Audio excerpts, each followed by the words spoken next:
Greetings, PUBG Mobile players! The long-awaited Frost Festival is about to commence. In the new version 2.9, we'll be introducing battles filled with a frosty atmosphere. Snow Battle is coming to town. Furthermore, you'll also get to experience updates to World of Wonder and Classic Mode. So let's dive right into it. In the Frost Festival, we'll be bringing you a series of snow-themed content, including a new Snowy Village-themed area, fun interactions with snow pals, and snow-themed items for more gaming fun and excitement. When miraculous December comes, the frosty world will undergo some magical changes. Stay tuned for updates. Don't miss out. First, let's take a look at the new themed area, Snowy Village. The village covers a wide area of 280 by 150 and has loads of supplies. It's located near Stalber in Erringdale, Iceborg in Livik, and Goroka in Vikendi. In addition to the buildings on the ground, the underground area of the Lucky Ice Tower is also worth exploring. Make use of the two-story layout to experience a completely new battle experience. Sound the bell in the Lucky Ice Tower, and you can even summon rewards. Additionally, the village also has a snow rail, which can help you quickly move around and gather supplies. It allows you to navigate flexibly between different areas of the village and also swiftly relocate to advantageous positions during battles for your team to counterattack more effectively. Of course, you should always remain vigilant to avoid becoming the target of an ambush. What's more, the village also features a special two-seat vehicle, the Reindeer. It's also a great choice for transportation as it allows you to swiftly move all over the map. For intense battles, we've also prepared festive and practical battle equipment for you, the Snowball Blaster and Snowboard. The Snowball Blaster can be used in many ways and has loads of functionality. When you aim it at the ground or a building, it can create a snow pile cover for you. When used on enemies, you can temporarily transform them into lively snow pals to restrict their movement. When facing bodies of water, you can use the Snowball Blaster to freeze the surface so that you can walk on it. It's definitely a practical yet entertaining weapon. After transforming into a lively snow pal, you will be unable to use firearms to do battle. You'll only be able to rely on basic actions such as walking, running, jumping, and swimming to evade enemy pursuit. It takes some time before you can revert to your human form. Let's build a snowman together. The snowboard will also bring you a whole new experience. Apart from helping you glide and move on various surfaces, it can also be used with the Snowball Blaster. Explore the many possibilities and use these two items to have all kinds of fun. We've also designed various interactive mechanics, such as searching for snow toddlers, lucky ice, and the snow blast zone. When you encounter a lucky snowman on the map, don't be in a rush to leave. There are 4 lost little snowmen hidden near the lucky snowman. Search for the 4 hidden snow toddlers and bring them back to the large snowman. You'll then receive a token of gratitude. There are lots of lucky ice scattered across the map. Shatter the ice to get the supplies inside. Try using a melee weapon to break the ice more easily. Furthermore, you'll find that snow has engulfed some red zones on the map, and the falling snow will bring about many interesting effects. Players within a snow blast zone will be transformed into a lively snow pal if they're hit by the snow. If the snow lands on the ground, a snow pile cover will be created. In this World of Wonder update, we'll be introducing a brand new transformation skill gameplay and a catch me hide and seek gameplay for you to enjoy the transformation skills to the fullest. Of course, you can also use this skill to create more interesting creations. We've also added a Snowy Village map template to celebrate the Frost Festival with creators. Additionally, we've also made some updates and improvements to gameplay devices, game parameter settings, and the editor. For more details, please follow the official PUBG Mobile community. We'll continue introducing the latest WoW content to everyone. As for Classic Mode, we've also made some improvements to vehicles, firearms, creation mode, emotes, settings, and more. First, we've enhanced the designated marksman rifles. Some DMRs can be equipped with the full auto mod to fire in full auto.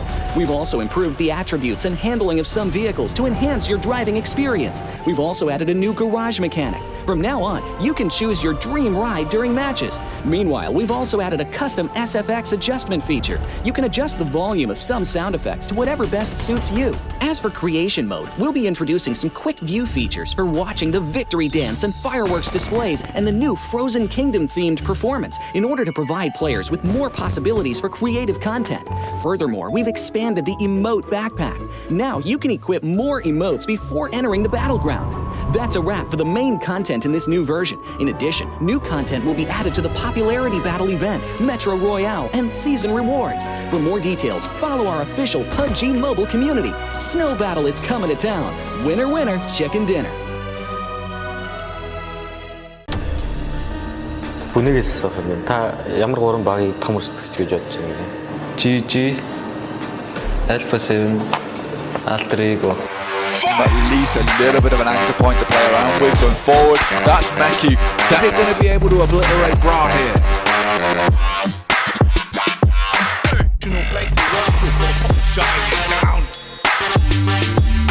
Plays his teammate Bacon. Ego eating nades as well. It's always grenades.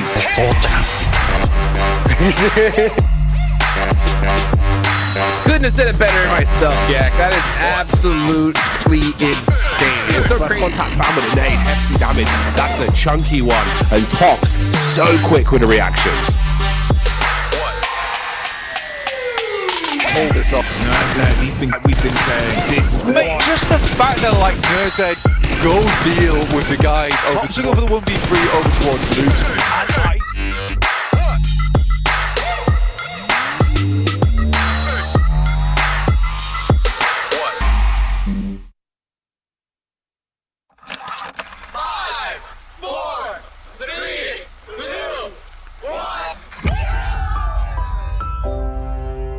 In the past 5 years, we have witnessed the birth of countless excellent teams and players in all 5 major regions. They are still remembered by us to this day. At the same time, we also remember our fans who loved us from the very beginning.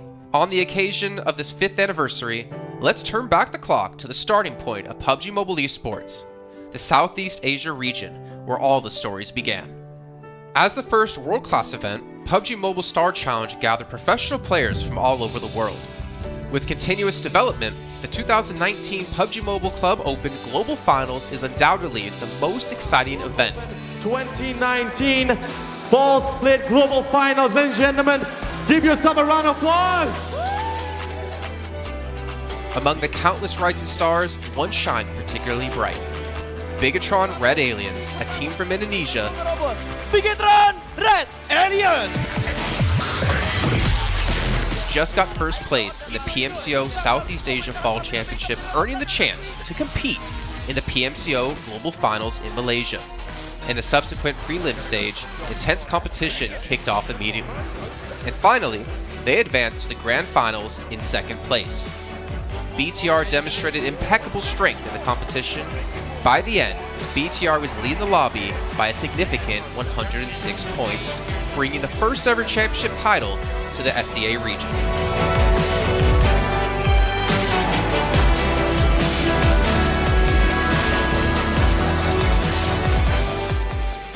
Di saat itu siapa yang nggak kenal dengan nama Bigatron gitu? Tim yang punya segudang prestasi, mereka juara dunia di PMCO Global Finals tahun 2019. Mereka banyak banget melahirkan pemain-pemain berbakat, Zuxi, Luxi, Ryzen, Microboy. Terus habis itu Zuxi, Luxi juga saat mereka menjadi juara dunia, mereka berada di masa prime-nya mereka banget. PUBG Mobile Esports always strives to develop and grow year after year. That's why we made sure to continue the support and build the SEA region. In 2020, the improvement of the competitive schedule introduced the World League, which later became the World Invitational. We also launched the PUBG Mobile Pro League, where even more outstanding teams joined the competitive stage. In the 2020 PMWL, BTR once again clinched the championship in the East. This had given Southeast Asia the title of the strongest region in the world. They hoped to continue their legacy at the PUBG Mobile Global Championship, the pinnacle of PUBG Mobile esports. However, BTR was not able to repeat their performance from the previous year. Two teams is going takeover. This round, winner, chicken dinner, Nova XQL. With the rise of Team Nova, Countless brilliant moments were had, but this also left many players with regret. After BTR Red Alien won at the Global Championship in Kuala Lumpur, we thought C region was the best. We thought nobody could beat C region except maybe RRQ Athena, maybe Illuminate the Murder, maybe Mega Conqueror, but C region was the best at the time. And we get to the league. We heard of a team called Nova. We thought maybe this team is not that good. On the contrary, they owned all the teams. They were very good. Let's move forward to the year 2021. With continuous efforts, more teams and players joined the Pro League. For example, Xavier, who placed third in the 2020 PMWI East League, also secured second place in the PMGC East League. FaZe Clan also made their debut on the world stage. Có thể nói 2021 là năm thành công nhất của Dingo Xavier trên đấu trường quốc tế, khẳng định vị thế và tên tuổi của Việt Nam vô cùng mạnh mẽ. Còn với FaZe Clan, đây là năm đầu tiên họ đặt chân đến với giải đấu cao cấp nhất của PUBG Mobile, nhưng lại khiến tất cả những đối thủ khác đều phải dè chừng và e ngại. Undoubtedly, the year 2022 has brought the greatest changes to the SEA region. Vampire Esports emerged, dominating 2022 PMWI, winning both the main and after-party tournaments, while also setting records for most chicken dinners, most eliminations, and more. They were not only facing competitors from the SEA region, but from all over the world. Everyone was talking about VPE and wondering if they can maintain their performance at the Global Championship or if it was just a stroke of good luck. On the last day of the 2022 PMGC Grand Finals, VPE won 3 chicken dinners alone, moving from the bottom of the table to 6th place, achieving the best result for the SEA region. They pulled off another miracle, but sadly, it was not enough to win it all. In 2023, VPE continued their impressive performance. They once again won everything at the 2023 PMWI. 2023 PUBG Mobile World Invitational Champions, Vampire Esports!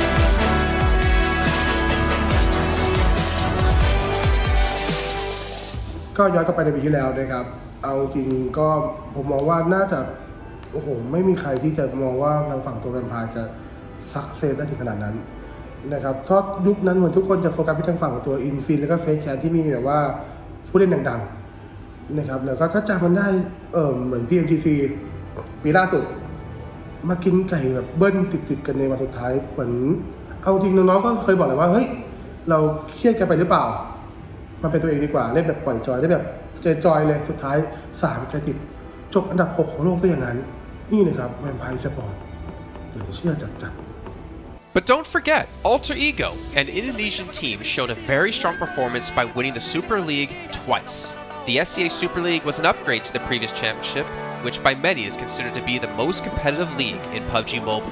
They could potentially become the next legend of the SEA region. Untuk dibilang legend, gua rasa belum sih untuk Alter Ego. Walaupun mereka sempat ngedapetin back-to-back champion untuk di PMSL 2023, itu menurut gua hanya sekedar untuk ngasih pembuktian gitu bahwa Indonesia tidak kehabisan pemain berbakat. Ya mungkin contohnya Rosemary gitu. Datangnya dia ke Alter Ego tuh bener-bener jadi ujung tombak untuk Alter Ego. Dan gak berhenti di Rosemary. Masih ada Alpha juga yang didatangkan oleh Alter Ego untuk mengisi kekosongan atau kekurangan dari Alter Ego. Dan gue rasa PMGC 2023 ini akan menjadi ajang Global Championship pertama gitu untuk Rosemary dan juga si Alpha. Jadi wajib banget kita nantikan performnya mereka di PMGC 2023. Dan please di notes pastikan tonton Alter Ego sampai akhir. Of course, there are many more teams we haven't mentioned, but these teams will all take part in the 2023 PUBG Mobile Global Championship. So what do you think? Who will be the ultimate winner in this year's PMGC? Will they be from SEA? Well, there's only one way to find out.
At the beginning of 2020 PMGC, PUBG Mobile fans from all over the world were looking forward to the clash between Nova and BTR. However, multiple teams from the South Asia region showed incredible strength and had shot up the leaderboards in the season.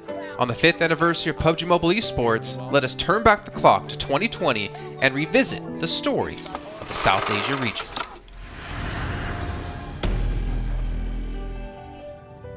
The 2020 PMCO Fall Split Wildcard may have gone under the radar for many fans, but it showcased the power of one specific team. Zeus Esports successfully took first place, securing a spot in the 2020 PMGC. However, many thought they would just be a flash in the pan, but with the opening of the 2020 PMGC, Zeus became the focus of attention. They defeated many strong opponents in 4v4 battles and became the biggest underdog of the year, finishing in 3rd place. And now he's making the fight head on!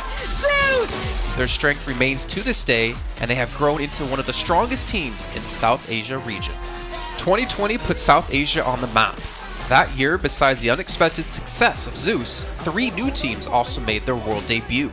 They were DRS Gaming and ASL from Nepal, and A1 Esports from Bangladesh. While Zeus climbed all the way to the PMGC bronze medal, A1 Esports and ASL secured their spot in the top 16. Zeus Esports, I would say, were the first powerhouse from Mongolia, and they came out of nowhere and shocked everyone. They did so well with their gunpowder and their tactics. No one was ready to compete with them.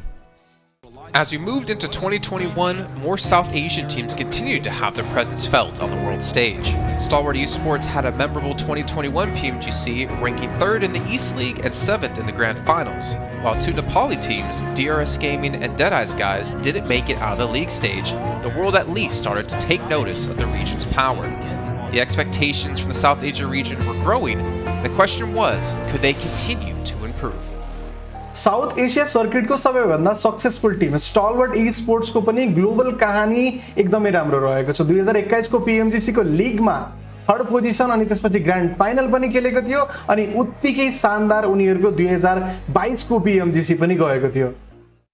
In esports, it's the determined, the relentless, and the driven that succeed. This was the mindset of many teams in South Asia, and that is why they continue to grow in 2022.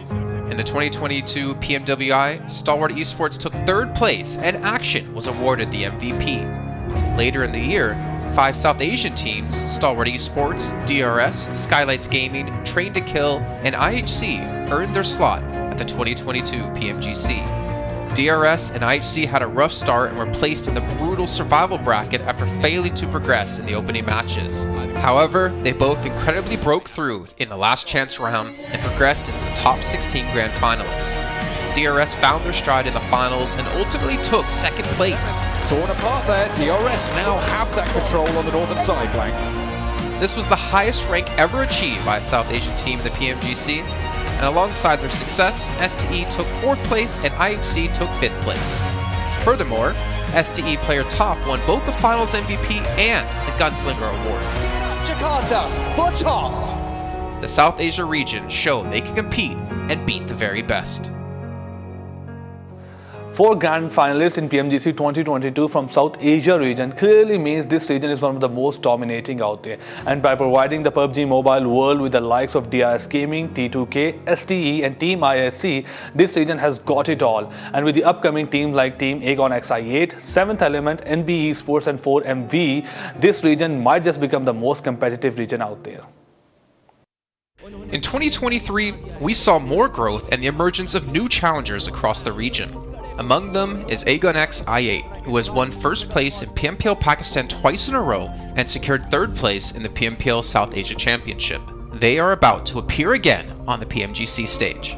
It's 4 Miracle Vibes, a team formed in 2021 but finally making a name for themselves in 2023 by securing 1st place in the PMPL South Asia Fall season and 2nd place in the subsequent South Asian Championships, successfully qualifying them for the 2023 PMGC. They will be joined by STE, the champions of South Asia Fall Championships, along with NB Esports and IHC, 2 more South Asian teams looking for glory. Furthermore, for their continued outstanding performance in global events, DRS Gaming earned a special invite and became the 5th South Asian team to qualify at the 2023 PMGC. This will be the 4th consecutive year for DRS Gaming to play at PMGC. The South Asia region has already achieved second place last year at PMGC. Can they break through again this year and claim the ultimate title? New challengers. What do you say about them? New challengers. What do you say about them? New challengers. Just new challenge. New challenge. 네, MRPX 인상 깊게 봤는데 네, 이 팀 꼴찌로.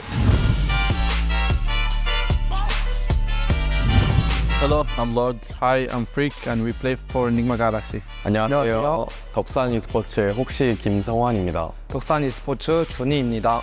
Merhaba, ben Nextüye'den dokunma. Ben de Nextüye'den Frozen. Today we do power ranking for group red teams. hadi geçelim. 잘 해보겠습니다. 일단 첫 번째로 소개할 팀은 농심 레드포스입니다. 이 팀 같은 경우는 이제 한국에서 잘하는 팀이기 때문에 네, 이렇게 나오겠습니다. And then we have NB Esports. Yeah, they're from Mongolia. They have really talented young players. I would say dark horses. Mongolian teams are really good anyway, so. We have Red Force. I think they're a new team. Yeah, they're kind of newcomers. We haven't really met them before. New challengers? Yeah, new challengers. Aynen, ben de ilk defa görüyorum, o yüzden bunları. New challengers. Yep. 7E. I've never seen them. I also didn't see them as new challengers. Yeah, challengers. Ben de ilk defa görüyorum. Bunu da en alta yapıştır. Nova Hyper. Nova Hyper is the first time I think new challengers. Yep. Next we have Morph. New challengers. What do you say about them? New challengers. What do you say about them? New challengers. Just new challenge. New challenge. We haven't met them a lot, so I have nothing to say. I'm not gonna pass it to you again, because it's all next to me. I should just put it. Yeah. 세 번째 팀은 이제 NB e스포츠인데 이 팀은 제가 잘 몰라가지고 네, 이 팀 저도 잘 몰라요. 그러니까 여기다 놓을게요. 그다음에 NH 팀인데 전 잘 몰라가지고 아, 잘 모르는구나. 저도 이 팀은 잘 모르기 때문에 바코세 야무지게 하도록 하겠습니다. There's STE. We've played against them 6 to 8, yes. a lot or only one? Not a lot, no. I think once or twice. 2021. Yep, one. Yeah. They're pretty good. They're top guns. I would put them at top. Yeah, top guns. Yeah. ST. Bence bunlar direkt top tier yani. Her PMGC'de vardı neredeyse. 중국 ST 이제 무조건 첫 번째. 1등 팀.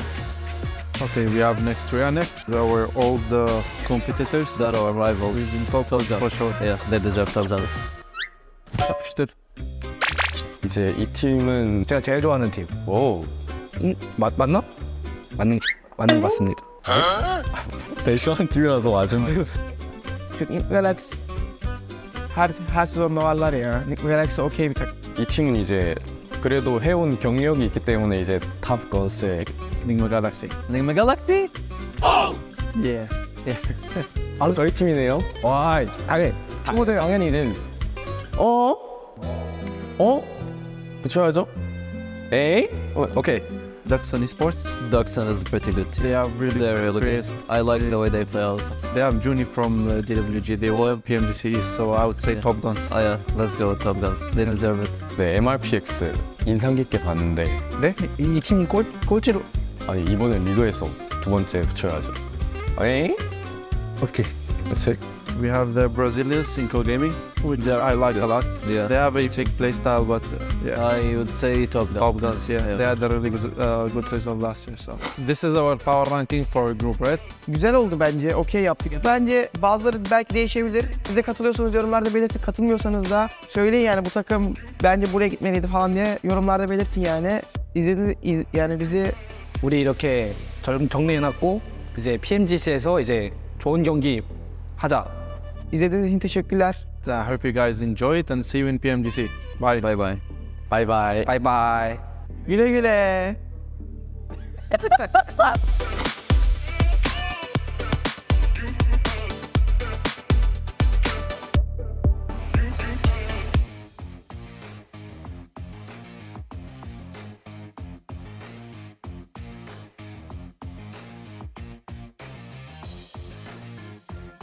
And we are back for a third day of PMGC 2023 League stage with me, your host in PJ Battle Arena, Malaysia.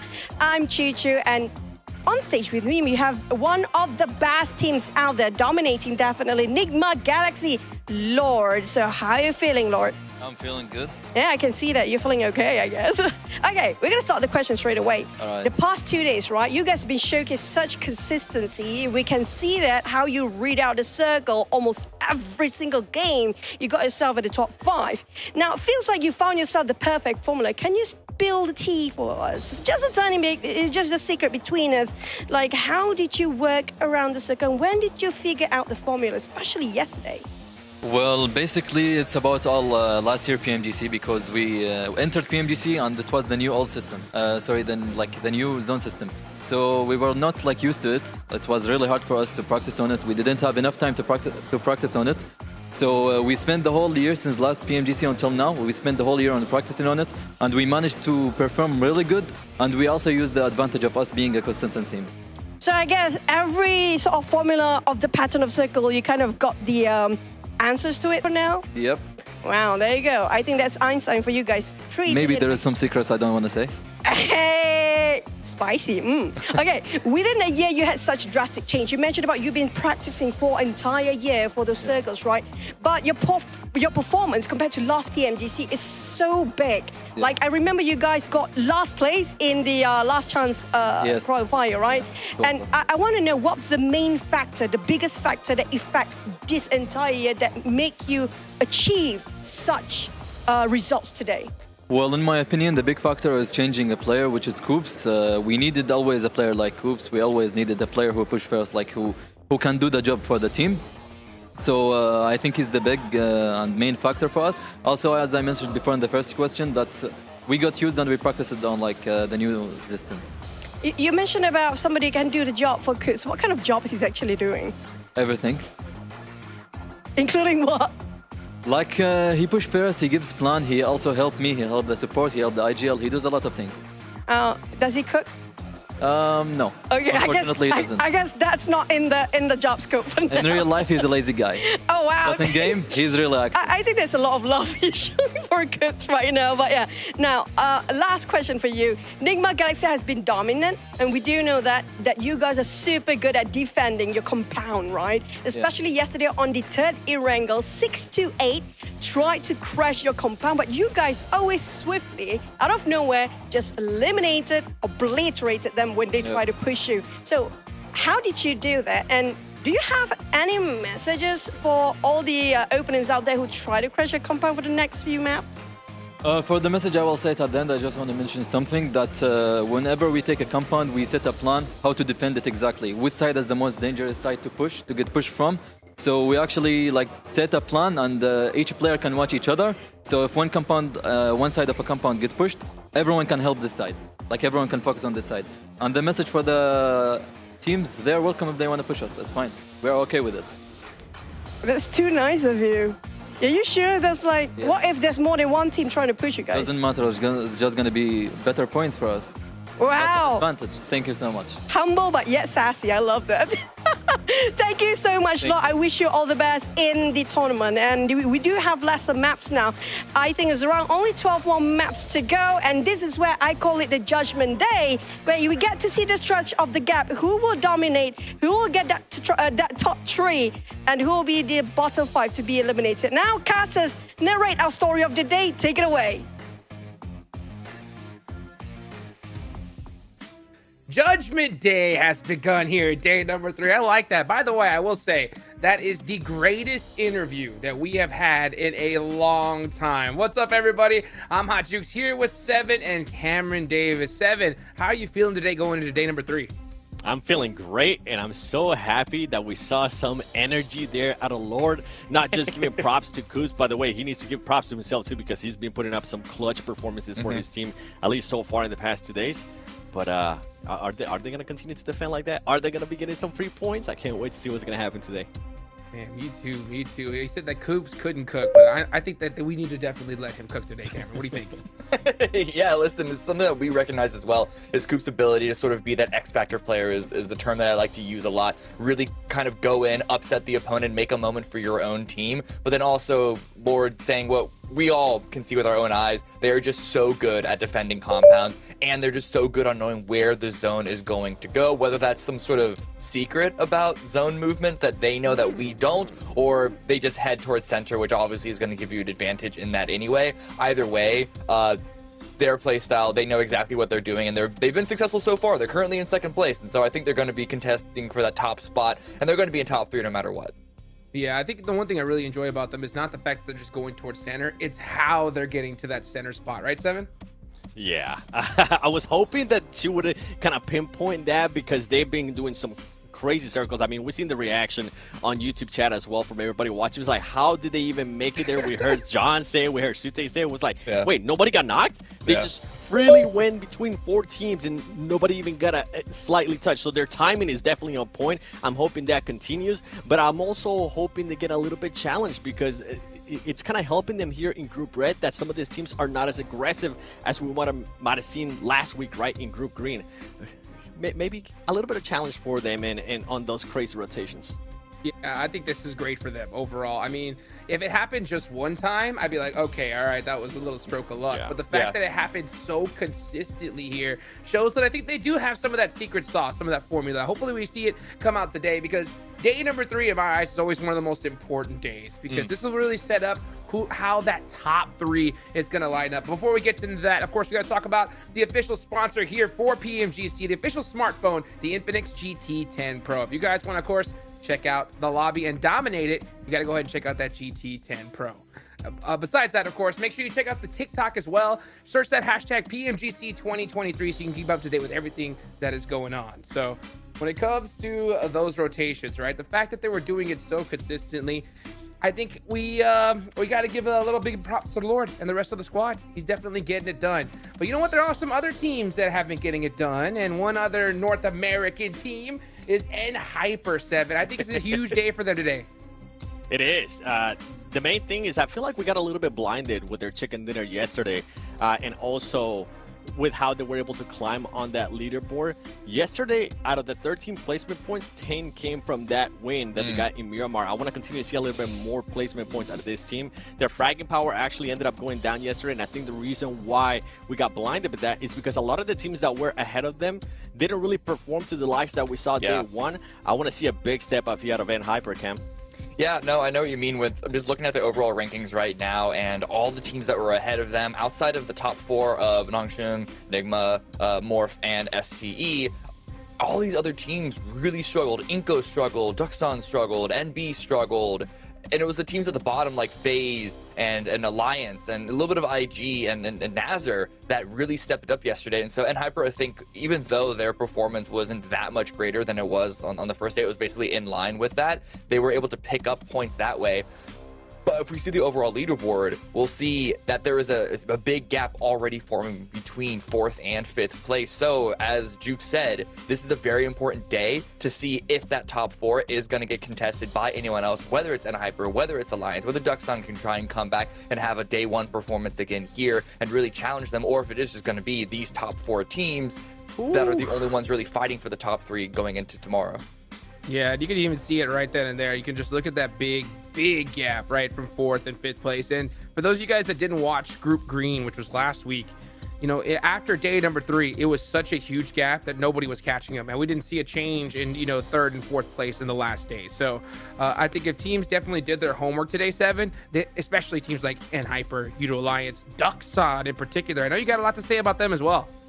Yeah, Duxon Esports, it was a big disappointment for me yesterday, especially what we got a chance to see out of day 1. Their performance was just nowhere near first day. I mean, they ended up with 50 points on day 2. They went down to 7th place and only got 11 points. So a big drop off there. And I want to continue to see some performances out of Beanie. I mean, day 1, we're talking about, I think he ended up with something along the lines of 9 elims in 1 match. I want to see that player step up again. But something that we actually need to take our eyes to is within that leaderboard. From 5th and 6th place all the way down to 12th place. The only difference is just 11 points. So these teams need to make sure they start performing. There is a bit of a gap, Cam, between 12th and 13th place of about 9 points that teams like Inko, Hell, 7E, and Korea Power, if they even want to get a chance at making it to survival stage, they need to start reacting today. Yeah, I love this graphic though. Yeah, I was about to say, I got excited about that.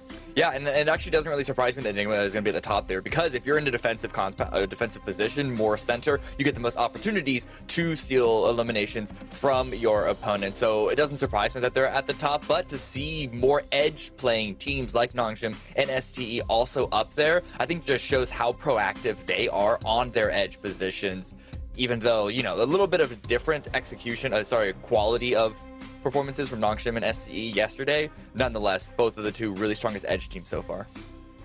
Unbelievable. So we talked about the teams at the top 7, right? That's obviously the big goal, is you want to get that golden ticket all the way to PMGC Grand Finals, right?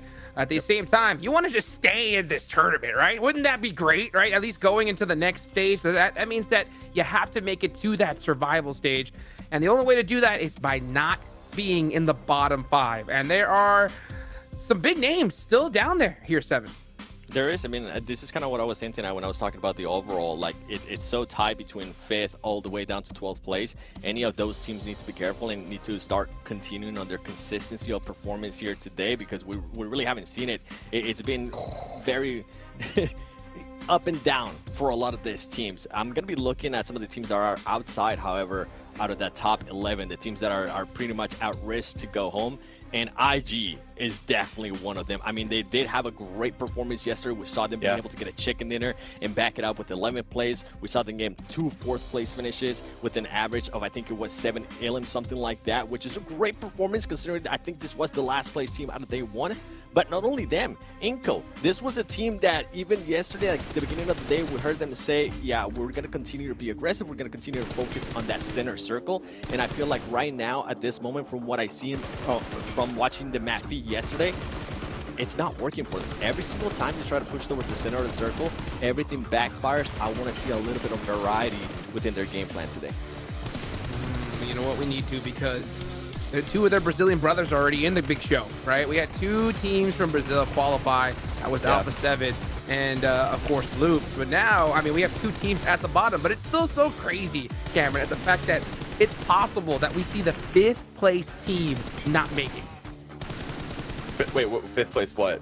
Yeah, I mean, it's the fact that Hyper is at 69 points, right? There's only a 10-point gap, right? It's so crazy that it could swing that big. The team that's currently in 5th could fall out and be in the bottom 5. Yeah, that just shows that not only how tight it is there in that whole middle section, but how many points these teams at the top are getting, like Nongshim Med Force, consistently putting in the damage here, getting the elims. And we heard it on the interview, I think it was yesterday, that he felt a little disappointed by their own performance. But the fact that they're at the top, just such a strong team to contest against. And so looking at what the teams that are currently on the graphic, IG continue to step it up. Alliance have been sort of flying under the radar, getting a ton of placement points, always going to be up there in the podiums and really getting points that way. But something extra needs to happen for all these teams if they want to really knock Nongshim out of that #1 spot, because that's a solid position for them to be in so far. All right, well, here are the top Sandhawk performers. We're going to start off with Sandhawk, going to 3 Erangels, and of course finish off with a couple of Miramars towards the end. And those Miramar matches, 7, we've seen some big, outstanding performers, and I know that you have one name in mind in particular. There is, and it's going to be 628. This team, I was a little bit worried about the performances on day 1 in Miramar, and then yesterday they were able to start at least a little bit hot with a great start in Sandhawk. Hopefully they're going to be able to do that again here today. Hopefully we're going to be able to get a lot of eliminations, because yesterday they were able to get 7 eliminations. And I want to continue to see that throughout the day, because I felt like it was a bit of an off performance yesterday for what a lot of people expect STE to do. They're a very aggressive team, and I feel like it got a little bit too much for them. We saw some great third parties yesterday, and I hope that continues. But I also want to start seeing them position themselves a little bit better towards the half of the match. And that way they can excel even more with their fragging power towards the end, when sometimes you could say that the elims become a little bit easier, especially with what we saw earlier with those stolen eliminations for some of these teams. Yeah, for STE, both days so far, the first Miramar is the only round on the day that is an objectively bad round for them. The problem with STE yesterday is that none of their rounds were amazing. They had a lot of really, really good rounds, but you always need to have 1 or 2 rounds if you're trying to get these top spots here in these lobbies of outstanding play. Not just good, not just great, you need absolutely amazing, and we didn't see any of that yesterday. No, we did not. So we're going to start off in Sandhawk today, guys. This is This is crazy because we're now at the second half of this tournament. And this is that final hour. You got to be able to clutch it up and you got to be able to get it done, especially in a map like Sandhawk. So, Seven, I want you to take a look at the leaderboards and I kind of want your opinion here, okay? Okay. How far down, where do you think the cutoff is for it to be possible for a team to make it into top 3 if they did well both, today and tomorrow? Ooh. Okay, I'm gonna be an optimistic here. Okay. I'm gonna go against with what I'm actually thinking here because I want to see more than just one team challenging when it comes down to the end of tomorrow. And I would like to say all the way down to 6th place. I think Euro Alliance, as Cam was mentioning, they have been quite consistent with their placement points, and Hyper with what we've seen out of them in regards to their elimination points, being able to at least get a chicken dinner yesterday. It's nice to see that they can definitely finish the game off and get that chicken dinner. And at 6-8, I mean, I expect them to come back. This is such a strong team that I'll be absolutely shocked if they don't end up in the top 3 by the end of tomorrow. Yeah, Cameron, I see the wheels turning in there, bro. I see the wheels turning. Tell me. Seven said optimistic, so I was expecting something down like, oh, even FaZe could make it into the top 3. But yeah, I mean, down to 6th place, like that's, I mean, I could see why that is considered optimistic, though. I would call that optimistic just when you look at the points overall. Nongshim at the top, 122. Alliance in 6th place with 68 points. That's almost twice the points from 1st down to 6th place. So it's a huge gap, a huge push for those teams down to 6 in order if they want to make it to the top 3. And it's not just about them performing well, it's about the teams at the top, multiple teams at the top performing poorly for that to happen. So I honestly don't even think that's really that much of a possibility. I think at least 2 of the current top 3, top 4 are going to be in the top 3 at the end of tomorrow. I think we're going to need to see amazing games by NHyper or Alliance in order for one of those teams to get upset, because at the moment it is just looking like it's going to be Nongshim, Nigma, Morph, and SD as the only teams in contention. 100%. Well, you know what? It's time to get the day started, baby. Let's head into Sandhawk. Let's take it on over to John Allen and Zute. I always love a good dose of Jukes and the boys in the morning. We are excited for this 3rd day of Group Red, a judgment day to be sure. Are we going to see that top pack, that leading group of teams start to extend that lead, or can the consistency of the 5th and 6th place teams keep up? We'll have to wait and see, but we're going into Sandhawk Zute. Yeah, today is one of the most crucial days, right? Today is the day where all of the teams looking towards the top 3 are really going to start, implementing different changes if they need to. Today is almost a do or die, because once you head into the last day, if you're still in the middle of the pack, you're almost potentially worried about just qualifying to the survival stage. So today's the day for everyone who has a shot, who has a chance at making it into the top 3. That's their main focus and goal and drive today. And so I was telling you earlier, I feel like today's going to be the day where we're going to see the most amount of changes in the lobby, the most amount of upsets potentially, and I can't wait to see what happens. Yeah, it should be pretty interesting to see how this is all going to pan out. On Sandhawk as well, it's a little bit more interesting on that front, because you've only seen 2 of these maps played, right? For Erangel, we've had 6. For Miramar, we've had 4. But we've only had 2 Sandhawks so far. So there's a limit to the amount of research that these teams will have been able to put in. Fortunately, there were some quite, I guess, replicable circles on this map previously. A lot of focus around that group of players moving through the bootcamp to quarry area, so hopefully teams have looked at that and figured out paths through that sort of a rotation. We've had a very southern, or not southern circle, we've had the Pine On circle, right, on day number 1, and then a very northern circle ending right on Paradise Resort. So those 2 circles do overlap quite a bit, so there is a lot of VOD review of like how teams decide to rotate. One thing we noticed yesterday was that not many teams like to, wrap around with the wrapping rotations if it is a northern circle. We saw yesterday Enigma Galaxy did that from the far east, but from the northwest island, where I believe there was either Intense Game or Inko landed, they didn't wrap around on a rotation towards the north. They went towards into boot camp, so it left that rotation from the backside if you just wrap to the northwest island and then in a very free one. But then again, that's only going to come into play if we get a northern circle. And the chances of that, of where the circle could, start out in Sandhawk, it's pretty slim. We'll just have to wait and see. Plane path going to be cutting a little bit further south, so maybe a longer romp to get up to the northern edge, but should be just about fine. Let's take a look at the top eliminators on Sanok. You see Coops sat there right at the top, looking pretty smug with himself. Apparently he's lazy, according to his teammates. Not in-game, that has to be said, out of game, but hopefully he's going to be able to find some energy for this day. Yeah, I'm pretty sure he put all his point stats into gaming, right? You can't be good at everything. If he's already extremely phenomenal at PUBG Mobile. If he can also cook and do everything else IRL, that's just not fair. This guy he doesn't do chores. He's busy. He's fragging every single time you look at him. We'll see if he's able to keep up that record here. A lot of teams on that northwestern island, well, 3 spread it around that sort of area. I was looking at Hale and thinking, oh, there's a 4th team on there, but no, that's just the outpost, a wide split for Hale. I kind of like this position in general. It gives you a lot of options as a team. The vulnerability, of course, is that a team on that northwestern island just drops on one of your players and you lose that outpost instantly. Yeah, that has not been taken advantage of. Oh. We've had like these little, okay, this is a new one. We have not seen this circle yet, and from my experience, it's not very often, so I'd love to see which team takes advantage of this. And that player, surely he should have known that there were enemies nearby. He dropped right next to them, parachuting in, and he just ran out on this open. He should have known. He should have known better. There's 2 players from 7th Element there. And Intense Gaming lose a player very early on in the day, which is not a good sign for their run. They had a little bit, I think it's fair to say, a little bit of a resurgence yesterday, but that trajectory has just dropped off the edge of a cliff. Can they spread their wings to keep it going for the rest of the match? I'm not sure. Yeah, it's going to be hard for the 2 Brazilian teams, I feel like.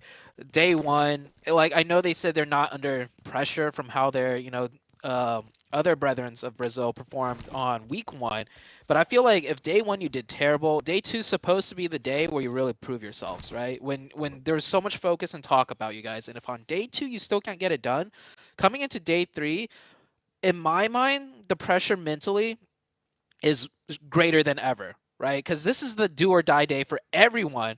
And you've already essentially failed in a day where teams are really thinking like, okay, we'll give you some slack day 1, but no excuses day 2. And they still couldn't really get much done after day 2. They'll need to keep their wits about them, but luckily they are on that northwestern island for Intense Game. Not the same story for Inco just yet. They're still over by Ruins. It looks like NB have taken a casualty. That's on the crossing. Some teams making that move early. Well, mostly NB, but you've also got Nongshim Red Force crunching in behind them. And it's going to be NB out almost immediately, splitting the points between Nongshim Red Force and STE, who are already over in Hut 10. Yeah, NB rotating in from Paradise Resort. And that was a very fast rotation by all means, but it just goes to show you got to time it like at the perfect moment when teams on this island might be focused on one another, right? Driving through, they're the first team to rotate, so everyone else still just is like taking their time. They're all still set up near the roadsides, looting, so they just really felt the brunt of the force of Nongshim and STE there. Here comes another rotation from Next Ruya, taking it through the southern bridge. We'll drive past some of 7th Element. Where are they going to try and end up to, though? 7th Element, very split up. I feel like whoever's up there, it looks like it was Divine. He's got some work cut out for him here as they do stop at the compound. It is open. And this is a great spot to just hunker down for the next couple of zones. This is an interesting rotation from Next Ruya. I mean, normally the team that they have been facing over in the European Championships, Gladiators, who take this position on circles like this, would have an outpost looking down towards this compound. So the fact that they've gone straight into this position, I find that to be quite interesting, but it's hopefully going to be valuable to them.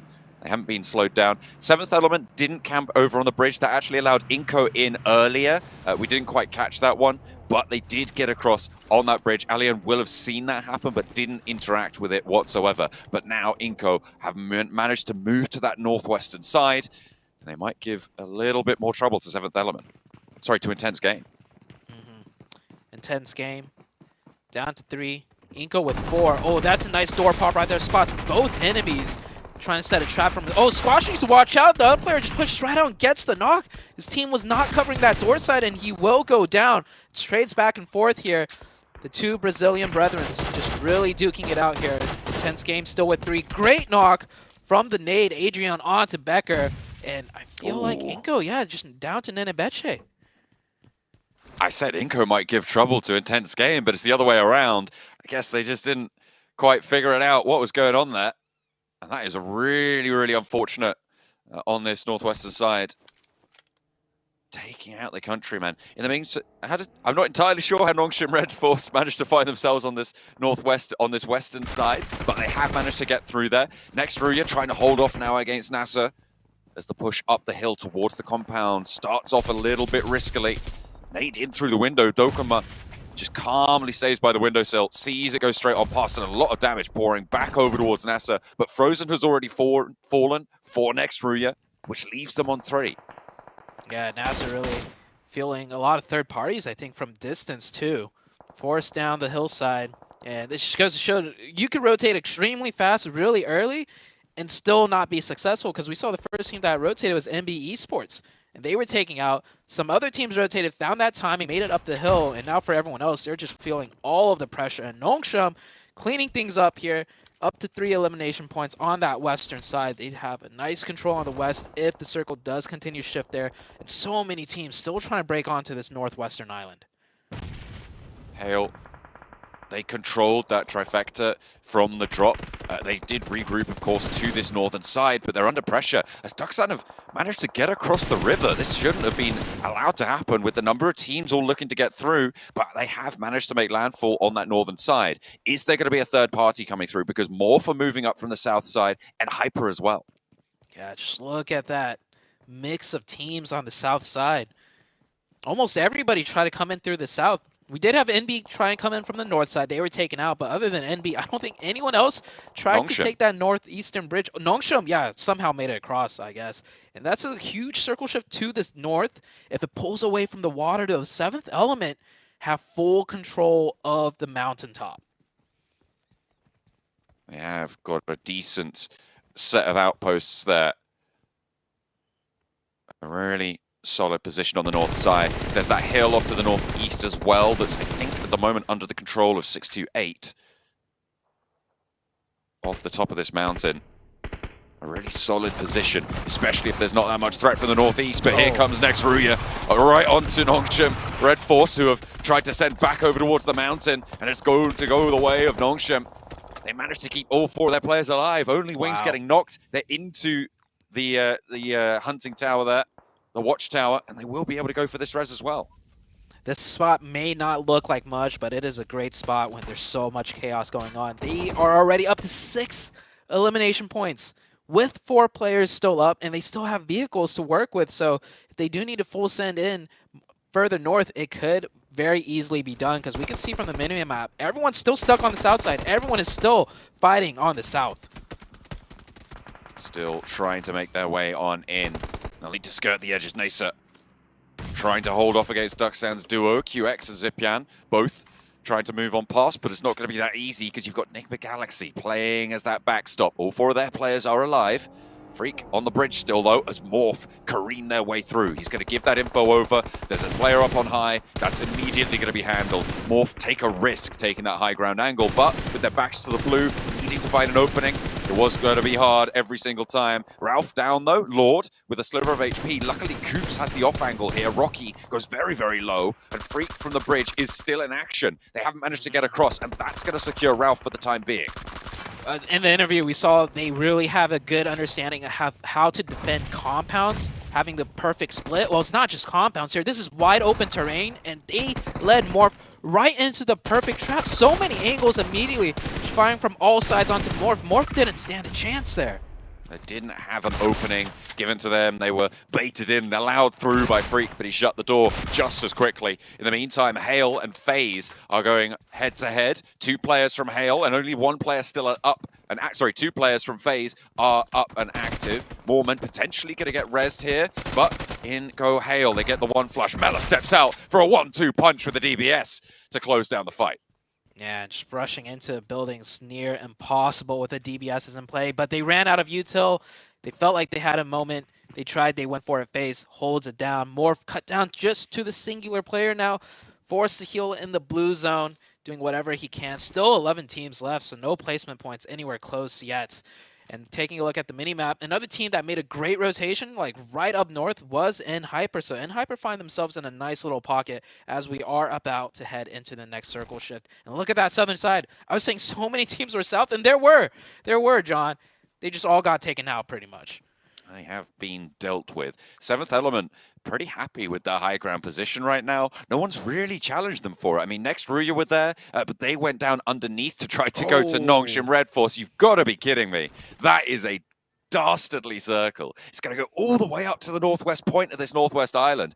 It's not going to be fun, especially for those teams on the south who have already been through the wars. Oh, Nongshim's full sending it in on the minimap. I see that. I don't know about this one. There's a lot of teams looking their way. They stopped short. We'll see very soon where they ended up as STE picking up some points, really holding it down. And, oh, yeah, they made it in. All in one vehicle, too. No one getting knocked.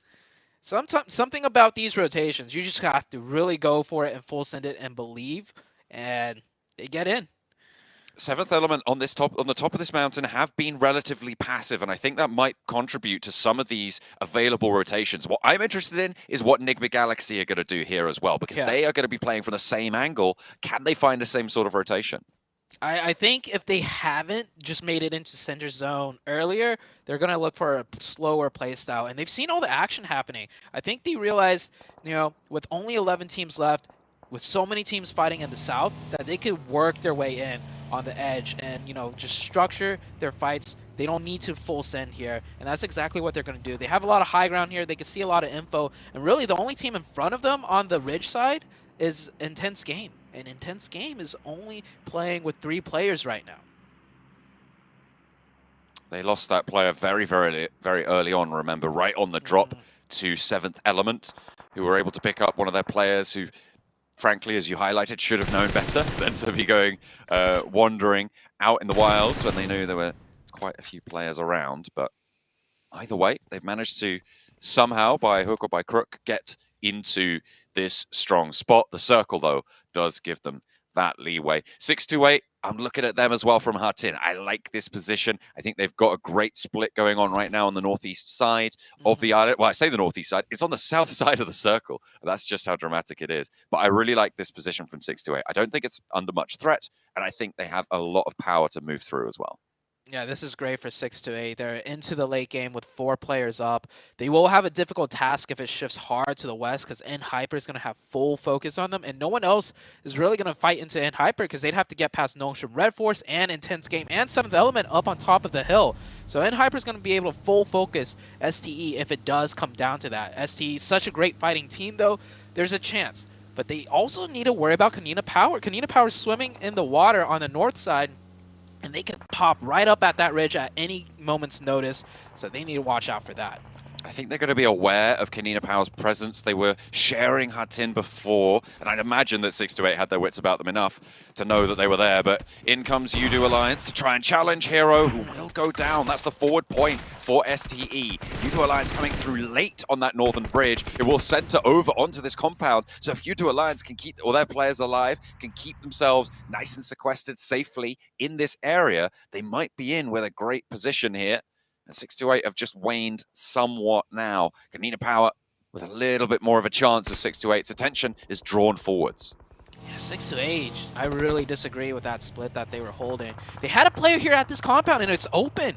And even if this circle shifts away from Hatin, that compound that's having a huge fight right now would be dead center. So 6-8, a huge opportunity missed in my opinion. But let's see what 7th Element here can do. They've crashed in. They lost a player on rotation. They're down to 3. Udo Alliance here also with 3. Whoever wins this compound, it's going to be a huge position for them further into the late game.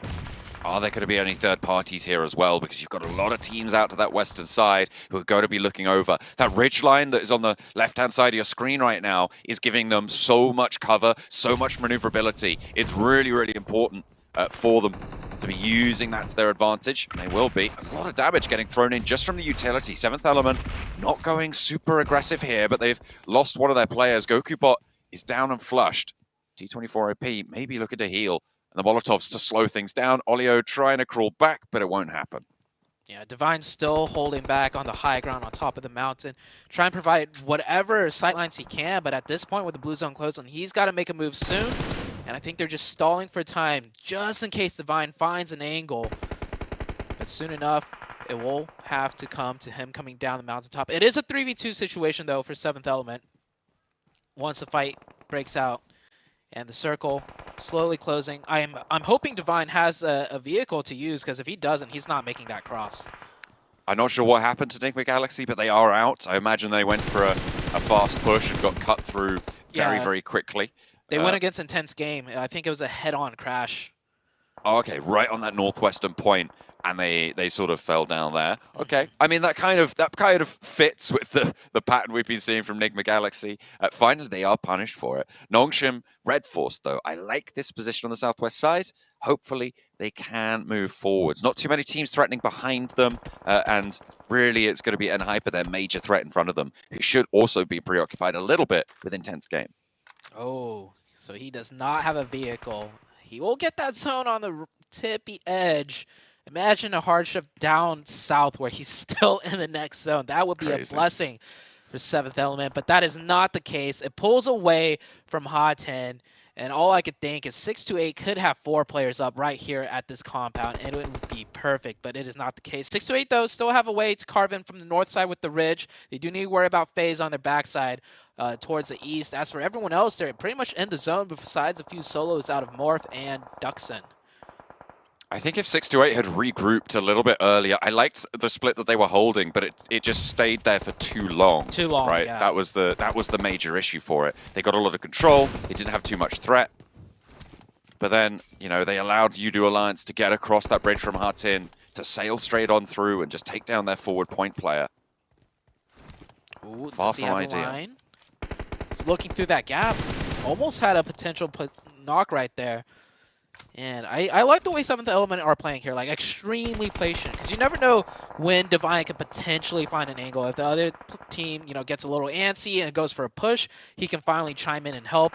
Otherwise, there's no rush here. This is such an isolated 2v2 that you don't want to be the aggressors and make the first move and make a mistake, especially when you're out of util. Divine did get spotted and flushed away there, though, unfortunately, by Enhyper on the center side. 628, they're in the drink, and it will be Diego to try and take down the last player, Shing.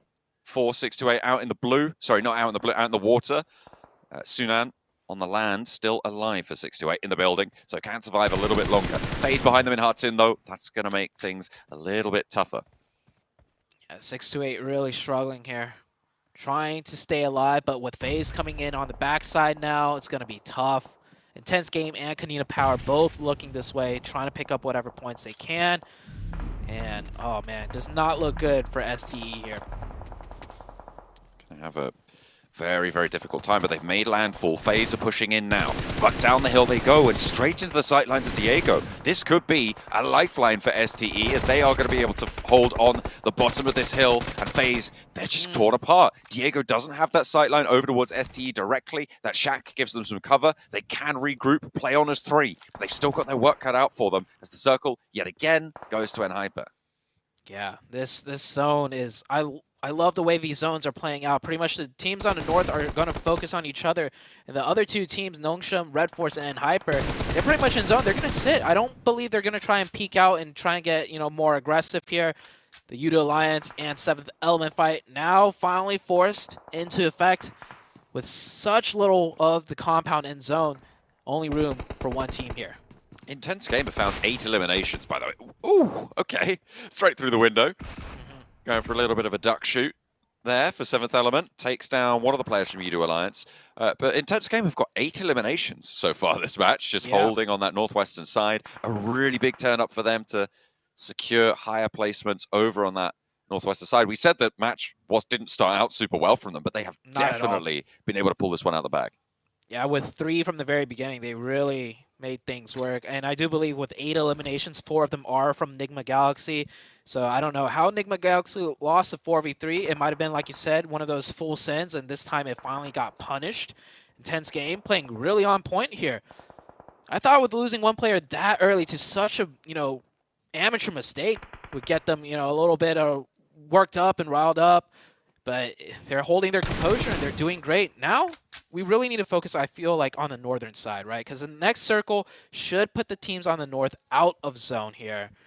In which case, STE really needs to make a play. And it looks like Intense Games setting up to potentially get some sightlines on both Nongshim and Hyper once the circle shifts. See if it goes to the Hyper compound. Yes, it does. Is there a team that's going to have a good time pushing into this? Because I feel like both Intense Game and Nongshim, I mean, it's difficult on this western side. Seventh Element, though, still yet to conclude this scrap that they've been so patiently waiting for, and slowly tagging away with the shotguns there, will finally close out and get Yudo Alliance swept off the map. But they're going to have to leave this position now. Looks like Sunan might want to put a nade on through. 5 eliminations, 6th place guaranteed for 7th Element. Over into the vehicle, the nade from Sunan doesn't quite find too much. What's going on in the picture-in-picture, though? It looks like IG are making that push, trying to get on through, and looking to run past Nongshim Red Force as well on the southwestern side. It's going either way, though. Both teams are looking to take casualties. I think Hyper might just be able to sit back and relax here. Oh, and Hyper's definitely relaxing here. And all the fighting's going out on elsewhere. I didn't even get a chance to see how many eliminations Hyper has, but potentially 0 to 1, I feel like. Next circle's out. It looks like SE did manage to find some safe spot in the zone for now before the blue zone starts closing once again. Yeah, Sunan in a very tricky position. I don't know if the windows have line of sight there. 7th Element forced to crawl in. Does get some nice shots onto Hyper. Hyper need to be careful here. He does get taken down. 7th Element right next to STE. Alian, can he spot it out?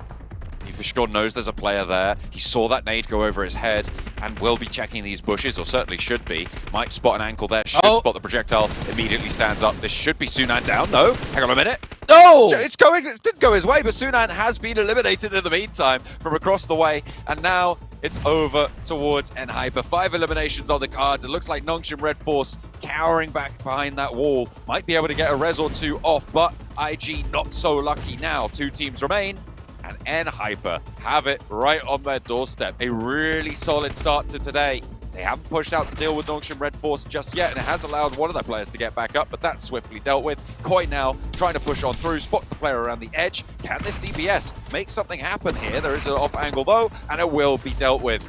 They fall. Nongshim Red Force finds second, but Hyper rise to the top.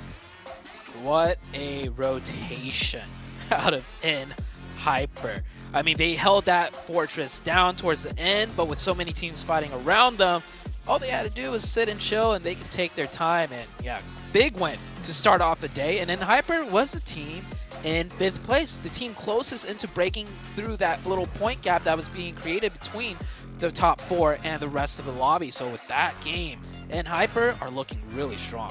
And not only that, you've got to think Enigma Galaxy didn't do super well there, Morph didn't do super well there. That's 2 of those big teams, right, that they're chasing. So a really, really great start for day 3 on Hyper's game, with some really dastardly shifts out to that northwestern side, all the way on the northwest side of that island, keeping the coast in right towards the end, Zute. Yeah, they're definitely happy with that win. They know how much it means to them to start off this day strong. They did get those circle blessings, but hey, so far from what I've seen on Sandhawk, it's the team that makes that, one rotation, that full send, and ends up getting all the circles that have been winning. I mean, it just goes to show the level of competition here, right? If you're fighting your way in on Sandhawk Fall maps, no matter how good of a squad you are losing players, and you are not going to be able to make it to the end game and getting that chicken. So it comes down to the rotations now on Sandhawk. I mean, you could see just how little they kind of interacted with the rest of the lobby on those throwables used. 1 smoke, 3 nades, and I think most of those were right towards the end. But either way, they're able to hold that compound, get quite a few eliminations to boot, and look for their chase to continue towards the top 4, and Hyper put a dent in it.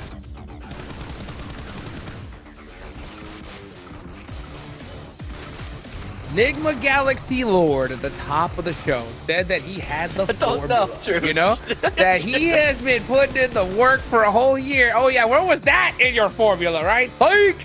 Goodness gracious, what a shift. That definitely mixed things up for a lot of squads regardless. Wow, I will say, I really love their defense on Morph. The way that they held that bridge down was textbook. Probably one of the best bridge defenses I've seen in a long time here, Seven. They did, and I mean, let's talk about Hyper. Let's give him some props because we're talking about the formula that Lore was talking about. We're talking about all the crazy rotations that Enigma Galaxy has been able to do. Well, guess what? Hyper just did that in this match. They rotated so late into the island northwest, and they were able to just finesse their way into that compound. Ultimately, ended up getting Sunblast, but at the end, we're able to showcase why I kind of have some hope in this team. And I got a response too, Cam. GK. With that amazing performance, 5 elims out of 500 damage, that's what I've been wanting to see out of him. Yeah, I mean, really good conversion, which is what you expect from a team that's just hiding out center. I'm sure a lot of those eliminations were stolen from the chaos surrounding them. 9 elims is definitely a good amount to get, especially if you are getting blessed in the way that Hyper were. It's very feasible that if you keep getting zoned, you just don't have that many options for eliminations. So they're able to get, you know, as much as you could expect out of it. But IG, 11 elims, this team is trying so desperately to get out of the bottom 5. And then, of course, Nongshim Red Force. They were also part of that bless that helped Hyper. But when you're already at the top of the 122 points, you get 14 more. The teams below you, they're still not going to be particularly happy about it. Those 9 eliminations at Chicken Dinner are massive, especially considering the fact that Morph didn't get any points at all. So that's the team that tried to catch her top 5. But what a jump from Intense Game. Wow. All the way tight. From 12th? It was tight. Yeah, they were in 12th place all the way up to 6th. Crazy. This is exactly what we were talking about with how tight that middle section was from like 6th all the way down to 13th place or 12th place at the time, I think. Just making that big old jump. Now, you know, there's still the boogeyman of the gaps at the top. It is still, even with that win, a pretty sizable gap between 4th and 5th, and then another reasonable gap between 5th and 6th. But if this is what we were saying at the top of the show, if anyone is going to be challenging these top positions on the overall leaderboard, they need to start off with good games and continue to have them. So for the next 5 rounds, IG and Hyper, it is all up to them to really push it. One good, wow. Top Air and Gale performers. Here's where we're going to start getting into the meat and potatoes here of day number 3, all right? This is where it all comes down to, especially in these 2 maps. So, you know, 7, we saw, I think, the best case scenario for a team like Hyper that's trying to go ahead and get that golden ticket, right? Because I will say, I want to see them in the global finals. I don't think we are if they make it to the survival stage. It's going to be that tough, right? So when it comes to getting them into the top 3, I want to hear your hypothetical stance. What do you need to see from them for you to feel confident they're going to make it going into tomorrow? Consistency when it comes down to placement points. That was my main concern at the beginning of the show, and it's going to continue to be the main concern. And yeah, you got the chicken dinner. Can you follow it up throughout the day? Can you follow it up with good performances? Obviously, I'm not expecting another chicken dinner out of them. If they get it, I'm not going to be mad. I'm going to be super happy. I mean, I am an NA fanboy after all. But that's what I want to see, consistency out of them. And I want to take a second because we got to give some props there to Nongshim Red Force. Yeah, they did end up getting blessed by the circle, but the way that this team was able to play that Sandhawk, it was so freaking beautiful, man, because they saw that 6-2-8 completely blocked out that north bridge, and they decided to rotate south, work their way under Hatin, and then pretty much worked themselves around all the way to the west side of that island, took a fight with Nextruya, won that fight, and ultimately they were able to manage their pace of the game. They were able to end up getting blessed on as well and end up putting up good numbers, and that's why I honestly don't see anybody, even Enigma Galaxy, being able to challenge Nongshim Red Force for first place. I feel like Nongshim Red Force is going to stay at that first place with the way that they've been able to perform.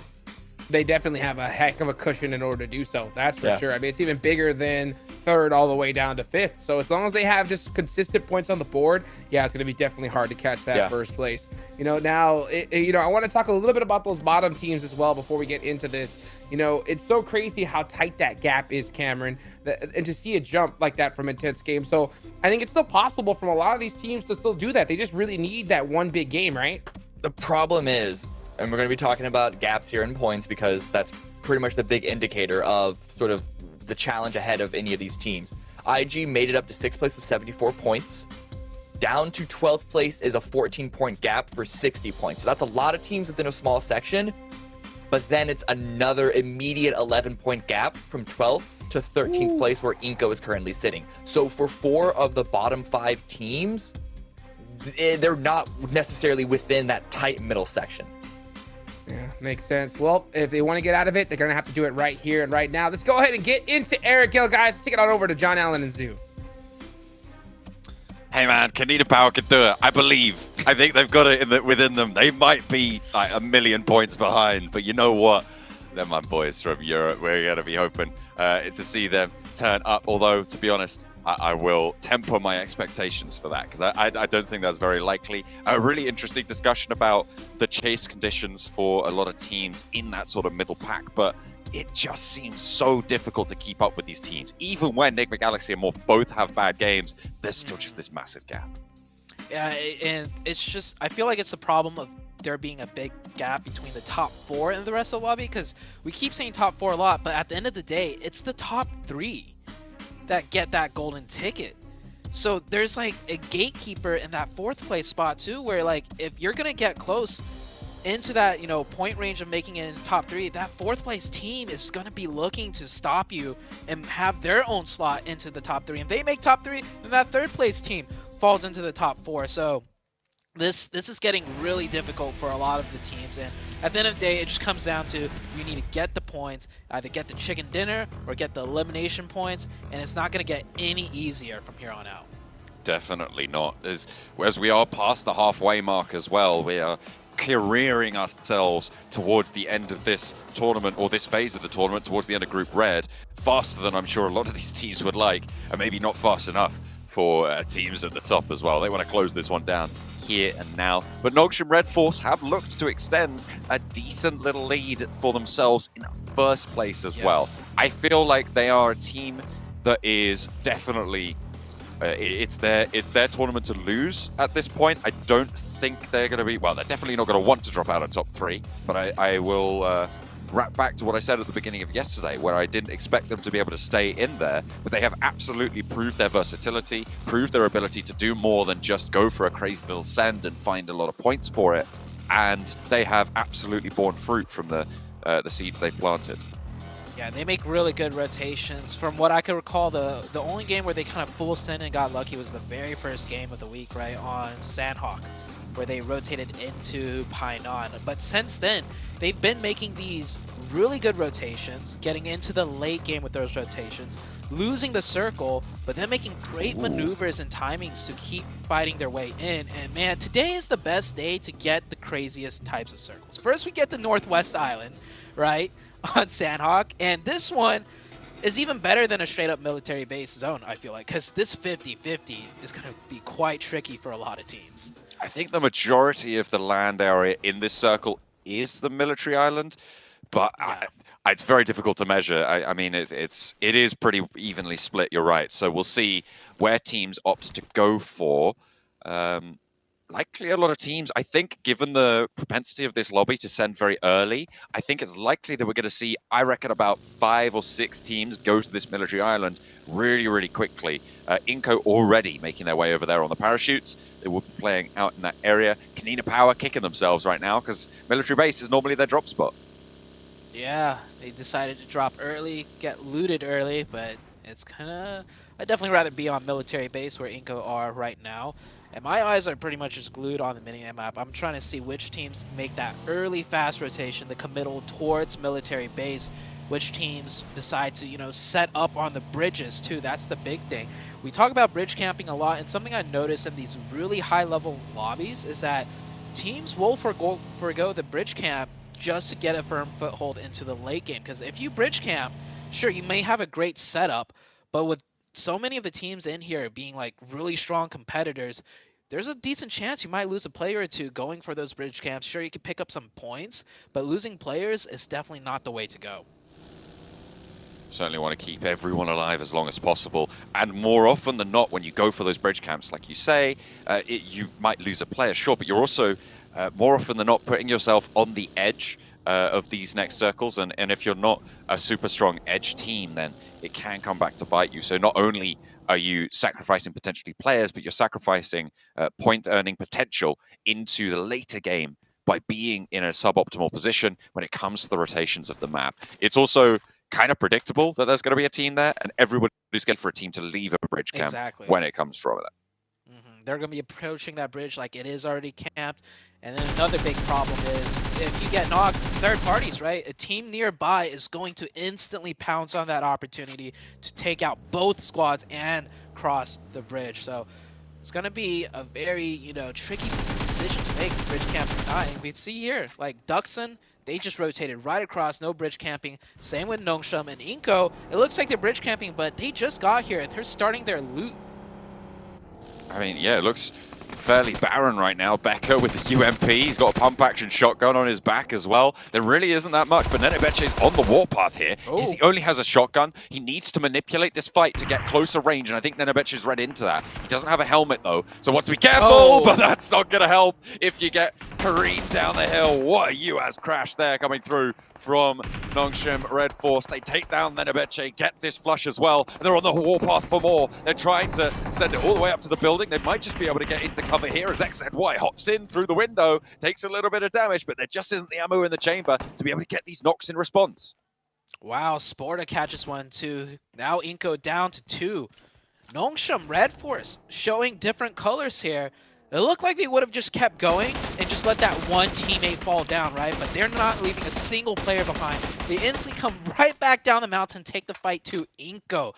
This team, Nongshim Red Force, really has every facet of comp down right now. Sporta gets caught, but that should be it. Inko with 2, that's a difficult push to make. I don't think they can manage to do it, and with that quick revive, Nongshim Red Force will be back up to 3 once again. 7th element across the bridge on the mainland right now. The east side should be hearing these gunshots just across the way, and they should be aware that there is likely a scrap going on the other side. They're not opting to go for a third party, and Novo is yet to be looted as well, remember. So whoever comes out on top of this engagement is going to have that opportunity. Over on the western side, and Hyper now already across as well. That is the 4th team to make their way to the military island during stage 1. Next Ruya on the path to maybe be the 6th. Yeah, teams really going fast here with the opportune moment. One thing that's really sticking out to me, though, is Nigma Galaxy. They have not moved from Pachinki whatsoever, and Pachinki's a decent spot to make that fast decision, the fast rotation onto military base. You'll have 2 teams in front of you, right? The team at farm and the team that did the split drop, which is Duxon, right on the bridge. So that's not too many teams you have to go by. So Nigma Galaxy, they must know something we don't, or they have a really good plan of if it does go to military base, when they're going to cross and how they're going to cross.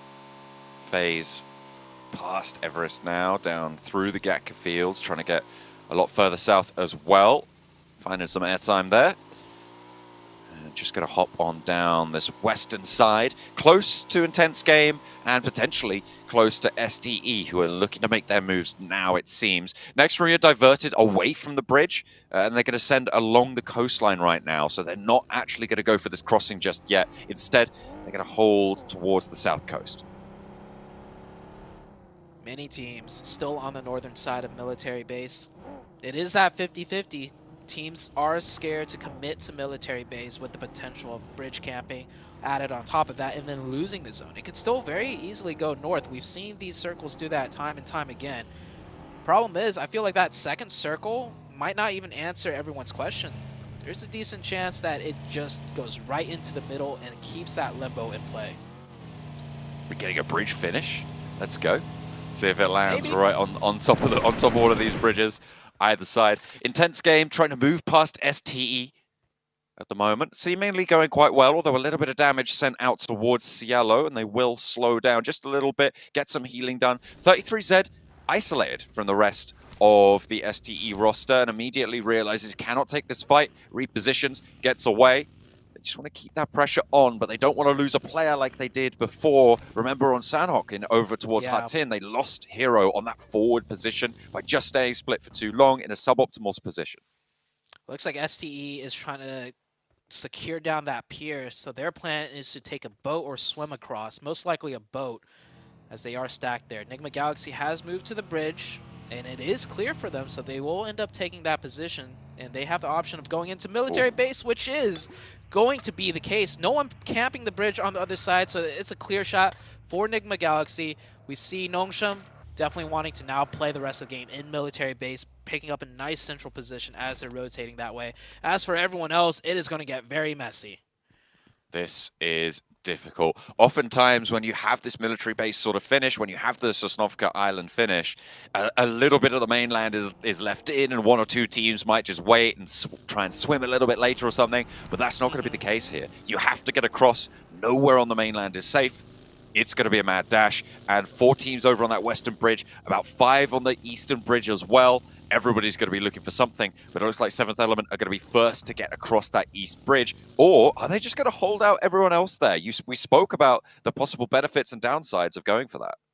Yeah, 7th Element down in 15th place. They might decide to just, pick up whatever points they can and see what happens. It is a huge risk versus reward, and that's what they need to do if they're aiming for the top 3 spots, though. If they're aiming to just, make it past, then they might just play it standard and rotate in. And there's a decent chance, I feel like everybody's going to just take that bridge, and they'll see enemies driving next to each other, but they're just going to keep going, because anyone stopping and taking a fight here is certain death for the first 2 teams, maybe even the first 3 teams to take the fight, because there's another team coming in on your backside, backfilling in, third-partying, and exactly this case and scenario right here. Goku Bot for 7th Element has stayed on the mainland. The rest of the team have gone south of the river, out of the gap of water there. Over the bridge they've went, but Goku Bot still just biding his time, maybe looking to pick up a couple of those points and add to their tally. NB, though, the major benefactor of this scrap. I think this is really heads up from you to Alliance. I mean, obviously it's suboptimal to lose 2 of your players, but the fact that they just go instantly, right, we've lost 2 players, let's cut our losses, let's get out of there as fast as possible. We know there's going to be a lot of pressure from other teams, and Hale will be the first to strike. Yeah, Hale third-partying this fight. That is the last team on this northeastern side. Meanwhile, on the northwest, on the minimap, Kanina Power, Intense Game, and FaZe have to cross. Enigma Galaxy has set up the bridge camp on the other side. Real tough going to try and get through on both of these bridges. Teams already through are laughing now. They're going to be pretty happy with it. STE took those boats from Ferry Pier. They got on nice and early. They've diverted their presence from that western bridge, but the east bridge still fraught with danger. At stage 2, you can stay out in the blue and scrap for a little while, but it just makes things that little bit harder, and you know you've got a long dash ahead of you. Yeah, it's like a losing battle. Even if you win the fight, you're taking so much damage, and then you got more teams to fight on the way in. Biggest thing is you have no info to work with when you're this far away from the zone. See where the circle shifts. It goes hard to the east, and 7th Element could take that giant hilltop. Allian is already up there. Nongshim Red Force close to the new center. They might be able to make another central rotation. We see N Hyper close by. More on the southeast of that zone. A great spot. 7th Element picking up the much needed Elim points that we were talking about. They get 1. Can they get more here? The fact that they have that outpost in Allian is their saving grace here. The detriments of taking a bridge camp are kind of assuaged by having that player, having that foothold. The question is, can Allian hold it off? Because Morph are going to look to potentially mount up there if they don't think there's a team in that position. So maybe Allian's just going to scare them off, try and go for that another way. But look at that western side. There is so much going on there. Man, I see Kanina Power potentially rotating east to try that bridge, while Hale just came from the eastern bridge to try out the western bridge. So it is not looking good for the teams in blue. And yep, they run right into each other. So that just goes to show military base, man. Definitely a difficult spot to get to. But who could get these Elim points? Blue Zone is taking, looks like Kanina Power is the brunt of the damage. Oh man, it's so sad that they didn't go for their regular drop spot. Meanwhile, over on the bridge, you can see in the picture-in-picture, Enigma Galaxy looking to hold strong against Intense Game, and it's looking to start off quite well. Can they keep it going? Because Freak's just been knocked in the meantime as Kanina Power are whittled down to 1, only Becca on that coastline. Enigma Galaxy still on the crossfire, a little bit too far forwards, but does have cover there. The trade's going the way of Enigma Galaxy again. And they're finding knock after knock here against Intense Game. So a good start to this scrap. Trades back and forth. 7th Element holding strong right now. NB Esports down to the 2. Taking a look at the minimap to see what has happened. Nongshim has moved into dead center at the power grid compound, just right below the giant hilltop. Inko have also made it into one of the bunkers that are very close to center, so that's the central teams for now. The bridge camp, so difficult too, because once you fight in a way where, you know, they're not going to get across, they're just not going to peek you. They're just going to sit still and deny the points, which cuts down on your time too. They find an angle on one, the wide angle from Alien. Alien actually came down from the hilltop. So they really are looking for the elim points. I like this out of 7th Element. They could play passive, go into zone, get another good position, but they realize they really need points, so they're going to go in later after they confirm these points, and they're up to 4 elim points. No one has taken that observatory position just yet, though. But getting back up there is going to be a lot harder for 7th Element now, with NASA where they currently sit over on the Western Bridge. Enigma Galaxy disengaged from that hold. Intense Game lost a lot of players, and now FaZe are potentially going to lose 1 or 2 in a scrap across the bridge. The circle shrinks over towards Inco, over towards Nongshim Red Force. Wow, great opening for Enigma Galaxy there. They ran right into STE, and that was definitely a huge advantage for STE, holding this and looking at their backsides, but they get the opening knock. Will they be able to confirm the point? Oh, this nade should be good out of Lord. Tosses it a little bit wide. Oh, cooked a little bit too much. STE need to start moving, because Lord's got another nade. If they don't do this fast enough, 33Z needs to find this final finish onto Enigma Galaxy. Actually, Enigma Galaxy has a 3rd member who just revived the first down player. So Enigma Galaxy now being a thorn in the side for STE, and the circle has shifted away from both teams. And it's Hero again getting caught out for STE. Don't want to see that as a pattern starting to emerge. In the last 2 games it has been, though. Stage 4, the blue zone still survivable. Enigma Galaxy going to make the choice to rotate around to the northern side. They've held this one long enough that the health bar on Hero is quite low. It's going to force a very fast response. I think 6 to 8 might be able to stay as 4, which is going to be a saving grace for them. But they're going to have to get on soon, and it might be that Enigma Galaxy can get ahead of it. Yeah, 6 to 8 being extremely cautious to go for that revive. They don't know it's only a 3-man team. If that's a 4-man team, going for that revive is definitely a big mistake. Shing gets a knock and an explosion. Now Enigma Galaxy forced to play along the wall sides, down to just Coops. Looking to get that revive. 7th Element, meanwhile, that's a great shift for 7th Element. We didn't really mention it shifted hard to the north, so the teams that were camping on that northeastern side, being 7th Element, don't have too far of a ways to go. We talked about this bridge camp early, right? And what we said was that it can potentially lose you players. 7th Element haven't lost any players, which is obviously the best case scenario. We said that it can put you on the edge, which is potentially a disadvantage in a couple of scenarios, but the shift has kind of mitigated that. So the fact that they've been able to successfully have this bridge camp play has been a great result, as you say, for 7th Element. They are looking to control with quite a wide split, it has to be said, on this northern side. They're potentially just scouting for openings, scouting for information, and trying to get further into this one. And Hyper, 1 player knocked there from a tricky position that they didn't really scout out. Next Ruya with 2 there, both being snakes. And Hyper need to be careful too, because 7th Element is very close by. If they engage in this fight and take another knock right here, 7th Element might chime in, and they are right now getting shot in the back. Or that could even be FaZe looking at that mini-map right there. Koi goes down as well, and Hyper getting cut down 1 by 1. A great nade out of Chiffon, but Koi's already finished, and Hyper down to 3. I think those shots might have been coming from the rest of... from the last player of Next Ruya. I'm not entirely sure where those shots were coming from, but either way, it's going to work out for a little bit, but not for long, as the nades, as you say, open up the bidding. And Hyper moving across now, losing Koi. GK first down as well. Not a great situation for them. A lot of these teams on the northwestern side have been shredded, including Enigma Galaxy as well. It was Duxan who crossed that western bridge very early, who were able to get through, who have survived in a decent position, keeping all 4 of their players alive and moving across this airstrip. Enigma Galaxy down to just 1 player now. He is still on that wall side. Next circle shift goes away from Enigma Galaxy, not getting any circle luck today. We'll see how the rest of this match plays out. But 7th Element with 4 controlling the whole northeastern side. This could be a huge game for 7th Element.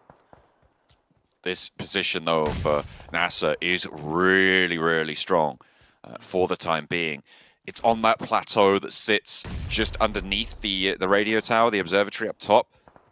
So they will be looking to try and take control of that, I'm sure. And I don't think it's going to be that easy for 7th Element to make their way up. Alien getting knocked as well. Really, really difficult. They'll need to go on a rescue mission if they want to keep him up. But with only 10 seconds before the close, do they have time? Yeah, blue zone closing. Alien not in zone. I think they will have to just give up on Alien. Alien was in such a pivotal position. Getting knocked there is a huge mistake and gets confirmed as well there. So no questions asked. Alien is out. 7th Element looking to be in a great position with 4. Now down to 3. Changes things quite dynamically. FaZe made it through from the Western Bridge. FaZe was the last team across the Western Bridge, and they are still here with 2. I don't know how much further they could get. That position a little bit exposed, but that's the best they got. Alien finally getting flushed out there. Divine trying to hold up the top of the mountain for as long as possible, but will have to regroup, eventually pushed out by the blue zone. Now, this is the difficult situation, right? For 7th Element, they're going to have to move past NASA one way or another. Their western flank is actually probably safer. They might actually look to try and wrap around, potentially third party on a scrap that FaZe might want to take, that Morph might want to take. But with STE starting to flow around this eastern side, there's a lot of pressure coming from the south. Morph will decide to back down and just go right into the low ground here, just playing the next zones. It gives STE a little bit of breathing space. They got to make sure they don't move too early and get knocked there from the Morph player up top, who's not in the next zone, so he's going to bide his time. STE from the south with 4, Morph on the east side also with 4. These two teams could come into a big factor depending on the shifts that will be playing out here. One of the Morph players gets knocked out of zone. Definitely not going to be revived. Who's going to confirm the point? STE will be one to confirm the point. STE needing to put a good result on to keep up pace with that third place bubble. Right now, they're sat 6 points behind with those 2 eliminations. That's down to 4. And they want to try and add to that with placement points, but there's still 10 teams remaining. A lot of solos and duos still in this lobby from the fights that we've seen on the bridges. On that western side in particular was the most brutal of it all. Duxan yet to make that push. Domino effect. I'm just wondering, what if Nigma Galaxy never camped that bridge on the west side? It could be a completely different picture right now. Or in this case, only one 4-man team on the west, and that is Duxan, the first team across the western bridge. So not being anywhere close to that bridge keeps them up at 4, which is great for them. But how many points can they get continuing into stage number 6? Morph being pushed off that side. That was a very disastrous decision to back off the fight. Now they're just being put into bad angles, exposed to every single team here. And the circle shifts down to the southwest. Goes over towards Nongshim Red Force and FaZe's positions. They're on sort of mountainsides here, very terrain-based spots, trying to use the ledges up and down around them to their advantage. The elevations going to be pretty tricky to handle every which way, but Rocky finds 33Z crossing out in the open. Should be looking to flush here. Xing tries to suppress. Actually, an instant response. Can they tag this res? It looks like they're going to go for it, and the smoke is already there. That is huge. Yeah, that is huge for 33Z. He didn't go and confirm the point. I'm very surprised. I think that one headshot deterred him just a little bit for re-peeking the same spot at the same angle, and that was enough. Just that one shot to the head missed him that 1 point, but more importantly, that one shot to the head saved the 4th player of STE, and they're going to need all 4 because they're going to need to breach into this zone, and it looks like Nongshim Red Force is going to be the team up to the challenge to defend against it. This is going to be 7th Element's opportunity here to go for a third party because NASA are having to deal with Morph. Cleon descending first and STE are striking them in the back. Rocky falls down and that's retribution. You knock one of our players in the open, we're going to take one of yours clean off the board. Now 2 players for Morph on the south side. 7th Element have yet to move. They haven't managed to see or spot or scout this is going on, but they look to go into the vehicles as Xenox turns the corner, opened up in a 1-for-1 trade, but that's going to play into the advantage of NASA for the time being. J7 finds the flush. Xenox is down, but Morph are eliminated. STE might look to try and go in as well, but they don't have to with the zone.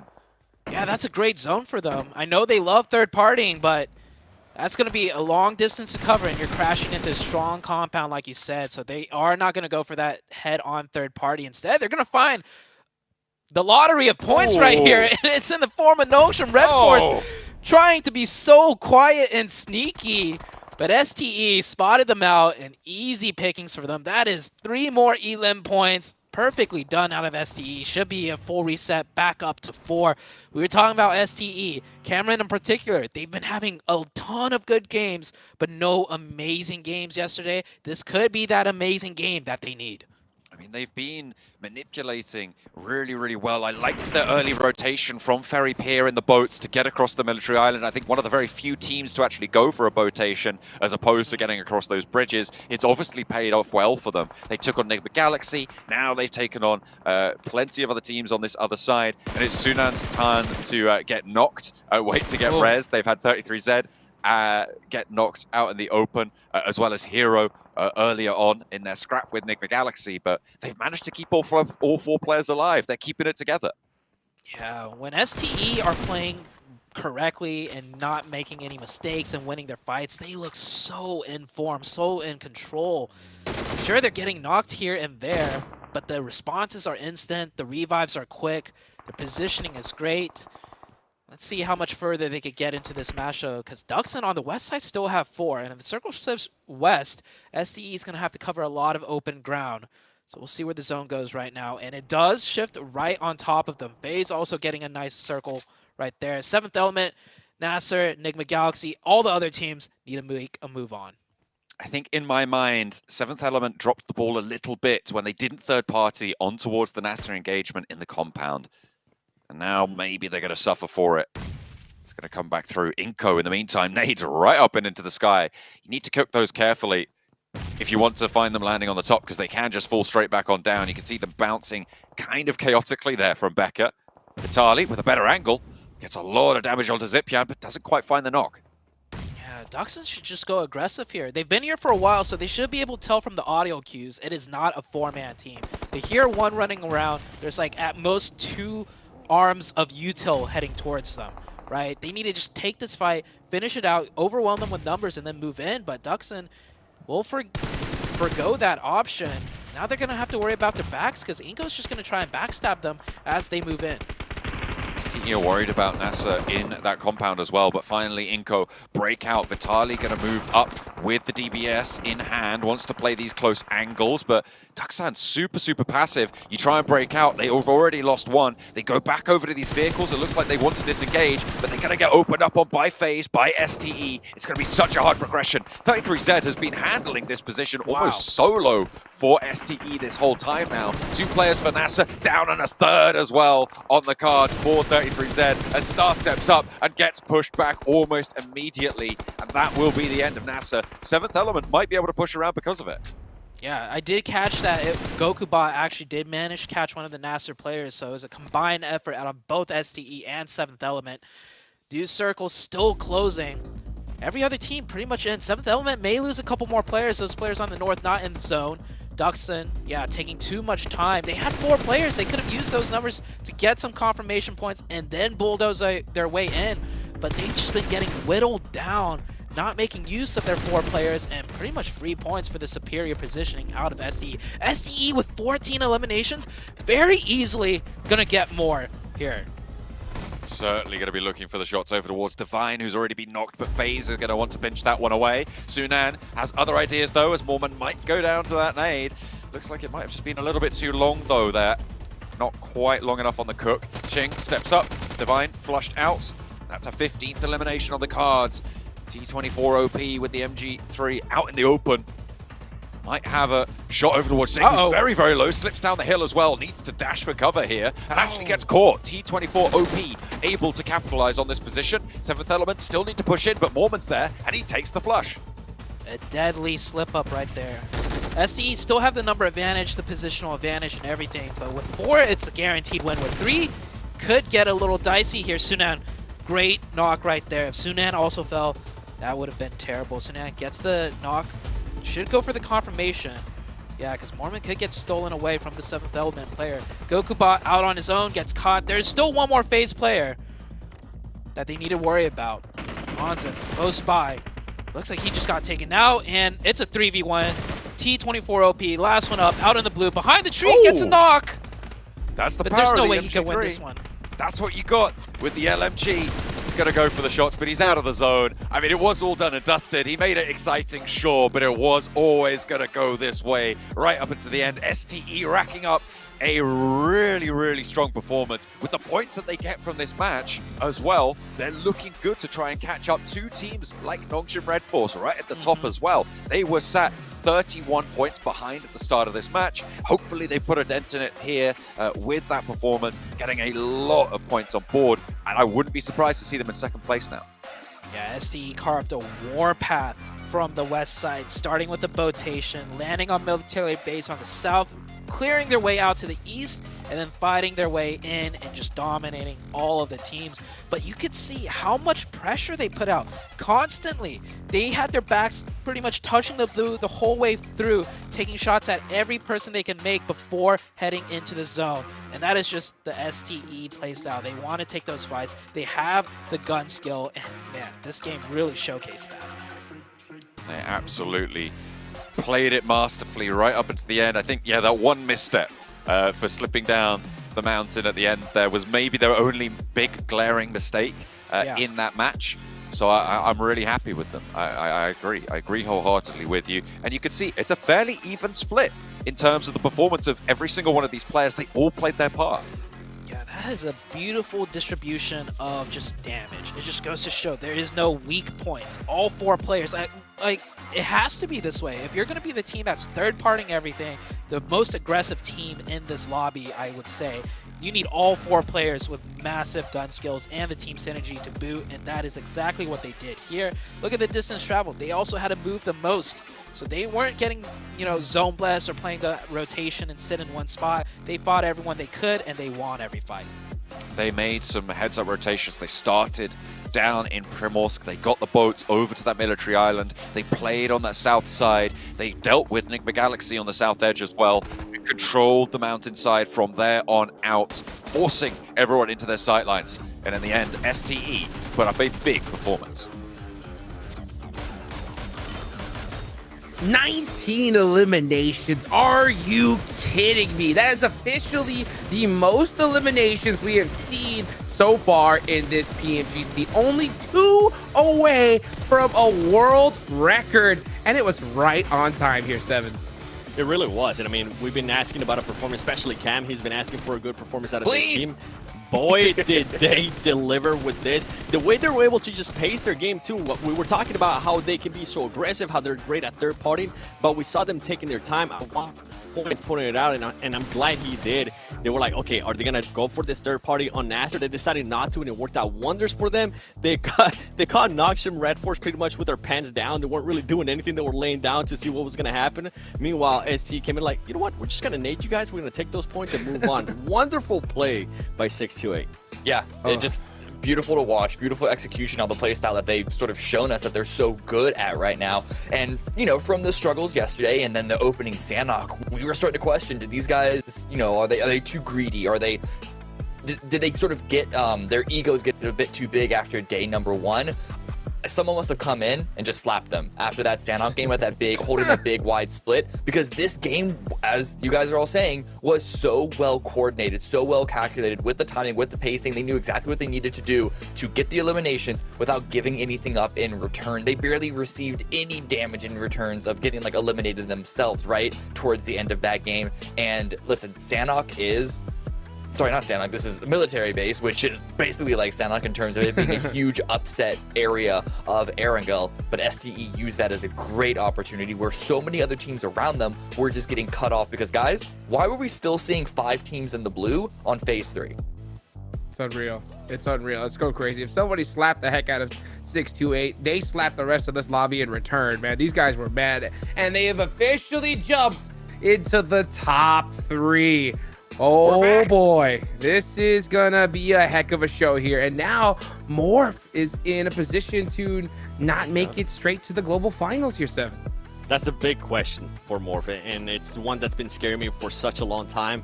Yesterday, they were able to save their day by getting that chicken dinner in Miramar.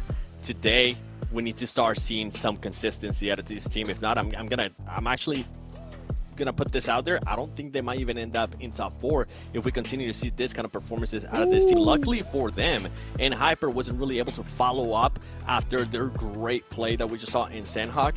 They were only able to get 4 points, and guess what? Those 4 points came from eliminations. I want to see more placement points in Hyper. GK got a little bit too aggressive there when he got knocked. He was able to confirm it, but he decided to push in a position that wasn't even scouted, just putting himself in a bad position. Yeah, I agree. GK first ascend was a little bit of a throw. However, FaZe coming in from behind them, you can't expect that. Again, why were they so late in the blue? This was a military base. This was an upset map. And so even though it is disappointing to see both NHyper and IG, neither of those teams that are trying to climb up those leaderboards have a back-to-back performance, this is one of those maps that you can kind of give them a little bit of slack for that to happen. It's these next two Erangels that both these teams really need to make it up, because again, we're seeing these gaps on the overall leaderboard start to really continue to find themselves. If NHyper, if they want to overtake Morph with the opportunity that Morph's slow play today is giving them, they need to follow this performance up with an amazing one on Erangel.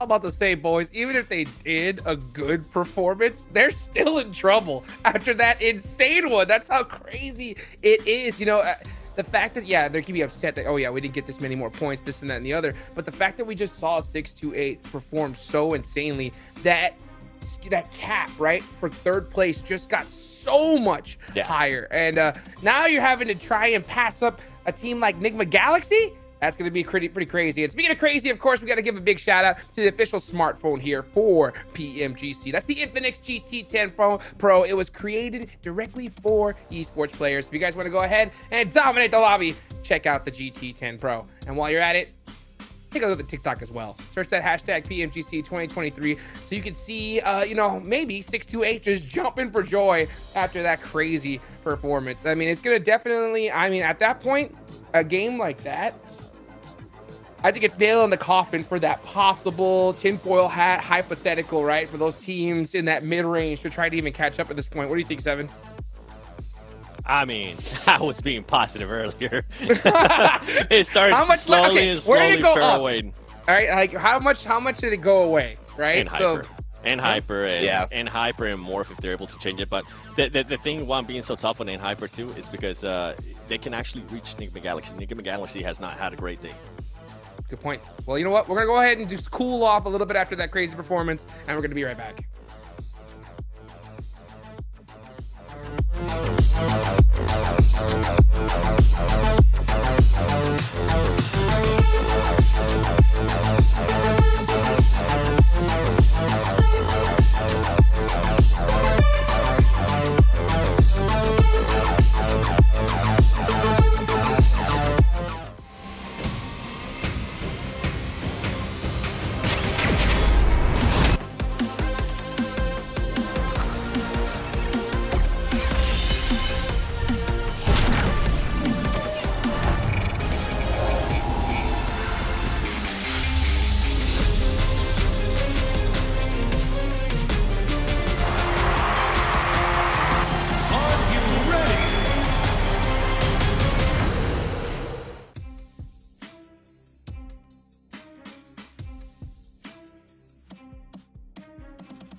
And we're back. Here we go, guys. Day number 3 has been nothing but action-packed circle shenanigans. So, you know, I heard like what you said a little bit earlier, Seven, right? You know, we think that NHyper possibly has a chance. Morph has a chance. But now you're saying that even Nigma maybe have to put in some work here. What do you think about that? I feel like they do. We haven't really seen given that it's 2 matches, we really haven't seen good performance out of them. I feel like they've been focusing too much on those bridge camps. Yeah. When we're used to seeing this team actually focus more towards the middle of the circle. You even heard the caster said it at 1.2. If Nigma Galaxy wouldn't have focused on that bridge camp and they would have actually focused on their crazy rotations with that secret formula that they have, I feel like it would have been a completely different story. And I feel like I wouldn't even be talking about this for Nigma Galaxy. So Nigma Galaxy, give me some crazy rotations, kid. Come on. I think there's somebody evil at PUBG Mobile that heard that was like, time to change the formula with these circles. Goodness gracious. Let's go ahead and take it on over to John and Zute. Hey man, if it's not working out, you got to change some stuff up. So maybe Nigma Galaxy, you're going to have to look to adjust a thing or two at the middle part of today, although it's going to be pretty tricky because a lot of other teams are trying to take those central positions as well. I think the biggest change is not the formula, but the way the teams are playing, right? We had a quick discussion about it. I feel like coming into the third day, by default, the first 2 days, most teams are thinking, you know, we'll work our way into the circle, fight our way in. If we get a nice circle shift, we'll full send it. But by third day, if that's not working, teams will change their strat to, okay, what is working for the other top teams? Nigma Galaxy, hey, we could do that. Let's just try full sending ourselves, which creates less space for Nigma Galaxy to play in as well. So it is, you know, the day where a lot of things start changing up. Teams will alter strategies here. And one team that hasn't had too much success is Nigma Galaxy, but we're only, you know, a couple games in. That big game could still come out for Nigma Galaxy. We're waiting for it. We're waiting to see it today. They do kind of just need to keep pace at this point. They have got a 10-point lead over Morph, who have similarly not been performing in today's matches. They were a little bit lackluster yesterday as well. They did manage to keep themselves up towards the top of those tables, but in general, it just wasn't what we want from them. And I think Morph definitely have the most to prove out of all of these teams now in the top 4 spots. With Enhyper close by, they might even drop down to 5th. That is a big possibility. I'm looking at the leaderboards. I still think it's going to be a really tough task for any team to break past into the top 3 simply because of the point gap and because of all the teams' performances that aren't in the top 3. Obviously, the most consistent are in the top 3, but we've seen exactly how they do it, and it's a formula that they can replicate throughout the other games. As for everyone else, it's seeming like, you know, sometimes they get a big game and then they're nowhere to be seen. And if you keep getting those big games and then nowhere to be seen, you're not going to be able to catch up and pass up the consistent teams, which is the current top 3. Primorsk up to Severny on the plane path. Going to be good news for SDE to get that loot on nice and quickly. Although there's going to be quite a few teams around them, so maybe not the best of news. We'll have to wait and see how they progress forwards, where this circle's going to take us. Are we going to go back to the military base? We'll have to wait and see as teams start to drop out here.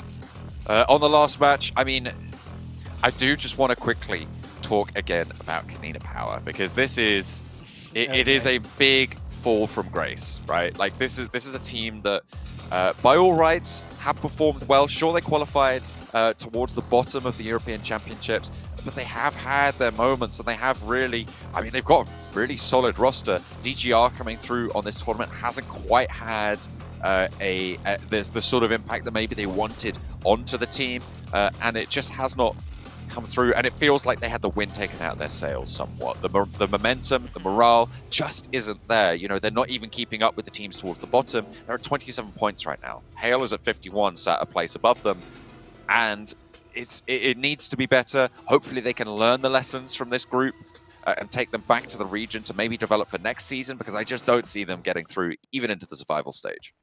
Yeah, points-wise, it's very easily possible, because just the bottom of the group, it's easier to pass up teams, because the other teams near you aren't doing too hot either.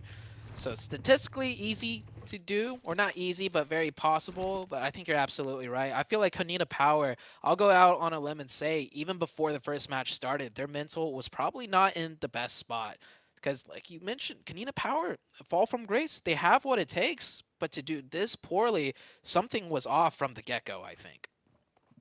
No, it's very difficult, obviously, to pinpoint exactly wasn't working for them, but either way, they are going to feel it on those points totals, and I'm willing to count them out at this stage of even making it to the survivals.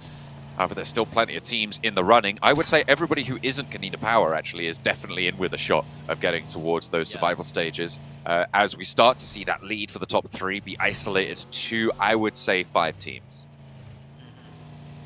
We do have a very northeastern circle here. Should pull away from Stalber. It's not too far up north.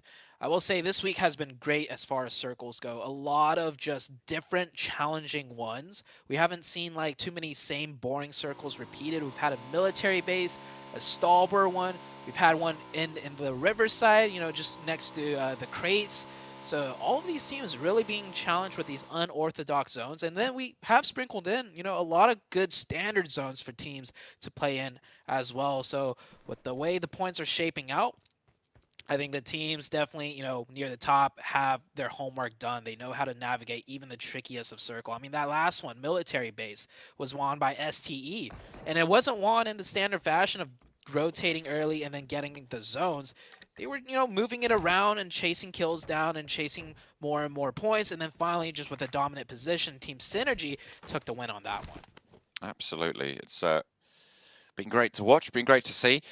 A lot of interesting circles, and I'm happy that it's going to continue. The position to the north of Snell, but probably not going to be finished up towards again. It's very unlikely there. North George for Kanina Power. They'll rotate most likely along the top of that central river and look for a crossing at some point there. Over on the eastern side, it's fairly sparse. No one in Lipovka. Obviously, the plane path started Primorsk to Severny, so that western edge going to be a lot more densely packed with teams. I do see NB Esports close to central position, but that is just their loot position. Taking a look at the timer, we are quite a couple minutes into this match. No team's really making a fast rotation center just yet. I see Intense Game on the west side starting to get a move on. Nongshim Red Force right here on screen from the south, moving up more north, looking to take some strong spots. And there's a lot of strong positions in this first circle, but this is one of those circles where it's like a little bit too dynamic with breaks in the map, where if it goes north of Yasnaya, it's a totally different battlefield. If it goes west, if it keeps the river in play, that's a totally different battlefield. That teams are looking to wait a little bit for that second zone to really prioritize what power position they want. FaZe rolling up. They spotted a player from Intense Game. Adrian doesn't really have the backup just yet, but I think that's going to change in just a moment. You could see the rest of the team up on that hillside, and now Mella's in trouble for FaZe. They're going to have to answer and suppress that ridgeline, try and keep them away from supporting Adrian. They are actually going to reposition a little bit with the vehicle. Try and drive away, but the team is here, and they have got Adrian's back now. However, FaZe controlling the bridge. This is quite an early setup here, but both of these two teams have got plenty of loot. Yeah, and I do believe Kanina Power is within earshot of these gunshots, and Kanina Power is one team that desperately needs to third-party something right now for a couple of points, so this could get very messy. Onzen already has swam across the river. I don't think Intense Game is aware of this at all. As you can see, they've shifted towards the west side of the map, shifting into Kanina Power potentially, which is why that player's so low. Yeah, Kanina Power is here to third party. Becker opening on the open ground, knows he can't step out too wide. There's plenty more players in the wings, and Onzen will start to strike now. Adrian forced to try and crawl away from it. Mormon now on the northern shores as well, and it might be a little bit of a crunch coming through from Intense Game on this northern side. Kanina Power pushing in from that west edge. And now FaZe, having surrounded them on the east, crossing undetected and forcing them to make mistakes here. Diego wants to try and take these trades, but you're covered off from two angles now. You're just going to have to find what you can, and you're out of ammo as well. It's just not going to go your way. Diego falls next. Yeah, and now they're getting pushed by Kanina Power, completely different squad from FaZe. This is probably the worst way to start the game. Well, I mean, there is no worse way to start the game, but mentally, this is, you're going on a rotation, right? One player gets caught, you decide to come back and help, and then you get crunched by two different squads. That's not good for the mental right there. In an Intense Game, this would have been a big one for them to kind of, keep pace up and maybe get some more points to have that conversation where you could be in the top three, but getting a big donut here in that fashion must be very demoralizing. It's not going to be the best of news. In 6th place, though, they are one of the safer teams in terms of those survival stage spots, but still very much at risk. Do not want to be putting those sorts of numbers up. You're right. NB shots over towards NASA, but it is just jousting at the moment. No one really looking to take a head off at this stage. Just damage the armor, absorb some of the medical supplies. You see SDE here rotating in from the far southwest, and SDE definitely saw that fighting. They're keeping in mind where those teams probably are, who was in the elimination feed, and I was gonna guess they're gonna go up north into the blue to maybe get more fights in, but they're staying on the south side. So with that knowledge in mind, they aren't going to look to do some third partying in the north. They're going to play their own game on the south. Next zone shift about to come out. And oh boy, Yasnaya finish potential. Ooh, that is Could be dastardly. Udo Alliance pretty happy about it though. They dropped there, they stayed there, they won't have to move too far at all.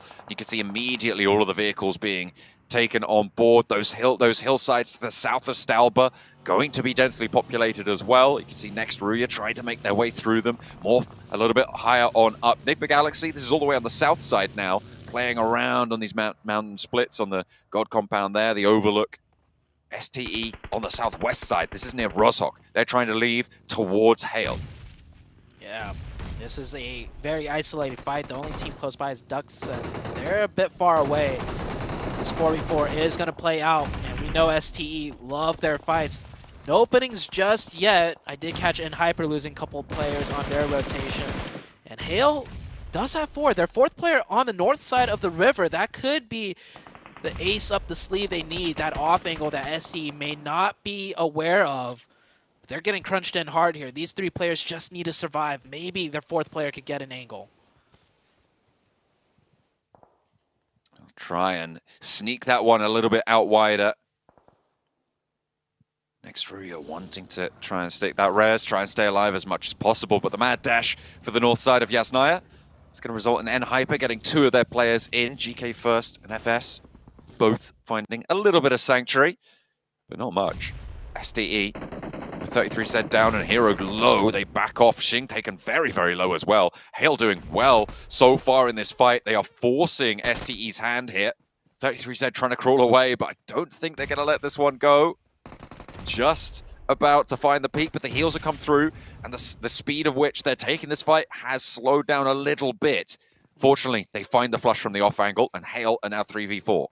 Yeah, the off angle from the north side, I'm pretty confident to say, is what got the opening onto the player of STE. And a nade to follow, STE getting cut down here. A strong fighting team, but all it takes is that one knock for the entire formation to break, and Hale are taking great advantage of it. Spray from Sunan through, but not going to find anything. They have repositioned away from it, saying somehow safe from the fire there, has just about found a corner that won't be lit up. As Tiger holding down these windows, they know where this player is. They should know where Sunan is. I don't think 628 are going to be able to replicate their performance from the last match as we hop on over to Kanina Power. This is on the north side, looking for that flank. Kanina Power wanting to try and keep this fight going on the northwestern side, but they've taken a knock against FaZe. Yeah, next circle is shifting too, so a lot of engagements here. Teams are caught on each other. STE, Sunan, last one up, is forced to rotate away, rotating into Inko, and Yasnaya still in zone, but a lot of the open fields to the east of Yasnaya will be the central focus point. A long slope that sort of goes away. Underneath Morph, it's basically sort of long, slopey terrain going all the way around for this next stage. I think NB probably have the best side of it in terms of the ridge cover that they have. FaZe still scrapping it back and forth with Kanina Power, and it's going well for FaZe right now. Kanina Power not really able to stand up in the face of it here, as FaZe are keeping the pressure up. Agori trying to get the reses onto the backline. Becca down. I want to try and pick it back up. Ventura's back in action as well in the meantime, and only 2 players of Kanina Power to deal with. Yeah, this should be another 2 points for FaZe here, putting them up to 6 elim points this very early on. And if you look at the leaderboards, FaZe is in 6th place. That's a good spot to be in. Get a couple more points, put your names in the conversation for a potential top 3. Good nade. Only 1 player left. Should be a clean finish. Shouldn't lose anybody. Onzum pushing in. Does get knocked. Should be a quick trade though. And there it is. Able to shut out Kanina Power yet again, who are only able to find 2 points on this match. Unfortunate news once more for the European representatives. But good news for FaZe, keeping all 4 of their players alive. And like you say, 6 eliminations this early on is good. The question is, can they sustain? Have they used too many nades? Have they used too much utility and expended that armor supply too far? We'll have to wait and see how much further they can go, because they are cut out a little bit, and Hale swinging in behind them. Nongshim Red Force on the south side, getting shot up just a little bit by Inko, trying to push them away. So Nongshim's playing this slow from the south. Nigma Galaxy is also playing this slow from the southeast side. Those are 2 big names we've got to keep track of. We do know STE down to 1. Most likely won't be able to do much this match. And Morph, the other big name that we haven't seen too much on, they're scrapping it out on the north side against Nasser, right just south of Stalber Hill. Going to be trying to defend that 4th position, although 4th is kind of probably one of the worst positions to find yourself in. It can be so demoralizing to be just on the edge of getting that direct qualification spot to the Grand Finals, but we'll have to wait just a little bit longer. They will be denied. Hale trying to move in behind NB, and right now all 4 of their players are alive, but 2 of them are knocked. And look at how difficult this is going to be. A single nade into this bathroom sees the majority of Hale completely dispatched of. Mondo around the edge with the DPS, steps out, spots the player on the inside. This should be it through the window, but he's not connecting with the DPS. Finally cuts the cross, and that's 3 points added to the tally of NB. A really good pickup as Hale are down to 1. Yeah. Hale getting picked apart there. Tough position to defend, however, when there's a team on the northern high ground, and that team on northern high ground gets the zone dead center. Ooh. Great zone shift for Enigma Galaxy as well. This could be the game. You know, they've had a couple bad games, which is, we could say, uncharacteristic because they've been very consistent, but this might be the big one for Enigma Galaxy to boost their way back up the top of the leaderboards. Still very early into the match, though. They have a lot of work out to do in front of them. A lot of work indeed. It's not going to be easy. Enigma Galaxy, like you say, looking to snake all the way up on that eastern edge. Sneak their way through with NB successfully taking a fight. They are only left at 2 players though, as FaZe rotate around on the north side as well. Looking to get a down shot on towards Morph, and maybe third party there. Standoff with Nasser, sorry.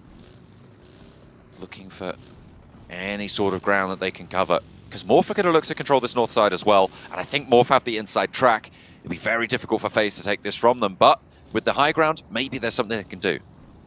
Yeah, there might be a huge exploit here for FaZe. I mean, FaZe are fired up this match, already up to 6 eliminations. They're feeling confident here. Don't know if FaZe spotted them. Oh, shots ringing out. You can see it on the minimap. They did spot the location of Morph. So Morph's position is known. Mormon maybe trying to bait out shots to gauge just how strong the opposition is here before they really commit to anything. And scouting around at the same time. This may be a position that they don't even need. Looks like they got the edge of zone here. And with FaZe, majority of them not being on the high ground, I don't think they're going to look for an angle in to contest the spot that Morph has.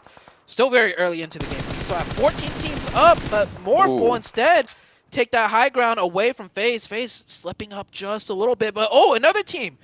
Duckskin coming in from the blue, far up in the north side. They've swept all the way around from this western edge and are looking to completely encircle this. They might have just taken Morph's position from them. This is really, really unfortunate timing, but brilliant for Duxan. They've taken that compound away from Morph, forced them into FaZe, and to be fair to Morph, they're very much pushing FaZe off that position as well, but they have had their position taken away from them. They'll have to move further south. The good news is that that compound not really going to be a priority to be able to hold on to for this next circle. Yeah.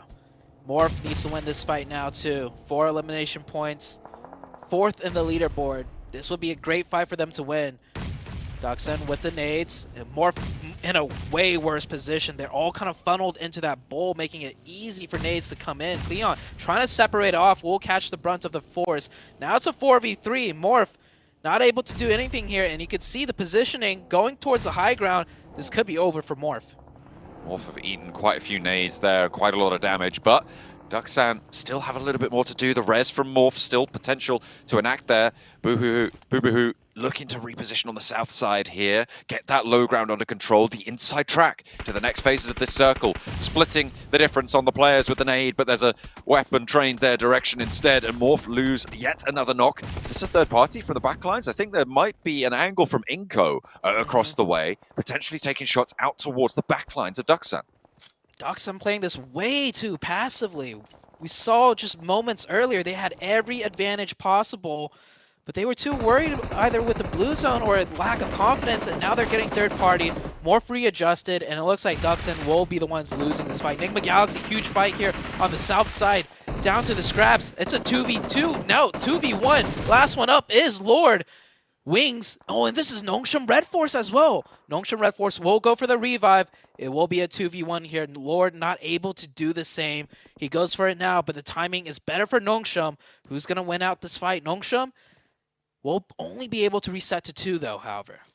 Wayne's going to push past the down player and immediately responded to. Lord didn't manage to pop a res here, but he gets the knock and the flush. Now Sporter with a nade, looking to cook through the window. I think they heard the pin pull. He steps out, he baits the nade to bounce off the window and gets back to cover. A second now invested as Lord swings through, spots the window, but gets back into cover, a sliver of HP, and it is Enigma Galaxy holding on by a thread of the nade outfit. That should be good. Window. We'll look for it, and there it is. It's going to land straight on to Ralph. Finding the shot, finding the nade, and Sporter closes it down, but at the cost of plenty of their players. Oh, man. If Lord was able to clutch up that fight, they'd be in a great spot in the zone. For the next one, they would be getting that like almost full reset. But a pivotal fight lost. Only 2 elimination points, and they went out early still. Not many placement points either. Nongshan Red Force will continue on. Morph still alive. Down to just 1 player here. Looking at this, reset up to 3 potentially, but Inko shouldn't allow this to happen. Inko have all the lines of sight. No third-party worries for Inko. This should be easy pickings for some. 2 high nades. The first gets a flush. Is the other one going to find the players behind this rock? Because they did manage to get to cover. Picked up on the down player, so now it is just Yoru, but Nenebeche has got that angle from outside in the zone though, so it will have to be repositioned fairly soon, but Squash going to roll on in, get some info. They know exactly that he's in this smoke, and it's going to be very difficult to survive here. Tries to crunch it for the player there, but he steps out, goes with the DPS around the edge of the smoke, but Squash handles it, and none of the players from Inko go down. Inko keeping their squad up as 4, now in firm control of the entire northern side. Meanwhile, so many fights going out. We're down to 7 teams, only 20 players alive. So not many strong teams left here. A lot of teams down to 3, down to 2. 7th Element, I see they're down to 1. NB Esports earlier at this compound had 4 up with a really strong position. They're actually only working with a duo now, and FaZe is right over the top of them. So this could be a big game for Inko. I think they are. The only 4... No, they lost a player. Looking at the feed right there, they're down to 3. That is really unfortunate. So only NASA now with that full squad. Yudo Alliance trying to break out these open fields near Yasnaya. This is the open sloping terrain that we were talking about earlier on. There are some defilades over on the eastern side that Inko are sort of playing around, but that plateau that sits in front of them, it's just so hard to navigate. The east edge is going to be a lot safer for a lot of these teams, so I'm wondering what NASA can do now. Yeah, this is Nasser's game to really convert into some points, being the only 4-man team, and they get the high ground. They have the zone control on the edge side, but they have very favorable terrain working ahead of them. They just need to make sure not to make any mistakes to lose a player early on here. They need to clean up these fights, not lose a single player, and they're starting it with 1 position at a time. One of the FaZe members taken out, creating more control for the side of Nasser. A really important position to be able to take control of. A little bit of high ground, some hard cover from that shack. There is a FaZe player close by, and they might want to deal with that fairly soon, but are Inko going to have sightlines over towards it? Are they just going to rotate on through? Because Inko are going to have to make their move. Nenebeche is close by, and he's going to try and get that angle away from them, but he's spotted. Ooh. J7 takes down Nenebeche. Nice awareness to catch that out. There is that vehicle sticking out like a sore thumb, however. So J7 will pick that one up. Surely Inko can't do anything now with only 2 against the 4 players of Nasser. Nasser doing a 1-2-1 split. 1 player in the far back. Just watch everywhere else on the battlefield, because they know this is a prime opportune time for them to take third-party shots from distance, pick up as many elimination points as they can. Nades being traded right now between Becca and Star on this northern side. They have got more backup in this location for NASA. And Nade actually moves the vehicle there as well, but Star pushes forwards, wants to spot Becca, but there's a crossfire potential as Becca spotted. J7 finally moves on out wide, and a crossfire of their own is established. Squash struggling to land the shots onto J7, but finally converts. Hits the deck, gets the reload. Now turns his attention over towards the rock and pushes forwards, but he's the last player for Inko. Yeah, Squash does need to play this a little more aggressively because he is a solo. Nasser will get that revive as there's no real pressure. I mean, there's some third-party shots from distance, but that is at such a steep angle that Nasser could really just disregard that. Nasser looking to close it out onto Squash. Now Squash did push up, but not enough for him. And they will take that player down. Up to 8 eliminations for this team on the high ground with 4 players up. Mela is still on that rock for FaZe, playing just up the hill from where Spec is right now. You can see him there. He's waiting for players to try and crash onto this location. I don't think there's a vehicle nearby. I'm not entirely sure, but Mela might be a little bit camouflaged here. If he bides his time, could rank up a little bit for FaZe, who have already got 6 elimination points here. And they're on the chase for N-Hyper. Udo Alliance trying to leave from the Asnaya Fields, and NASA will shut the door.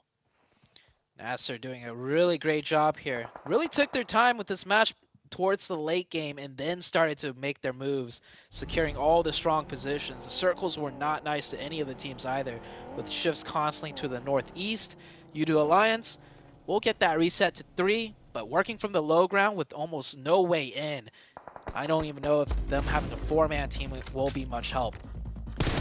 Look at the linear fashion of these teams right now. This is what happens when you have these open slopes to play around. Udo Alliance going to try and swing wide. Nongshim Red Force have been afforded some of the few bits of terrain cover on the hard eastern side here, and the circle shifts down south. So Udo Alliance get a little bit favored here, but they are completely in the sightlines of basically everybody else. Yeah. And with this little hillside or ridge side in the zone, XCY will be hard to evict from this position. Taking a lot of shots, putting out a lot of pressure. Nongshim Red Force, they're just happy all the other top dogs are out and they're getting placement points. They're picking up a couple elim points. They're already in first place, so this is a great game for them. How far can they stretch it though? Because 5th place still doesn't get you super large amounts of points, right? And Morph already got 7 eliminations on this game. But I think the big news here is that this is a big shift in the middle of these tables, right? 4 teams are currently in these survival spots. Nasser, how many more points can they get? Up to 9 elimination points. Another big win. I mean, this puts them into the conversation. But so many teams, you know, they get this one big win and they need so much more right afterwards to really break into that top 3. And that's the name of the game today for everyone in the middle of the pack. Getting into the conversation is about as good as you can hope for, you're right. Can they convert here? All 4 of their players still alive. Nongshim Red Force, I think that ridge might just be pushed out in this phase, but they are very, very close to the edge. And either way, it's very nadeable on their position. You can see just how close to it they are. Where do they go from here? I mean, you move forwards potentially towards that loot crate that sits just at the front of their screen, but that's going to have to be allowed by NASA, who actually might do so. They've repositioned further west, sorry. Nasser does have a tough decision to make here. Because if they crash in at an odd angle, and that's a great angle to crash in on, they crash in from the side where nobody can really third party from the sloping hillsides, but one of their first players does get knocked. Star is down. They got the player at the off angle at the shack, so good trade. NB down to 1. We see a lot of shots on the minimap. Teams may be gearing up for a third party here. How can Nasser clear this one out without any more casualties? It's getting dicey. Xenox out inside the bathroom. Mondo knows exactly where he is, turns the corner, perfectly timed, and that is disastrous for NASA. It's going to allow Nongshim Red Force to potentially have an impact here, but they're going to have to shift away again. Look at this zone. It is cruel, it is brutal, but they force Udo Alliance back, and now NASA are more preoccupied with NB's position. They're Kyle on the north side. NASA down to 2 now. That firm, strong foothold they had with 4 players up against a lot of scrap teams, it just went right out the window. Now, this could be anyone's game depending on the next zone shift. Sporta goes down to a nade. He will not be able to get revived here unless XCY pulls out a miracle. Yeah, it gets confirmed as well. Udo Alliance with 2, now in a good position, and numbers-wise, no one has more than 2 players. It is really, really scrappy on this mountainside, south of Stalba, north of Yasnaya.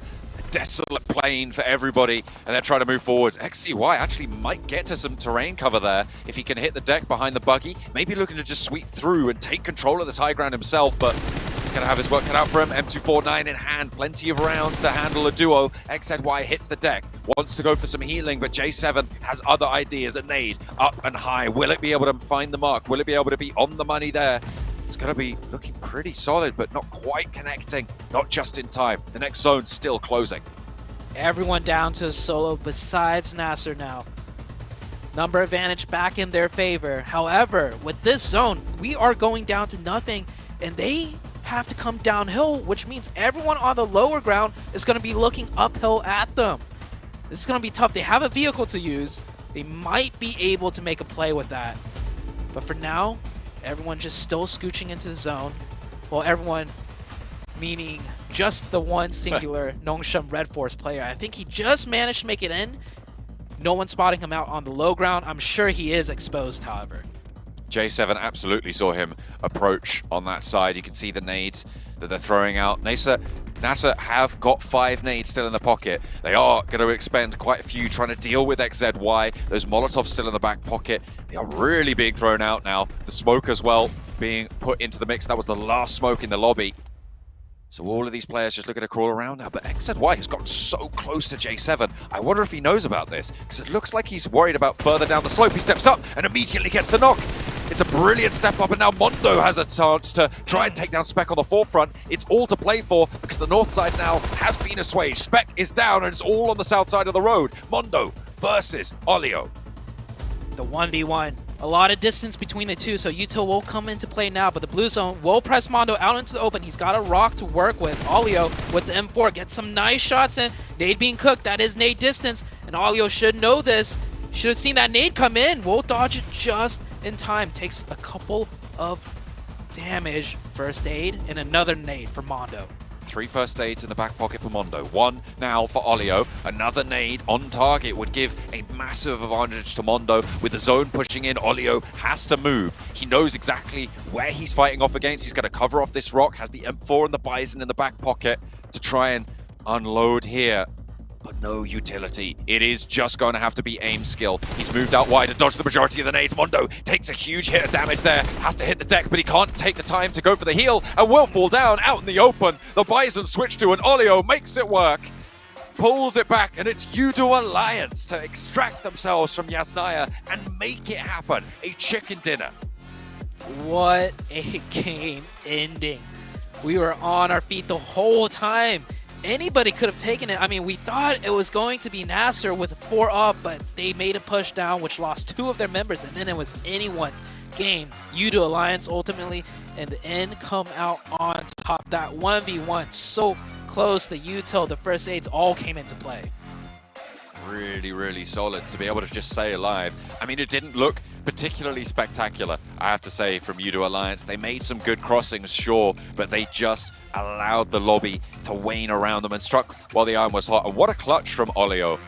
Certainly silencing his opponents there. Mondo taking that hit of damage was so important for their progression to get this chicken dinner. Yeah, a lot of teams did not manage to get the points needed, though, to put their name into the conversation. I mean, it's great that some of these teams are securing the points, because come tomorrow, the next worry for them is just making it to survival stage. So it's a big win for Yudo Alliance.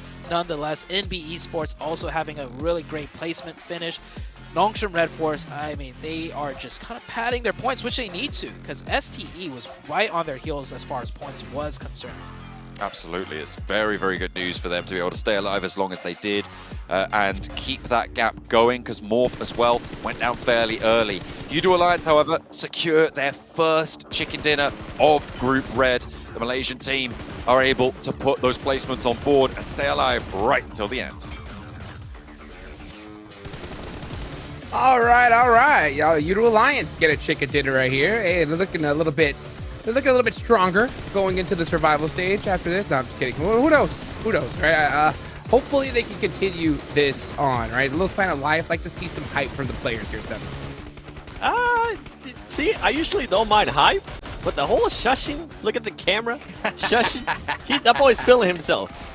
Brother, you're not even near the top 3. Calm down. Hey, winning a 1v1 is always going to be a good moment, especially on the biggest stage. Okay, the second biggest stage in the world right now. The biggest stage is making it to the Grand Finals. Despite this win, Dukes, they're not going to make it to the top 3, okay? Let's be honest right now. We're too deep into the tournament. The teams at the top have way too many points that even though this is such a good turnaround for Yudo Alliance, a team that we really weren't talking about at all day 1, we talked about them a little bit day 2. Them, along with a couple of other compatriots from the bottom of the leaderboard, have been really climbing up. It's not going to be enough to really challenge the top 3 or top 4, what it is, for those top 3 spots, but they're being more stable in that middle section. The name of the game for so many of these teams right now, because of how tight it is towards the bottom, is just not be in the bottom 5. And Alliance have cleared that goal, I think. Yeah, you saw, a couple of teams that still had a contention, right? Honestly, it was just Morph and Hyper, right? Morph put up 7 eliminations at a nice little, placement point there. So they did something, and Hyper, unfortunately, going out super early here, Cam. Yeah, that just can't follow up. And I want to continue to give the acknowledgement that Sanhok is Sanhok. It was the most Sanhok of Sanhoks with that island. Military base is like Sanhok with the chaos, and then even up here north of Yasnaya is very open when you hit the end game. So there were a couple of teams that usually play center that we didn't even see them try and go to center this time around. But that's the name of the game, right? Like, you can't just continue to give teams an out. You have to perform at least sometimes, and they're just not being able to follow up. And looking at these overall rankings, I mean, like, they're close to Morph, right? And Hyper? Not really, actually. I thought that was 109 for a quick second there. This is like over 20-point gap between them and 4th place with so few games left to play. We're almost 2/3 of the way through. They need to follow up with a win, like on the next Erangel, if not today, if they want to be in that conversation for the top 3. Okay, all right, I like to hear that. One team that I think that you had your eyebrow raised up a little bit, Seven, right? I think it's Nigma Galaxy, right? They're what is that, 4 points away from Morph here? So how confident are you feeling about going into them for the rest of the day? I'm not sure, to be honest. They're showcasing a completely different play style. I mean, I mentioned earlier about the bridge camps, right? Yeah. I'm just not seeing enough commitment out of them whenever they decide to move out of those camps. I mean, especially this last match, I saw Freak being the only player in that compound for such a long time, and I was wondering, okay, at one point is he gonna rotate? His team was kind of far away from him. They were able to get a knock whenever Namshin Red Force was pushing onto them. They had the advantage, but all the other players were just so far away, and it's completely different from what we're used to seeing out of Nigma Galaxy, because we're used to seeing the team closer together. We're used to seeing the team rotating together. Yeah, I get that the circles might not be favorable for being able to push to the center, but I want to see them being able to commit a little bit more towards one position. Yeah, that's the bigger question, though. Center play was not really viable. That sort of threading the needle into a strong central compound was not an option here north of Yasnaya. But they weren't able to really win even one team fight trying to hold out on the edge, which is something that they were able to do earlier. So again, I'm not using this as like, oh, Nigma are washed, like, oh, they're out, they're gonna flip out of the top 3. But it does show that there is at least a small gap in their play. And when you're saying Namshin Red Force constantly getting points, they're saying that they're not playing that well, and yet they're still always in like the mix for getting points every single time. Like, there is a clear tier difference sort of developing even with those top teams.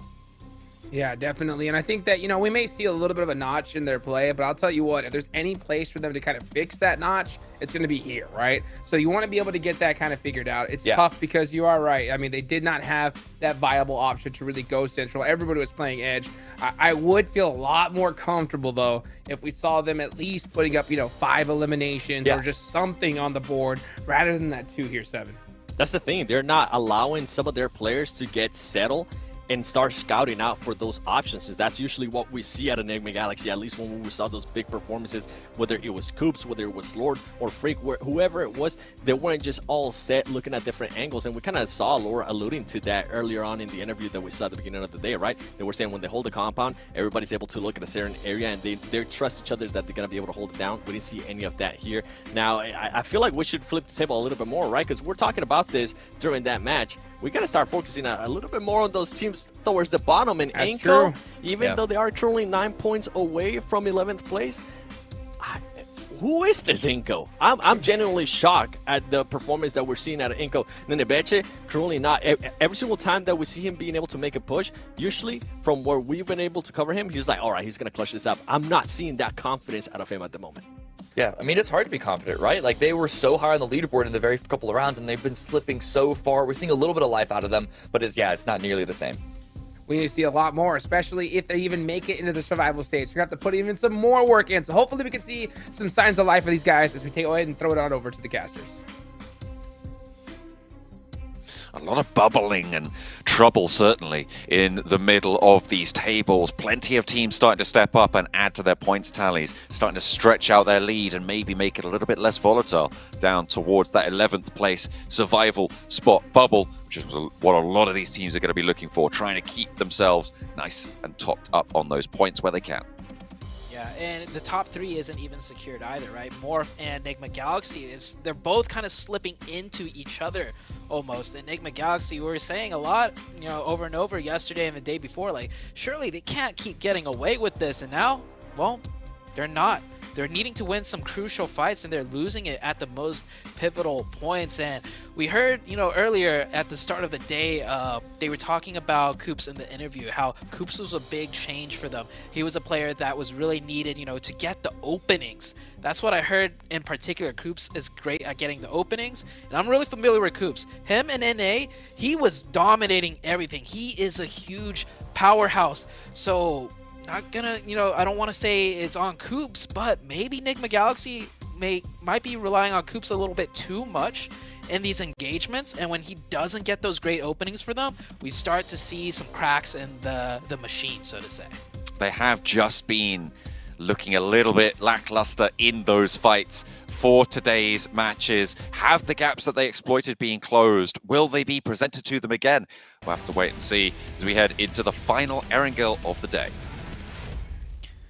We are back onto Erangel, and so far every single match of Erangel has been a circle that is just in a completely different spot. So really putting the test to all of these teams, and now we get a very far southern plane path, which will change things up quite a bit once again. Judo Alliance probably going to try and find a backup spot here with Yasnaya Poliana so far away. I hope that Canada Power go back to their military base position, or going up to North Georgia. I mean, there's still potential there if you drop out on the west coast and try and grab a vehicle or two, but they are going to drop out over that military area. Could see a hot drop in Novo, but no, it's just going to be Inco heading out that way.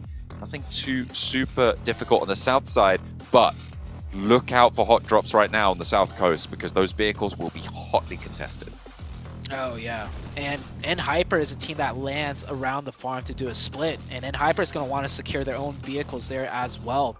There could be some contention here, maybe even some vehicle runovers. We saw yesterday, it wasn't caught live during the match, but it was in the highlights. A player dropped in the car, and then one of the Nongshim Red Force players knifed him right out the car. It was even talked about in the interview, so we could see it again.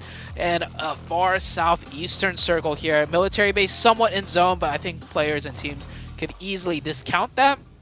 Once again, a completely different circle from all the Erangel circles we've seen so far. It is nice to have this sort of variety. It shows teams' potential to adapt to these scenarios, right? In what can be less than favorable situations. Have to see if there's any of these vehicle scraps going to come to bear, because it looks like teams have managed to avoid each other so far, but Nongshim Red Force have been spotted by 7th Element. And there's still a couple of players on the parachute, but just about to make landfall, certainly. Difficult stuff to be found, and everyone's disengaging. Right now, maybe still over on this west edge, you could still see a couple more scraps, but right now, no one is left super high and dry. Yeah. It looks like everyone should be able to get to where they want safely. Enigma Galaxy Freak secured a vehicle, and he's hovering around another team right now, but I think he's just going to disengage that and go back for looting. And surprisingly, we haven't lost a single player yet. Yeah, I was expecting a lot more contestation around the vehicles on the south coast. I mean, I even spoke about it before, but no, they seem to have figured it out. I guess with the circle, there's less impetus to move far north fast. You want to maybe just stay a little bit more central. So potentially that conflict has been delayed a little bit until this next phase. And we've gotten these kind of southern plane paths more than once, I imagine. So teams kind of figured out from previous matches, like, okay, so your split will stretch into here for a vehicle and so on. No one really likes, to go for the 50-50 who's going to get into the vehicle first. So everyone's split off. Looting is, commenced, and the circle far down in the eastern side, like we mentioned. So that giant hilltop will come into play. Shelter is going to be a huge, focal point, because we all know the shelter position so strong, and it could house up to, 2 to 3 teams potentially. And looking at the mini map, no team should really be able to, just get the best spot in this first zone, because it's pretty much divided between the west and east of that road. East is that giant hilltop, and you can stretch into Milton Power potential, and to the west of that, you just got a lot of strong compounds that are spread out with open space terrain. So really difficult to just pick a spot right now and potentially hip hop into the rest of the game. Teams started to migrate, but are still arm's distance for everyone. Duxan stretching out across that south coast from Ferry Pier, further out to the east, to the edge of the zone. Nobody moving super fast. So I think this is probably the quietest start to an Erangel that we've seen so far. Yeah, definitely so. Looks like 7th Element have already picked their spot, though, and they're grouped up as 4. I can't, or not 7th Element. Oh, that team, their names are being covered right now. That might be next Ruya, actually. The bright team blue. in blue. Yeah. Yeah. That's Ruya. All 4 in one spot. I don't think they... Where did they loot? Oh, I think they looted Milta, and then immediately just went to that position and hunkered in. So there... It's a great spot. You can still have options, if you do end up surrounded, if the circle shifts off you. But I don't think it's going to be the best of positions to just hunker in all 4 players at. They might just try and survive it on out, try and tough it. But dangerous. A dangerous decision being made. Next Ruya is a team that has, I believe, so far disappointed. Yet again, this stage not going to go well for them. I mean, they're in 13th place right now. This is the European champions, remember. These guys came first over in the European Championship with the combined Türkiye and European region. And this is not the performance that you'd expect from that sort of a team. It's not even like they're trying to make plays. It just seems like they're denied every time they take a fight. It just doesn't go their way. Not having much screen time at all. It really kind of just shows that team has been just fizzling about. Kanina Power, another team that really hasn't... Well, I mean, Kanina Power gets screen time, but it's usually in the most disastrous of ways. Just getting picked off here now by Inko. And, man, it is tough. Kanina Power, last place. Palucci trying to salvage whatever he can there. Just driving off into the distance. Trying to get away from it. Agori most likely going down here. And it will just be flushed away. Nenebeche just checking his angles before he steps up for the flush. That's the first elimination we've seen this match, which is a little bit slower than maybe we're used to. Kanina Power will suffer it. And they will hold a little bit closer to Milta now on the south side. Fairly central in the circle, so they've got a little bit more time to play with. Many teams now just making their way in here. Center of the map is being heavily occupied. NB Esports and Hyper close by, but not really dead center. And I can't even really make out the 2 teams. I know Nexuria is one of them, but another team just completely covered up by the names of other corresponding teams around there. So many teams getting that central focal point, but it is that split, east or west. That's a big question. And hopefully it doesn't go south, because if it does, I mean, we're keeping that bridge in play. We're keeping an urban town of Milta in play, which is going to get very tricky for everyone. Yeah, it would be pretty nasty, to say the least. STE making their way in from the western edge right now, behind Duxan. They do have a backstop still yet to rotate through. I believe that's Sheng still waiting all the way out to the western side. So they aren't a full 4 just yet, so probably... a little bit hesitant to take a full scrap, but they're in the next circle. They're going to slow down a little bit, maybe take some overlook, take some information gathering peeks over towards the buildings that Hero is moving past now. I don't know if it's on purpose, but it is a strategy to have the last member, if you're especially if you're an edge fighting team, right, like STE, to have the last player rotate in very late. So when the team does engage in a combat, they get like about 10 seconds of information, and they can really pass that valuable 10 seconds to the last player to pick a perfect off angle. So we'll see if it comes into play. Nigma Galaxy, man, they're great for their rotations, but looking at that minimap with how many teams, oh boy. Enigma Galaxy, I'm imagining a fast Eastern wrap potential. I mean, that would be the perfect rotation for them to make, but this is a tough one. We're going down towards Milta Power. STE pick up a point over onto Duxan in the meantime, who have lost one of their players. This is, you're right, a hard southeast shift. These maneuvers are going to be really, really tough now over near that Milta area and maybe into that urban environment that you spoke about before as the eliminations start to pack themselves into the feed. You can see they are going to come on through. Morph actually taking a knock and a flush to Kanina Power as Kanina Power have made that move nice and early. Yeah, this is a classic zone too. Like, it's not very common, but the strategy involved in, you know, figuring out how to get the best power position here, or there's so many power positions. You have the wizard towers just, you know, elevated at different distances. You can still have that high ground of the forest. And then, of course, Milta Power, mini Milta Power, this compound in particular, so many strong positions with different dynamics involved. This is going to be a great match to watch. Sure is going to have plenty of twists and turns, I'm sure. The lumberyard at the top of that hill on the south side currently being vied for by plenty of different players. Inco wanting their slice of the south, instead playing on the east side of Milta. NB defending against a roll-up coming through from NASA. One knock already, and Fist goes down second. Two found from NASA, and this is a really solid start. Can they convert here? Because the nades are starting to get cooked, and this is where it gets dangerous. The Xenox playing forwards does manage to get back inside the building, and there is a knock sent back their way over with that nade from Mondo. Spec on the off angle needs to be careful. This is attracting a lot of noise. You can see two teams looming overhead already. That is FaZe and Udo Alliance. Spec smartly goes down to just try and finish off the fight. It was a 4v2, but it stalled just long enough where, you know, a third party might be disastrous for both of these teams. NB now getting aggressive, and they have to. They only have two players. One of the players of Nasser gets confirmed. J7 goes down. He goes out into the open trying to pass back some info as a sacrifice almost.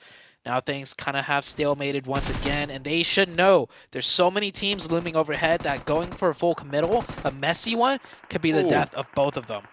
The nade found there as well finds Xenox, and that's going to stop Spec from moving forwards. Molotov in hand, sorry, looking to drop a smoke there. Udo Alliance are rolling up on in, but FaZe have a third-party angle. This is really, really chaotic now on this east side of the hill. Trying to find these positions, trying to get into cover, has not gone well for pretty much anybody here. I don't think anyone's escaped unscathed. Udo Alliance tried to move forwards, but they lose that player. NB have lost plenty, but in come Enigma Galaxy, looking to crunch in the north edge. Yeah, this might be the full send rotation here on this circle shift in particular, when everyone's kind of stuck, scrambling to get their position. Can Enigma Galaxy pull off that staple rotation somewhere central? We'll see very shortly. As this fight still continues to rage on, the circle did pull away from Milta Power. It did go hard to the west side. We'll keep a lot of that camp in the top of the hill. I mean that it can be continuing to be a pivotal position. I like Morph's position on the northwestern side. It is a shame that they are down to two, though. They might have a better chance of it if they had a full 4 squad, and Hale might look to try and take that from them as they move around on that northern side. Seventh Element, in the meantime, scrapping it out and not having the best of times, as they will go all the way down. Unfortunate turn of events there over on the southwest. And Hyper, meanwhile, was down to a singular player. So that was the first team today that, you know, really made some noise with the chicken, that put their names in the conversation for the top 3. But I just had a feeling like today's going to be a really tough day for all the middle of the pack teams. You win that first game of the day for you put your name in the conversation, but that gap is so wide and the top teams are so consistent. And we can't forget, it's the top 3, and there's a 4th team of Morph with a lot of points still to boast. Becca goes down first. Inco rolling on up, and it's only Palucci now with 3 nades in hand. Drops one out the window, perfectly placed onto Squash, so opens well. Still, 3 more players to deal with. A second nade in hand now. Pin being pulled, wants to find a second. Won't quite be able to tag it in the same way, and now there's a player upstairs. Palucci burns out the side room, stops the players from moving forwards. Banks a nade off the corner there, looks for another one. Nenebeche rotates around. Squash getting rest in the meantime means that Palucci has more to do, but he finds the nade over onto Nenebeche. Burns, hops into the vehicle, and will be looking for this heal. Palucci made 2 knocks so far, but one of them did get revived. And he will hop out and confirm the point too. I don't think Nenebeche was expecting Palucci to be out there. Otherwise, he could have crawled into safety from the other way. The fight continues. Palucci maybe looking to pull off the 1v3. That was a nice angle to take, but the pre-fire is good. In this fight, we're back at it. It is still NB Esports versus the likes of Nasser. Nasser playing with 3 players. Mondo breaks out wide, but Adrian from Intense Game looks for that off angle. And this is what's slowing down this fight. Not these 2 teams, but FaZe's presence and Intense Gaming's backstop. Neither team can break out with being exposed. So they have to just bide their time. Or maybe find a nade, but no, Mondo fades it. Enigma Galaxy still on this side. They did not elect to go towards a hard shift side, towards the west. Maybe looking to pick up some elimination points here instead of making that rotation now. Next circle about to pop out. Nongshim Red Force on the west. Same with STE. So those are the 2 top dogs. And the circle does go to the west indeed. A lot of real estate open. But which of these teams can find their way in here? Over to Milter. Very, very tricky. Difficult descent now from the top of this hill. Enigma Galaxy making, again, a signature wild rotate. Or I say wild, I mean, I guess it's fairly controlled because it's worked out quite well. Ralph's going to lead this charge, but they're packed quite tightly together. Ducksan in a position that maybe they're looking to scout out. I wonder if this could be dangerous for them because QX is on the top floor. They'll spot that, and now it is a full-on assault. They'll be into fight mode as QX can't quite find the down shot, but Coops falls, and Binny is out. But look at the red bars pouring on through towards Enigma Galaxy. Get them down, and Freak is the last on the ground floor. And naded through the window could close the door down. Hoxie launches one forwards. That's a good one, and it is! Threading the needle right through the window, and that is Enigma Galaxy out once again. Their rotations are good, but so far, we've seen it time and time again, they're not able to win the fight. And dare I say it, Coops went down first in that fight. So maybe it is really on Coops right now to pull the weight for Enigma Galaxy, and it is not happening. But it shouldn't be the case. All 4 players of Enigma Galaxy very experienced. It is just not working out for them. That was really unfortunate. I mean, maybe they didn't expect someone to be still over in Milter, but it just got held out completely. They didn't divert either. I think they had a little bit of time to go for it, but they'd already kind of committed. And as we heard in the interview earlier, probably had a plan to hold up exactly where they were going to crash. But it's just so unfortunate. Ducksan, I mean, great hold on the northern side to be able to close that one down, and a great nade from Hoxie. Yeah, I think it was a 3v4 to start off with also. It wasn't like they crashed into a 4-man team compound. So, I mean, Enigma Galaxy really need to work on their crashing methods. We didn't see it in Game 1 on Sandhawk, but I do believe they crashed into Intense Game 4v3 and lost that as well. Not really the story they want to tell as it comes towards the later stages of Group Red, and their chance for top 3 is starting to look a little bit tentative. Whereas I think, given Day 1's performance, Day 2's as well, everybody would have said, hey look, Enigma Galaxy looks like a pretty solid lock for this top 3 position, but right now they are not living up to that standard. Morph with a chance to try and take this from them as well, with Cleon up and into the engagement with Intense Game, looking for these knocks. Only 2 of their players still alive though. Cleon trying to do something here up close range, gets third party. That's Intense. No, not third party. In Cielo with an off angle from the low ground. Here comes FaZe though. FaZe has been ramping up a little bit today, picking up a lot of eliminations, looking to go for these third party fights now too. Next Ruya still holding down towards the center. They haven't lost a player just yet, and actually on the outskirts that they hold, it's not the ideal situation to be in this location, but they still have got that little bit of cover that sits there, a little plateau as well, to try and fend off the teams from this northeast side that have yet to conclude their engagement. As you can see, Morph getting forced in, FaZe going to have to disengage, Intense Game as well, want to leave this scenario, and Next Ruya kind of sits in the way of all of that. Oh, Milta, here we go. It is going to be an urban ending. I don't believe we've seen one yet on Erangel, so this is going to be a nice one. completely different from what I thought it would be. I thought it'd be more like, you know, to the east, but no, we are going dead into Milta. Now, finally, STE has to make some sort of play. Have to push in a little bit closer. FaZe trying to roll on up into this north side. Can they succeed where Enigma Galaxy failed? Ventores is now already in the ground floor, and they have survived the first wave. No one's gone down just yet. Mela hops out the window, trying to get a little bit more information. But Duxan, they're already playing at a disadvantage, but they've got the shots down the stairs. Looking for these knocks, but QX can't quite find it. Hoxie, the two players from Duxan, looking to try and close it down. A 1 and 2 knocks over towards FaZe. You cannot take this building, seemingly, from Duxan. They are going to give everything to try and hold it down. On the north side of Milta, they have got a lot of control. 4 eliminations coming through from Hoxie. That nade padding those numbers, I'm sure. But QX on the top floor with a nade, looking to try and lob it down. FaZe on the ropes now. Nongshim Red Force also rotated from their position. They were in zone, but they take that warehouse in the distance. You can see right there. Next to NB Esports and next Ruya. A lot of fights going out in these compounds.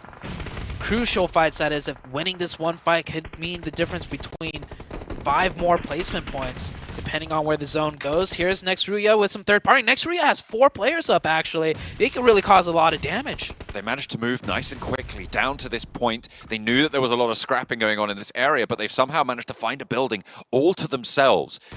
Nongshim Red Force have lost a player or 2, I believe, as well, and they're forced into a position further south in that warehouse. They are playing as 3 right now. Hale have definitely got some noisy neighbors as well, as Duxan control their building. FaZe have struggled to get this from them, and they will continue to do so. A nade up the top of the stairs, though, might signal the go time. Is that nade cooked good? Is it going to bounce through? Ventores launches another one in through the window to try and keep them on their toes. And up the stairs he goes, pushes through, but the nades are going both ways. And there's a nade coming through for the backline. I think FaZe go down as well. Inko cleaned out FaZe with the nade from here, from this position. I caught it in the feed. It was Inko's nade, and then Hale finished off the other team. Hale close by with their nade, so wow, what a nade by Inko, though, from that distance. That was a, well, not a 3-pointer, but at that distance, she should get 3 points for that one elimination. Excellently found there. What a way to close down that fight. Duxan, in the end, will have to give up that building that they held so valiantly onto. Yudo Alliance on the south side of Milta, the only team on the south side of the road at the moment, Zute. They might be able to spread out a little bit longer. And remember, they're in 6th place right now. They are a little bit out of the way, but still very much a part of this conversation, coming off the back of their performance in the last match as well. Being able to stay up late here would be brilliant. Yeah, just a technicality, but Hyper is also on the south side of the road. True, sorry. Can't forget about Koi. He's still hanging on in there. But yeah, placement points are hard to come by here, and he's got to keep going. He should be able to get to that southeast side, and who knows, maybe a Circle Blast hard southeast shift. At the outskirts, I think this is when they finally need to commit to a push of some sort, most likely towards Yudo Alliance. That looks pretty cool. Vaulting over and straight to the vehicle on the move. I like that. That was a clean play to start it off. Can they clean it up as well with the swing that they're looking to try and go for? If they can get to the south side of the road, if they can get behind Yudo Alliance, that's their opportunity. 2 players up north on the northern side of Yudo Alliance's hold. They're playing a 2-1 split right now. Can STE find the gap in the middle, or are they just going to try and stop and play that backstop position? Try and isolate Olio on the back lines. It seems like they're already up and into the settlement, and they might have just been able to do just that. Olio alone will be able to find a shot, and Xing with range, actually on the roll-up with the DPS through the window, somehow just takes him down, and Yudo Alliance lose a massive backstop position. They don't regroup in the face of STE. Yeah, they should have seen that coming. STE was posturing up for quite a while. Olio should have recognized that and grouped up with the team, or had the rest of the team come support him, but they will lose that player. Hale now at the compound that Duxan fought so valiantly in 4, and now Hale's the one looking to be good here. Intense game, trying to breach in, not able to do so. Cielo last one up, and Hale has 4 players here. Nading just perfectly on point every single time. Hale, I don't even know if they took a fight there, really. It was just the nades doing the majority of the work, but either way, it's going to work out for them, and Hale will have control. 4 players on the northeastern side. They could look to push down now towards Inco, because it's going to be a difficult cross. Smokes are going to need to be enacted here. Get that train going if you want a valuable cross, but the off angle from Squash, so high value for them. I count at least 10 vehicles parked at that one compound there.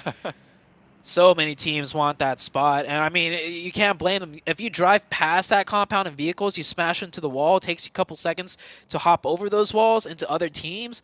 Yeah, that spot has to be your first stop, and you gotta take the fight there. So explains the amount of vehicles. STE making more progress onto Udo Alliance. A great nade from distance. Flax goes down, and now Udo Alliance just down to the singular player. STE just doing STE things here. Just one by one taking these fights, and Udo Alliance, they tried to hedge their bets, keep too much of their terrain under control, and STE read into that. They've moved through, and still no one's moved to the south side of the road. I mean, as soon as you do, you are getting shot from the teams on the north side as well. But STE can establish a massive amount of control. Let's see where this next circle goes as well. Flax gets flushed. STE really controlling the south side. Imagine the circle going south to them as well. That would be huge for the side of STE. But honestly, losing the circle looks like STE's forte. They just go everywhere and fight their way in. And look at that split STE's doing right now. Already setting up to control the north side, should that be the case. Where's the circle going to go? And it goes right on to STE, which could be worse for them almost, because now teams are going to fill in all at the same time. But it shouldn't be too much trouble. STE have nice angles every which way, and the other teams not in the zone, they got to fight into each other. I feel like STE are going to maintain this split until the circle starts to close with the high ground position. They have so much control to stop those teams from getting across, right? Having multiple angles to be that hard stop. They know that they're alone, except for the solo player of Udo. And Hale gets spotted by Xing, who goes even further up onto the high ground now.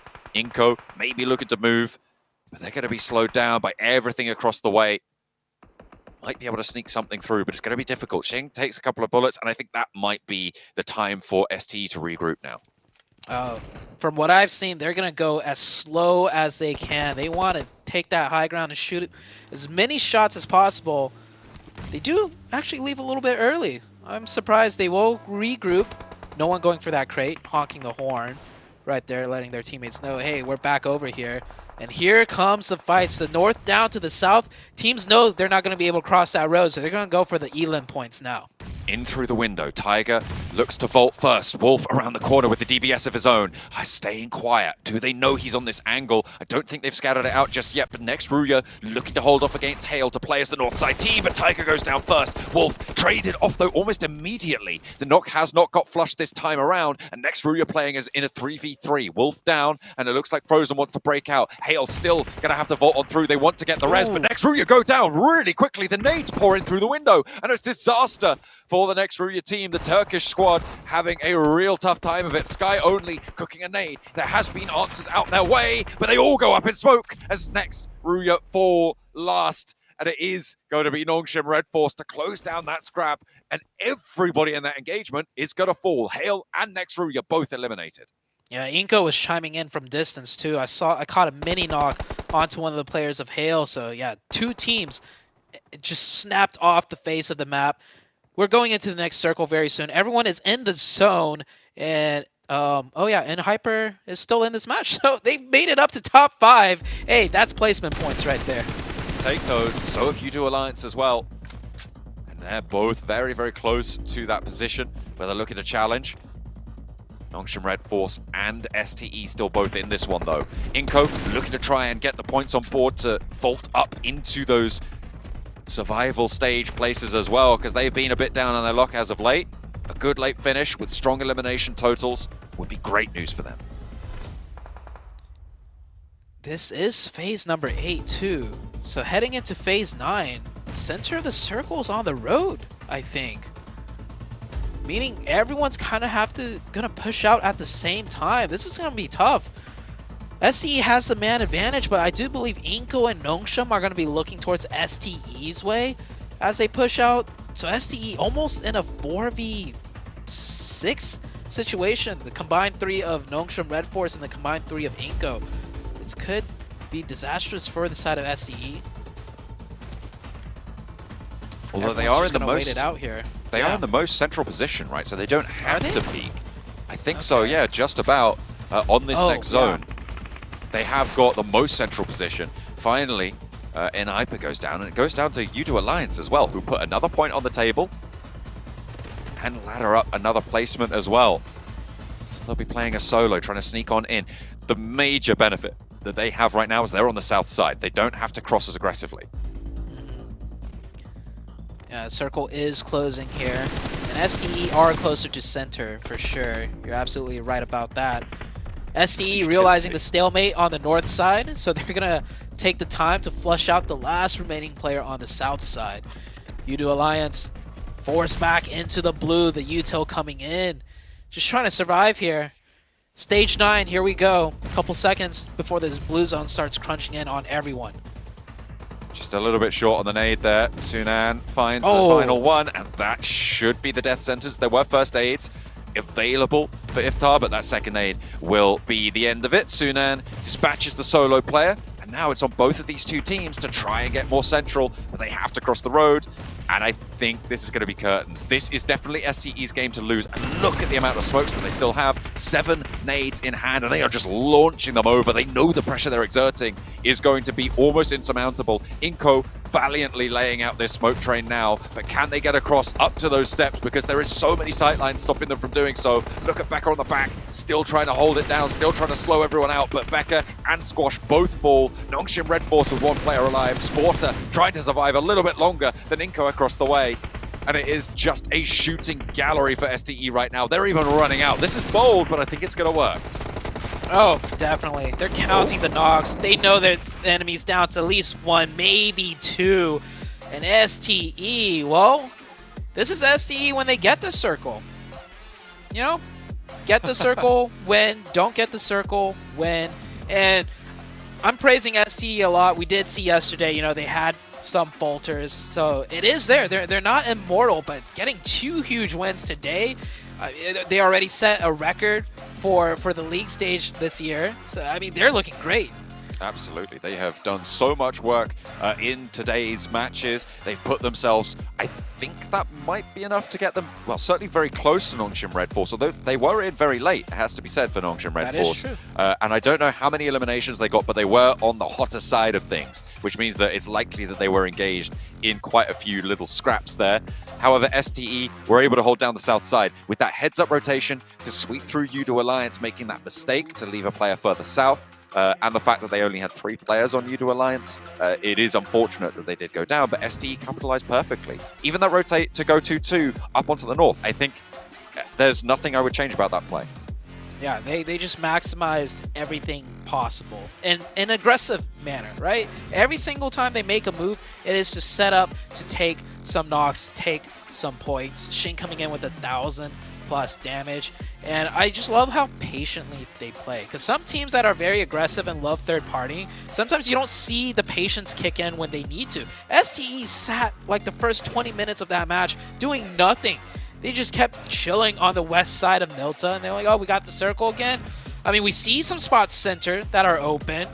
Do we want to go center? No, we'll just keep waiting. We'll just keep waiting, and we'll fight our way in, because that is how they work best, and that is what they did. I mean, they bided their time perfectly. They found their opportunity. They also read into the idea that, you know, everybody is going to be further on those north, and those couple of hard south shifts on the circles forced everyone into the north side of Milta. They just took the south, and because of that, they were able to build their castle and take home the chicken dinner. Ooh, you guys saw it. That is chicken dinner number 2 for 628 today. And 7, I got a question for you. Ready? What is it? Ready. I recall you saying earlier that you thought that nobody was going to catch Nongshim Red Force. Was that correct? That is correct. Okay. All right. Do you still hold that same thought? You know what? Yeah, I'm sticking to it. Because they're still being consistent. They haven't gotten a chicken dinner, but I mean, if we go back and look at the results, Nongshim Red Force is always towards the end of the match, and if they can continue to do that, and 628 continue, if 628 can continue this dominance, I mean, obviously they're going to end up passing Nongshim Red Force. But I'm just impressed by Nongshim Red Force consistency, okay, in regards to placement points, in regards to just getting points at every single match. But we got to give some credit here to 628 because that was just so well played by this team, Cam. At one point, we're able to see how patient they were. We saw a crazy split that at one point we were kind of questioning it, and then you were able to point something out for me.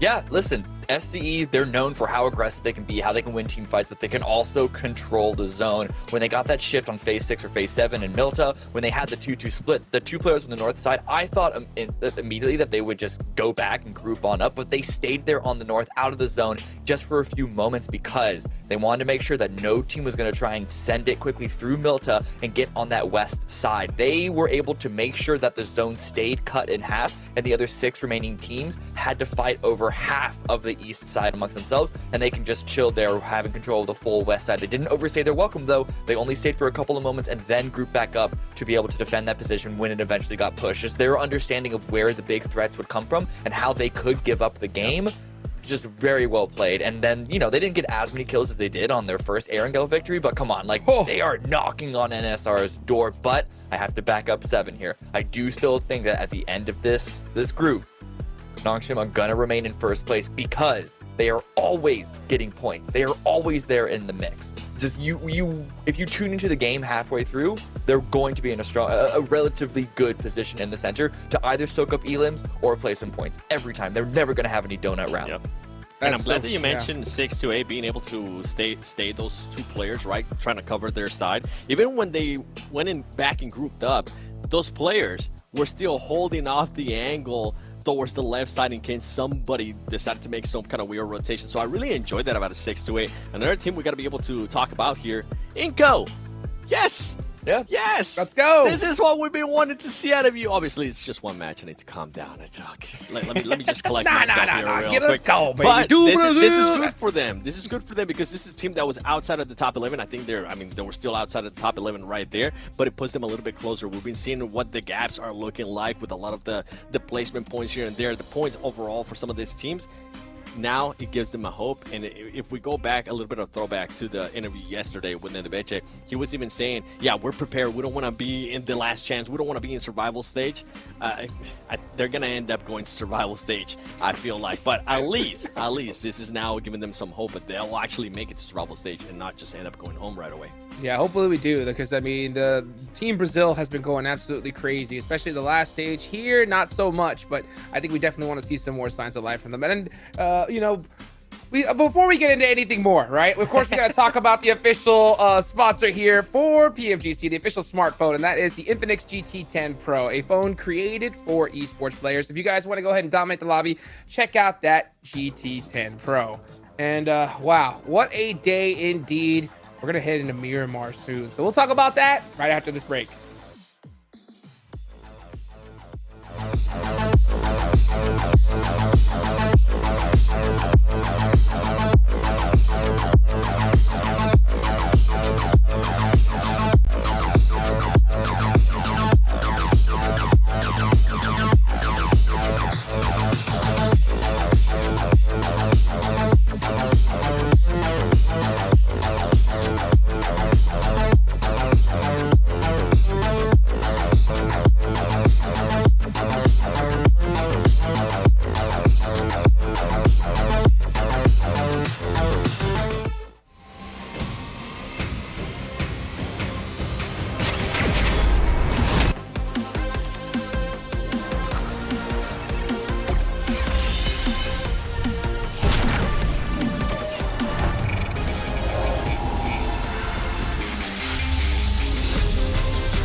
And we are back. Oh, and we're headed into Miramar. So we saw 628 absolutely dominate. And I will buy into what you were saying there, Seven, because they had a crazy pop-off match, then a goose egg, and another great game. But we are seeing Nongshim Red Force get a lot of points on the board.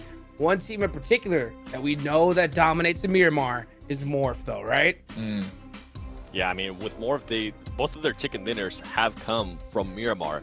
I feel like they've been very reliant on Miramar. Today we did at least see some good performances out of them in regards to being able to catch some eliminations here. It wasn't as bad as yesterday up to this point. Now for this team, if they even want to be in the conversation for tomorrow when we talk about the third place camp, they need to have a great performance here in Miramar where they've been able to be strong. Now listen, they're only 4 points behind Nigma. Nigma's performance that we've sort of been teasing about, like are the circles messing with them, or are they messing with themselves, right? I think that's something that's still kind of up in the air, but nonetheless, with their lack of points that they've been getting today, it means that Morph not only have the two teams at the top been separating themselves from Nigma, that also means that Morph have been able to climb up a little bit with their 8 points that they got on the Asnaya game 2 rounds ago. It's looking like it is going to be a two-way fight for that third place position. So going into Miramar, if Morph continue to really level up their game and actually get more points on the board, like you're alluding to that they might be able to, they could overtake Nigma and get themselves a really good lead going into tomorrow. Yeah, and for Nigma Galaxy, I mean, they've been able to be strong on Miramar as well, so maybe this could be a bounce back for them, save the day as well. True. Hey, time to save the day, right? It's going to be done in the desert. Let's go ahead and take it on over to our casters for some Miramar action. More of that, please. We are going into hopefully another exciting round of Miramar. That's what we're going to be looking out for. 2 billings of that today. Our final 2 matches for the third day. STE absolutely standing tall, but they still have not managed to catch up to the top of the tables just yet, but they're right there. Yeah, STE's performance have been insane today. Sure, they had, a goose egg, but more, I like to highlight more just how consistent Nongshim are then. Because Nongshim, we haven't really talked about them too much today, besides the fact that they're just still first place. They're just constantly getting first, and this is the most adaptable team, I'd say, out of everyone. And we did see today, right, they could get aggressive too. We saw on that one Erangel match with Military Base, one of their players got caught, and instead of leaving him behind, the whole team turned around and took the fight. So Nongshim Red Force, they may not be as, aggressive as a place out as STE, but they could still do that, and they want, close range engagements 4v4 against certain top teams too with a lot of gunpowder. Nongshim Red Force, they are the team to contend with here. Torre Hamada down towards Puerto Paraiso on the south side.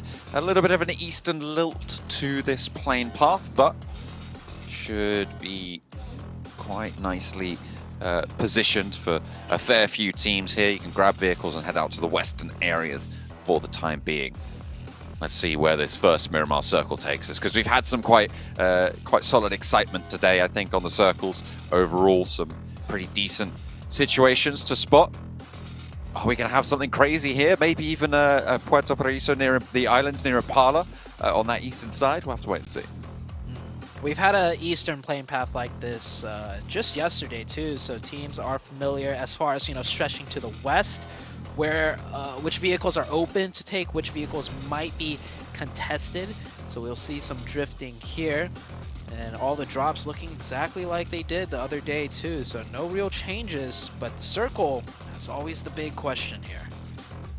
It's going to go down southwest. I think we've had a circle not too dissimilar to this as well before, with Monte Nuevo a little bit more central on this. I think this is a little bit further south than the one we saw before on Miramar, but still should be, as you said, fairly researched in terms of rotational paths. Hopefully the teams can combine all of the knowledge that they've learned so far and read into some strong paths. I'm looking at Nigma Galaxy particularly on this south side and thinking about how they're going to navigate their way through those Chumasara Hills, the areas near Minas de Valle.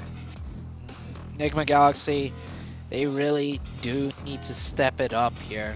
They're still ahead, but they're just slipping. And they do well on Miramar, but yesterday was really Morph that really showed out on Miramar. So this is a good chance for Morph to pass them up and take that third place position. Nigma Galaxy, my biggest question is, how's their mental, right? Like, we've seen them make good rotations in the sense of if they won that fight, after they made the rotation, that's a great spot, because the team that beats them out usually ends up in the top 5, top 3. The problem is we haven't seen them win any fights on their rotations whatsoever today. It hasn't been the same team, really, who's shown up today. Morph as well, right next door to them as on the tables, currently in that bubble pop position on 4th place, just outside of the top 3, which is really where everybody's gunning for at this stage. The final 2 matches today, hopefully they're going to be looking for a little bit more. Plenty of assists, though, on Morph. They are top of the tables there. And looking for Miramara Limbs, they're looking pretty good as well. They've got Yoru sat right on top with 15. Quite a way ahead of the rest of them, all on 10. Yeah, and all 4 players in the top 4 from each respective team. Morph, Nongshim, Enigma Galaxy, and STE. Oh, that kind of just tells me, even with 2 games left, this one and the next, I don't know if any other team is going to break into that point gap, right? Hyper's the closest, but for me, Hyper, they just do extremely well when the stars align for them, meaning like they just get the zones. They maybe have to make 2 rotations, one a little bit more difficult, and then they get all the circles, and then they do great. But, I mean, the same could be said for everyone else below Hyper. Yudo Alliance, FaZe, Nasser. None of them really come off as a team that could break into that top 4 for me. Honestly, I think right now, in my mind, the top 3 as it sits are the 3 that I would send if it was up to just me out of this lobby to the finals. Given their performances so far, I think that Morph have lacked a little bit, where Enigma Galaxy have shown prowess in areas that I really enjoy watching. So I think that these top 3 right now, for my money, are the best going. But I'm willing to be proved wrong, and that has certainly happened in the past. It might indeed come to pass once more, but there is sort of those 3 sets of pairs right now towards the top of the tables. 1st and 2nd, 2 points apart. 3rd and 4th, 4 points apart. 5th and 6th, 1 point apart. Very, very close duels that they're going to be fighting on out, and to be able to break up to the next one, there is a significant gap, so they're quite isolated as well. Definitely so. Money definitely being involved as well. It's not just the top 3 that the top 3 are going for. There is the difference in the prize winnings. So we'll see which team comes out in 1st place by the end of this week. The team I would like to mention, though, is FaZe. FaZe started off extremely poorly. I believe they were sitting in 15th place at one point, maybe even on day 2. FaZe, one of the teams that haven't gotten too much spotlight, that I feel like if everything starts working out, they could pop off and maybe break into that, top 4 position.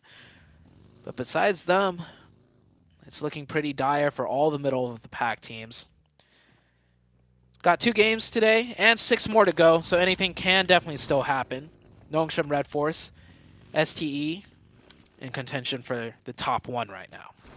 I'm going to be focusing a lot more, certainly I think tomorrow, on the 11th place bubble as well, because it's been very, very close and it's always super volatile, but it started to stretch out a little bit, right? You've got the bubble right now sat at 78 points with 12th place in 74 points, so a 4-point difference. You're starting to be able to discount teams like, well, I mean, Canada Power for sure, definitely not going to be able to make it here. Hail as well is starting to fade away from me, and 7th Element as well. I don't see the strength that's needed to be able to make up that points difference right now. They'd need to make a profit of about 10 or 11 points, actually a little bit more than that, about 13, 14 points up towards that bubble over these next couple of matches. And right now, I'm just not seeing that strength. I'm not seeing that proactiveness. I'm not seeing that gun skill. And I'm not seeing the intelligent rotations that's needed to try and launch themselves up a little bit further.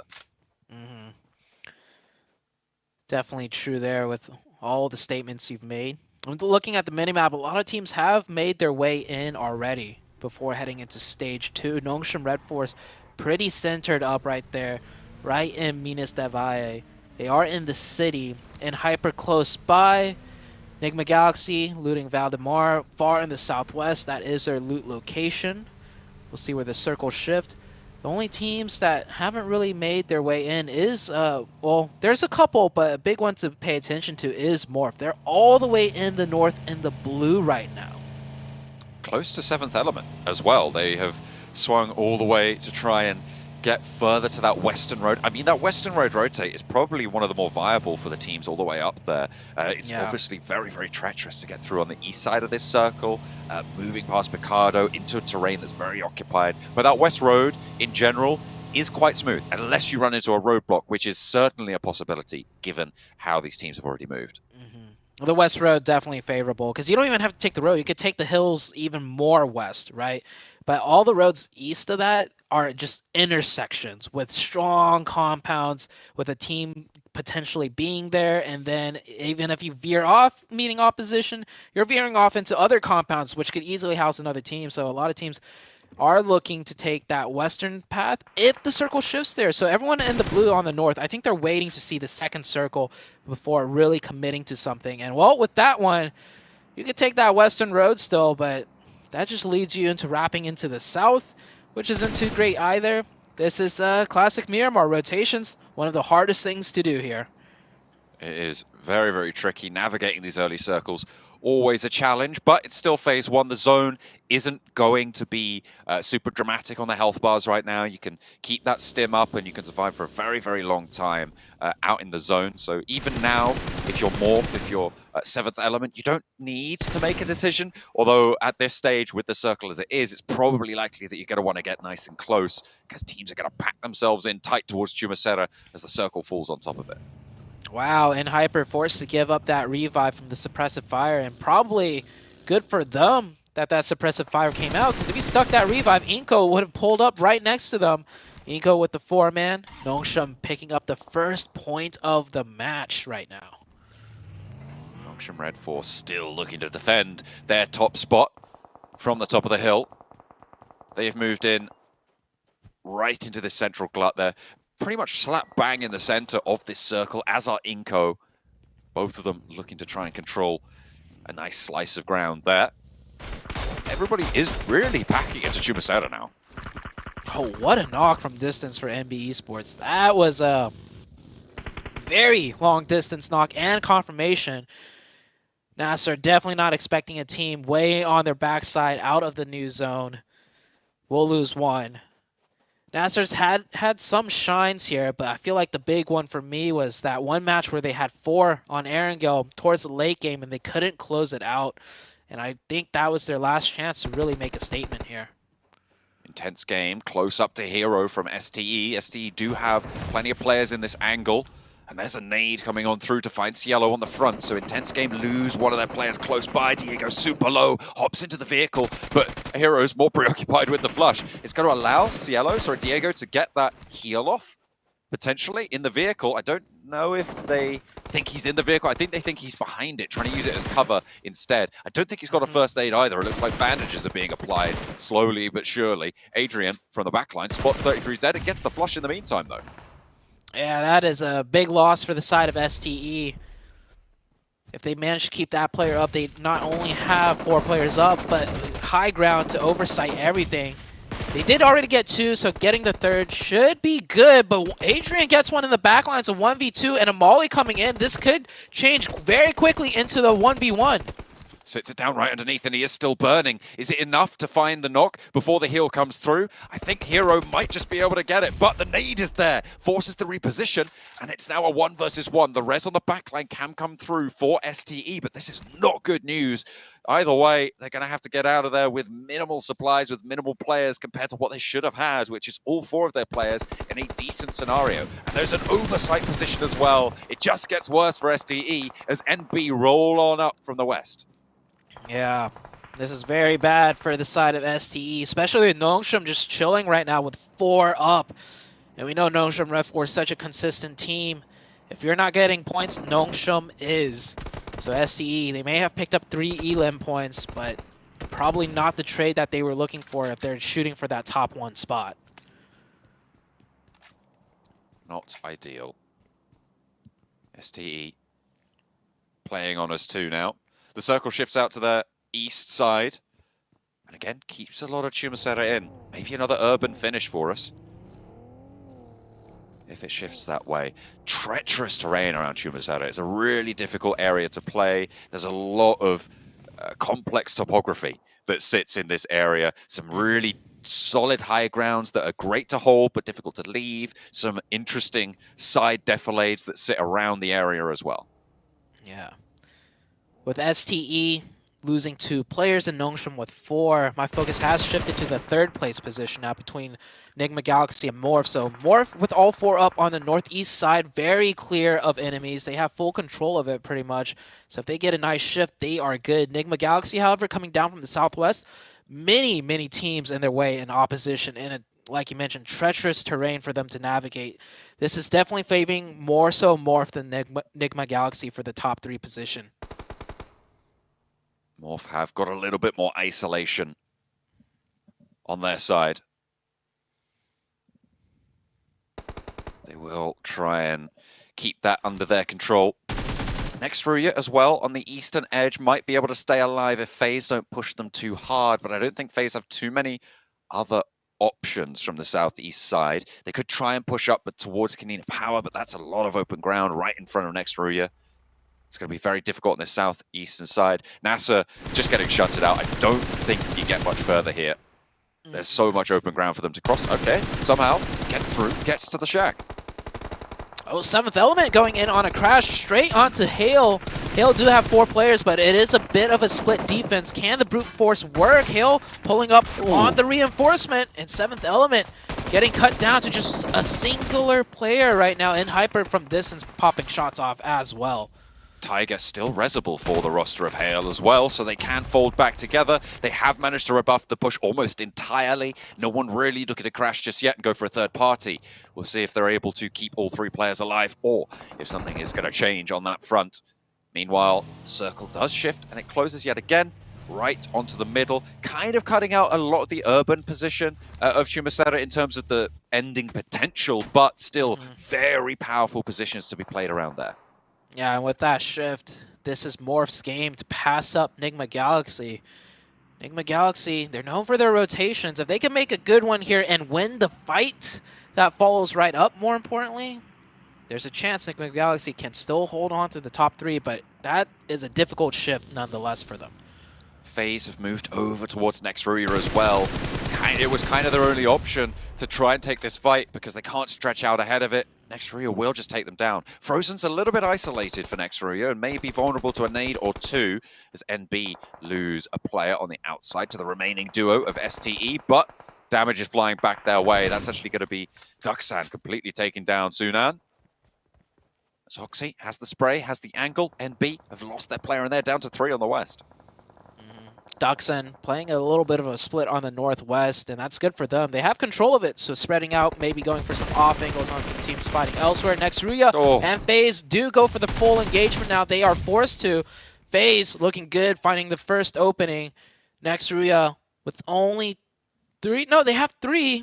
Their 3rd player not really being able to be seen on the map right now, and they're starting to back off. FaZe with 4, just pressing in. Frozen did nothing from this forward position. He'd allowed FaZe to move down through, didn't step up for the crossfire peaks. I mean, is he waiting for them to step in front of him so he can backstab? I'm not entirely sure what the plan here was for Frozen. And it looks like FaZe have just given them the loop. I mean, Dokuma and Yekta isolated as a duo. It's going to leave Frozen alone. If he gets the shot to Mela, sure, okay, that's good. That's a good result, but I feel like it should have happened a little bit earlier that he steps up, because now he's got 3 players of FaZe to worry about, all on his own. And in my mind, that's a misstep. That's a mistake from Nextruya, and it's the sort of thing we've been seeing from them continually so far during Group Red. Yeah, just not working as a team, and the other 2 that went away and just tried to play in zone got taken out by Morph. So they could have, you know, used those 3 to maybe get a knock on FaZe and get a point at the very least. And it's important because survival stage, right? They're not looking for top 3 at this point, but they don't even have that top, you know, a 13 spot really secured either. They really need to step up their game.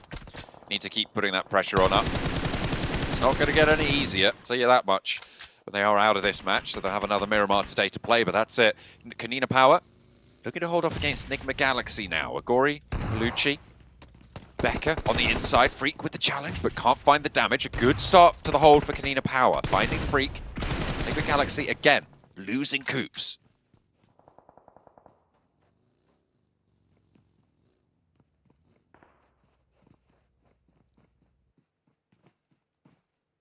difficult position as the Kanina Power team will restructure themselves. Look at the adjustment from Nongshim Red Force, though. They're coming on through to try and third party from the high ground and see if they can scrap it on in. Kanina Power have lost a player, though, and that is to Enigma Galaxy. So even with that advantage, Kanina Power are going to be at the disadvantage of having that high ground controlled. You can't really go for these pushes straight on through. FaZe have rotated out to the east side. They were trapped on the south, and Morph Split will continue to dominate on this eastern side of the map. Just playing quite split, with pepping on that high ground compound there that sits on the northern edge of this circle. It's a little bit vulnerable, but no one really in a position to push for it. I think Duxan may be the only team with that opportunity to go on through on that northern side and maybe challenge the solo from Morph. He should be positioned in a way to back off too, because Morph definitely looking to control more of that eastern front side. More rotations coming in, and yeah, controlling that eastern front side pays off. They pick up 2 more points, taking out FaZe. Kanina Power now having to make a move, being surrounded by Nongshim Red Force. And so many other teams looking this way as well. Kanina Power are able to handle the roll-up from Nexus. Sorry, not from Nexus, from Enigma Galaxy. It looks like Enigma Galaxy, yeah, they're just put down to 1 here, leaving just Ralph, and in fact, not even that, because they do get flushed away. So good news for Morph to continue to put more pressure on and open a potential gap here between them and Enigma Galaxy, as they have racked up 8 eliminations right now. FaZe swept away, and now the east side still dominated. U2 Alliance trying to hold on. They still have 4. They are also in a really, really strong position, in a really strong compound with excellent high ground angles. Yeah, that is probably the best compound to be in right now, besides Morph's position playing on the outside. Nongshim Red Force making a wrap towards the field with 4. That's surprising for me. With 4 players, I'd imagine they try to fight their way into a more dominant position. But Nongshim Red Force, so consistent, they can still ink stuff out from this terrible spot on the low ground. Trying to stay alive. It's not looking great, I'd have to say, as another player gets taken down by a U2 Alliance. They're just controlling. Look at these balconies. Look at the elevation that they have. The shots down just cannot be converted away from XZY, trying to hold it in for Nongshim Red Force. Trying to stay consistent. They've already outlasted STE, though. But on 4 eliminations, that gap would close by 1 if they go out here. Tizzy wanting to have a teammate to keep him in the fold of it, but in comes the backup. The buggy run down onto Xenox, and that is bold, but it's going to work. Sporter onto the inside, looking for NASA to try and close down this fight, and on the inside, they will fall in the face of Nongshim Red Force. U2 Alliance, though, still have these angles, and it's going to be so hard to make this work. Nongshim Red Force playing that so well, but I feel like Nasser really dropped the ball there. They threw 2 nades towards the player of XZY, and both of them just overshot way too far. The target was right in front of them, and that allowed for the backup to come in. Nongshim Red Force do it once again. They pick up elimination points and make their way further into this match, just keeping on that point streak going on. The Morph spread still dominates on the east side. And it doesn't get much better for U2 Alliance than this, to be honest. In their current position, they still have got excellent isolation and high ground control. The difficulty is that if they have to leave this area, it is similarly isolated, right? They have a very tough time ahead of them if they're going to have to leave. And Hyper trying to stay alive on the west side. They'll have to push a little bit closer, and they've only got 1 elimination so far. They'll have to do more than that to keep up with U2 Alliance. Yeah, U2 Alliance now passed them up, and U2 Alliance definitely going to stay that way. This compound's so strong, 4 up, still getting shots off. One of Inko getting caught, and Abeche looking to get revived and just out of sight. However, the other player of U2 Alliance on the other side of that wall should be able to find that angle. Nongshim Red Force, did they get that zone? No, just out of reach. They're going to have to move a little bit more. Morph, meanwhile, I mean, easy pickings for them. Up to 8 eliminations. Des talked about it, right? Morph, this is their best map, and they are showing it. I said I was disappointed. I said I didn't see in them what I saw in the other teams towards the top 3. And right now, Enigma Galaxy, I mean, they failed at their game plan today. I think there's no 2 ways about it. It just has not worked for them. And Morph are ready to capitalize. This is their opportunity, and they will be able to do it. A wise decision to keep this spread going for so long. I mean, even Bubuhu as a solo, they know nobody's going to threaten on the eastern side. They know that Yudo Alliance is such a stronghold. Duxan trying to move south, but Morph just control them from this high ground compound. Hoxie is alive in the mix of it. We've seen what he can do with a nade. See if he can repeat that performance. You've got QX on the off angle, but there are only 2 alive coming on through for Duxan. The shots come on through. 5 eliminations now for Yudo Alliance as they start to continue to ring out the shots. Yeah. Morph really want those points, so down in that dip, looking so juicy. And Yoru might have overstepped a little bit as he does get knocked in that elimination feed. However, Morph cleans up the side of Duxan, at least one of them. And Hyper getting taken out right now, eliminated in 7th with only 1 point. Nongshim surely must be stopped, and he does go down to Inko. Shots from Inko and Yudo Alliance, just too much to handle. Inko in a decent spot as well. They've got mobility along that ridge line that isn't afforded to Yudo Alliance, but they have the sight lines to worry about from that area. Morph wanted to keep everyone nice and safe. They haven't managed to fully get rid of Duxan just yet. There's only 2 players now instead of the full 4 that was there before, and they can get this res with the carry. Yeah. Hale right now, the biggest threat, probably to Morph with only 3 up. They're just making sure their sides are clear. Inko doing the same, taking shots way out into the blue. No one's there, just making sure no one's hiding behind any bushes maybe. And we are going to go into the next zone shift before anything really major happens. I mean, Duxan just trying to stay alive. They will finally go out there. We're down to the last couple of teams. This is interesting now because Morph are isolated to the north side. They don't have a great amount of mobility here. They can move down. There's a little ridge that they can get across the road to, but I think Hale is really controlling that crossing at this stage. I think Morph don't really have a choice, though. They're going to play a little bit closer to the east side and get across where they can. There is a bit of a couple of bumps in the hills on that east side that they could use. You can see Bubuhu going towards that way right now. The position he stopped in just now is a defilade. I think if you go further south of that crate that dropped, and they could use a crate as well as a position. Inko, some of their players getting cut down here. I think Inko lost the zone. Yeah, Inko lost the zone inside that shack, so they're trying to make some plays happen. Gonna have to make a move.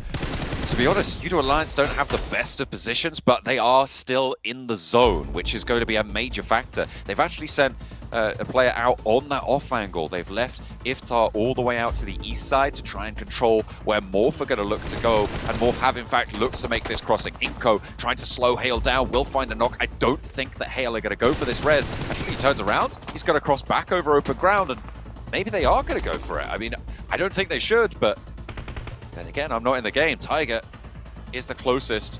Doesn't really have a vehicle. Sorry, he sat right next to his car, but hasn't got into it just yet to enact this. The smokes need to be there first. Yeah, I think the other player was just driving around to see when the bullets would stop shooting at him, to see if there is a spot in the zone that is out of line of sight. I mean, very soon it will be, because Morph from that high ground still utilizing it out of zone, and nice knock right there from Hale. Is he going to go in for the zone, or maybe just go in for the point confirmations? Almost a suicide mission, but he will stop short in that dip. Not fully in zone, however. They keep going. Another player taken down. Hale just having a tough time of this one. It always was going to be difficult, though. The high grounds, every single angle is going to be looking at them, and they were the team that needed to be forced out first. But Inko similarly in a pretty sticky situation. A knock to see them down the hill, but Yudo Alliance have taken a knock coming through from Inko, from Nenebeche. Still in action, still willing to go the distance. Morph, however, I think at this stage might just be in an indomitable position. If they can get this res on the front, if they can keep Yoru alive, if they can control this side of the road, they're gonna have a great time here. Yeah, but look at Hale. Hale somehow managed to keep all 3 up through that. One goes down, though, and oh, the knocks, those are huge out of the side of Morph. Yudo Alliance actually chiming in on one side. Player does get knocked. Morph needs to finish this fast, because if Yudo Alliance spring up now, they're at a number disadvantage. Out that backline, Bubuhu steps out, and actually it's going to allow Pepeng to sail on in. Can they get the res onto Cleon? Because this ridge that they've stepped up towards should be the winning position here. Udo Alliance have had to flex out in the meantime to take care of Inko, who are still alive with 2. Vitali and Squash in a defilade of their own, but Squash gets lit up and Boobahu steps over that ridgeline. Excellent peek out there to pick up some points and leaving Inko out of this match. Now it's just Udo Alliance and Morph. Look at Morph's elimination numbers. Up to 14 already. Make that 15. 2 more to go. Actually, 3 more to go. Udo Alliance, there's really no chance of them making it in. The smart thing would just be to deny the points, but honestly, you don't need to because Morph is looking for that top 3, not that survival spot. Let's see if Udo Alliance decides to make something happen and try and go for something, but that's just more points for Morph. Certainly is. I mean, Udo Alliance, it is out of the realms of possibility that Udo Alliance could jump up towards that 3rd place, but with Morph doing what they're doing here, with the lead that already existed towards those top 2, I don't see it being possible after this match. Udo Alliance will extract a little bit of blood there from Yoru, who will go down, but they'll have to trade it off for a full flush over onto Olio, and now it's just Flax spraying up towards Cleon. They know exactly where he is. And Boobahu will look for the close down here. A close run, steps up, gets the spray. The shotgun in close range is dangerous to deal with, but the jump through, the strafe is good to keep him safe for now. Keeping him penned in, making sure that he can't leave here. Instead, just steps out, and that's going to be a nice, clean sweep. Morph, able to dominate, control, and manipulate this zone from the eastern side. Everybody who went to Jumasera early suffered at their hands. This is what they wanted to see. They will now be in contest for those top spots. Yeah, great circles for Morph. Remember, they came in from the very far north. At one point I mentioned they're still in the blue zone when everyone else has rotated in. So they get a little bit of that circle luck, but they executed it perfectly, playing those splits, holding those angles, and controlling everyone. Not just that, you know, they got the eliminations too. Sometimes when teams get those favorable zone shifts, they play way too passive and they get a chicken, but not a lot of elims. That is not the case for Morph. No, it certainly wasn't. I think they got 19 eliminations that match. Boobahu was stepping out for some pretty bold peaks, but had the backing of his team. They knew they had the terrain cover to be able to crawl back and get these reses on board and make sure that it was working for them. So, I mean, excellent control. I don't have any notes on their position. I think they definitely stepped out and were an aggressive controlling team, as you said, unlike what we've seen from some other instances. So hopefully, they're going to have a good chance at jumping up. Yeah, one thing I like to make note of is that the player reactions we just saw just now, they're excited, they're happy, but they're not cheering. They know they passed up Nigma Galaxy. They know they're in the top 3, but they also know Nigma Galaxy is a formidable team and their work is nowhere close to done. So they're keeping their composure, and Morph, I mean, we still got one more Miramar game, and we already said this is one of their better maps. Could they do it once again? We'll have to wait and see. I mean, there is that last match of the day. Can STE still stay alive for that little bit longer next time around and keep them out of that 2nd place? We'll have to wait and see, but Morph put up big numbers to be able to close down the first Miramar. What did we say right before this match started? You gotta watch out for Morph, because Morph and Miramar, like peanut butter and jelly, baby. What a performance right when it counted. Oh man, Nigma Galaxy, you better watch out. They better watch out. That's tough. Watch out. They already got past. And there's already, I assume, a reasonable gap there. It's more about it's time to step up for them if they want to reclaim that 3rd place position. Good point. It's a good point. Yeah, it makes sense. I mean, that we know for a fact that after that performance, there's going to be a good, solid gap. So I can't wait to see exactly how much that is going to be. 28 points. Goodness gracious. The huge performances here, 7, just have been shaking up this leaderboard time and time again. Talk about dominating a map, huh? 3 chicken dinners now in Miramar. If it wasn't for Miramar, man, this team would not be anywhere near up here in the top 3, but I'm glad that they're taking advantage of it. I'm glad that they're continuing to just excel here at Miramar with their splits, with their rotations. Everything's working out wonders for them, 18 elims. But I gotta give some props here to Udo Alliance. This team has been consistent, it has been quiet, and it has actually climbed up to the ranks, and I can't wait to see what they're gonna be in the overall ranking alongside with Inko. Even though Inko's not gonna be pushing for those top 3, guess what? Inko's now starting to secure themselves some good points at trying to be within the top 11, because that's currently what they're going to be aiming at. top 3 out of the question, Cam. For them, it's going to be being top 11. Yeah, actually looking at the overall, Inco are top 8. They've even gotten to the left side of the leaderboard. So for the team that was just struggling after day 1, struggled at the beginning of today still, they jumped up. And part of this, we have to recognize, once again, how tight, how close the points were and still are. I mean, it's less than 3, it is 3 points between where Inco is down to Tucson in 12th place. But they're still on the left side. They're still making sure that they're not going to be in the bottom 5. I think it's a bit too much to ask for U2 Alliance to try and break into the top 3. They're going to have like multiple amazing games, like try and end out today with a win and get like 1 or 2 tomorrow for that to happen. But for teams like Inco and FaZe, like just maintaining their position out of the bottom 5 is the name of the game for them. And y'all's performance is going to make sure that they don't have to worry so much about that aspect of this group stage. Yeah, and another team here that we kind of have to mention is DS. What happened with this team? This is a team that after day 1, they were in 5th place. We were like, okay, this could be a contender for a top 3. Absolutely awful performances yesterday, absolutely awful performances today too. Hopefully they'll be able to react, because at this point, they're looking like they're going to be going home. Cameron, look at the difference between the top Miramar performers. I mean, look at the dominance from Morph. It's crazy. Yeah, like double the elimination points, double the damage. Placement points looking really good, of course, as well. It's insane. Like, you guys were selling me on Morph on Miramar already. I didn't see these numbers. Like, these stocks only keep going up. Like, I will buy high because it's going to continue to go high. There's no selling low here. It's just going up, up, and up. Man, I mean, the great part for them too is like tomorrow is going to end in Miramar, right? So like the fact that they're going to have that in their back pocket, I think is going to help them out a whole lot, because we've seen time and time again, Seven, right? Those final matches of the day in a tournament just be all over the place, right? Because you got teams at the bottom that, you know, they realize that it's all over, and then now it's possible that we see the teams at the top that can decide to look down and be like, hey, who are we going to destroy here, right?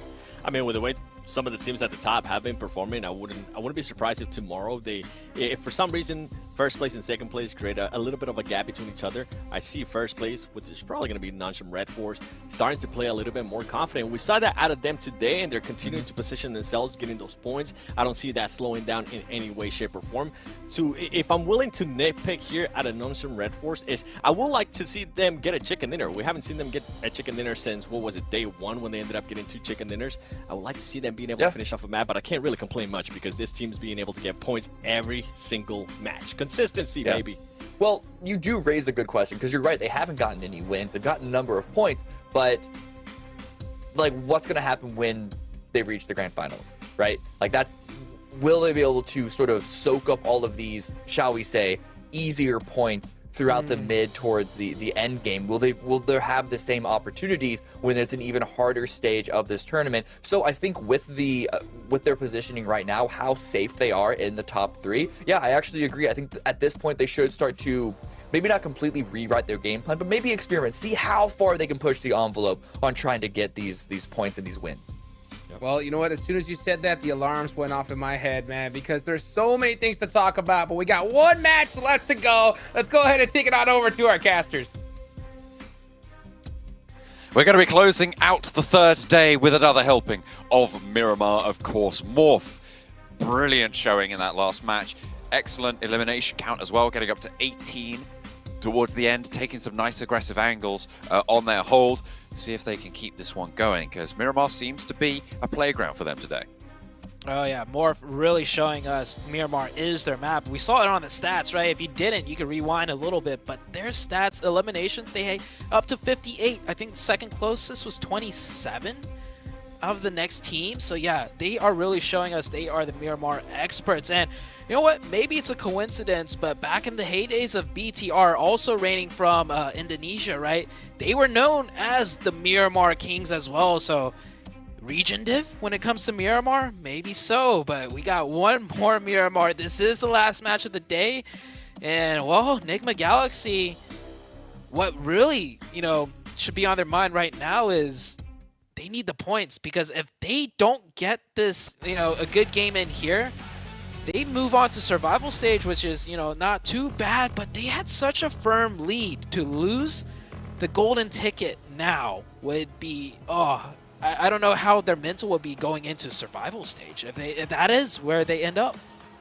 It's real tricky. I mean, the event that I will always remember was Gladiators just falling out of the top 3 right at the last moment last year at PMGC. They went into 4th place, getting forced into the survival stage, and people were very confident, you know, that we'd still be seeing the Gladiators through. But every single time that they had to go that little bit further, they just fell short by 1 mark, and they didn't end up going to the Grand Finals, which was really unfortunate to see that one happen. But that's just how it goes sometimes. You do really want to find these early qualification spots, get that money on board. The jump up, if you look at the money, it's a little bit misleading, because the jump up from 4th to 3rd place is quite a big jump, right? It's $16,000 in these group stages for 4th place and $38,000 for 3rd place. But what you have to remember is there's also money to be played for in the survival stage. So if you come 4th place, don't make it through, 16,000. If you win the survival stage, you get 10,000. And then if you win the last chance after that, you get a further 10,000. So there's a potential to get up to $36,000 on your performance if you come in 4th place, which is $2,000 less than 3rd place. So it's a little bit less egregious. Let's talk about something that is egregious, though, because that zone's just popped. Yeah, that's a hard Southeast one. Oh, man. We haven't seen this one before on Miramar, not with this group. So another tricky one to deal with. And they're coming in from, well, they came in from the far north last time. Are they going to take a similar drop spot with a different plane? No, they're actually going to be in the far southwest. So Morph dropping in Videmar. They should get a nice little slingshot in on the south side. We'll keep that in mind. A little bit of a 1v1 hot drop here. Chiffon versus, that is GokuBot. GokuBot with only a pistol. Can he find a weapon? Gets a mini. But, oh, look at Chiffon's gear. Level 3 helmet, level 2 vest. Oh, that's all you could really ask for in a quick drop fight. And a teammate as well. Feel like that's even better. Steps out, red dot on the AK. It's going to be good for it. 7th element, lose a player, and a point found. Fair and hyper. Oh, another drop here with a potential fight. STE. Oh, Xing, very isolated. I see 4 yellow dots on that minimap. The rest of STE, close by, but not close enough. Hopefully they could get some vehicles to come help, but NB Esports taking this approach a little bit on the slower side. Oh, the back angle. Xing gets caught. That's unfortunate. He was isolated. He was split through and will go down. There's no two ways about it. No rescue to be found there. So STE playing on as 3. Not ideal, but they're still 156 points. I mean, their day has gone, I would say, quite well. They've had 2 chicken dinners so far, and they've looked pretty solid in situations where we've criticized them a little bit before. Losing a player early, I mean, it's unfortunate, but with the plane path and the circle as it is, it's going to happen at some point. So I'm not unwilling to give them the benefit of the doubt here. The question is, how do they play on from here as 3? Yeah, they need to do the best they can. And we saw that last match, right? They did run into a lot of opposition early. They got third-partied. The fight with, I believe it was Intense Game, didn't pan out exactly the way that they wanted. And Nongshim, I was saying, man, Nongshim's going to, widen that gap even more. But at the end of the match, Nongshim got 7 points, and then STE got 4. So do whatever you can. Every point counts. And just because you're down to 3 early doesn't mean the first place you're trying to chase after is going to get that many more points than you. So they got to keep their heads up, keep the confidence going, and stick to what works for them. Over on the east side, with the circle as it sits, some advantage to dropping on the southeast side. Impala was dropped on towards FaZe, and Intense Game were in Puerto Paraíso. You've also got Enigma Galaxy, who obviously split on that south side. This is their opportunity to come back strong today, because it has not been their day. They have, as I said in the last match, failed at their game plan, quite frankly, and it needs to be better. So hopefully this last match can turn it around a little bit. We've seen it from other teams. I think Morph were able to do it yesterday, where at the end of their match, end of their day, they just sort of put in a strong performance to keep them up there and in the conversation. Vitali for Inko gets shut out almost immediately. Divine still has more players to deal with, though, as Becker is right next door, turns away and won't go any further in. Yeah, he's going to turn tail and run, maybe into the sightlines of FaZe. these fast rotations are working out for 7th Element here, picking up a quick elimination. They did lose one also, so not the best trade, but looking more so for the points, because 7th Element, they're not at that cutoff yet for survival. And I think at this point, you might even want to just trade a point for a player. That's not good whatsoever, but you want to get some points to make it into that cutoff. Alian, some shots away over in the distance, but FaZe have got a little bit of a scrap to get on towards Impala. They're trying to break out, and then Hyper are their challenger right now. A nice nade from Mela finds the final tickle FS to find the knock, and that's an isolated player as well. It's going to need some commitment to go for this res. Commitment from Hyper to get across this open ground, but Inco have a little bit of a sight line over there. Can need a power potentially as well. Might be not too far out of the question. Next, Ruya is sending down the east coast to the east of Impala, and they will be potentially rolling up to this scrap as well. Yeah, this is currently a 3-way fight between 7th Element and Hyper and FaZe. It looks like they will give up on FS, and it seems like this has kind of been in Hyper's thing. They're playing it more on the safe side. I don't know. I feel like in Hyper kind of need to switch their mental and just aim for that top 3 when it's still somewhat possible, which means they need to play much more confident. They need to take a little bit more risks, right? And if they start doing really poorly, then go into the default safe mode to make it into the survival stage. But you heard the desk say it. If Hyper can't make it in here, the confidence for them to making it into the finals through the survival or last chance, not very good. So starting to fade these opportunities. I mean, not super long with a format. 24, it does go by quite quickly if you're not paying attention. And they only have this match and then the 6 tomorrow, so 7 matches total for each of these teams to put their final bid into the ring. Try and get up to that 11th place, the all-important 11th place. From 4th down to 11th, that's the positions that see you into the survival stage. The top 3 obviously going right to the Grand Finals almost immediately, well, in fact, immediately. And they will be seen in Turkey after being in this almost boot camp situation, I suppose, over in Malaysia. Oh, look at this. This might be a planned camp out of Enigma Galaxy. They know Morph dropped towards Valle de Mar based on that plane path. And yeah, look at that. That is a setup if I've ever seen one. If any team knows teams' rotations, meaning other teams' rotations, it is Enigma Galaxy. They study so hard, and we saw in the interview, that is one thing they focus on. That is a trap play. Is Morph going to fall for it, though? Far in that southwest side. It seemed like they were scouting it out. Their player on the front, certainly scanning the terrain. I wonder if they spotted something, if they think something's fishy. Another circle goes to the southeast side, towards Puerto Paraíso, and keeps a lot of Los Leones in there, but a lot of hillsides to be played around here. Enigma Galaxy still holding face, holding strong to try and guard out their contenders to the 3rd place spot. I love this attempt out of Enigma Galaxy. It's probably more effective right now with that point gap made. It's probably more effective to stop the opposition in 3rd place and then play your game and adapt to the circles later on versus just playing your game and letting Morph do the same as well, especially with how dominant Morph is on this map. See if they can actually extract value from the position, because Morph is still just...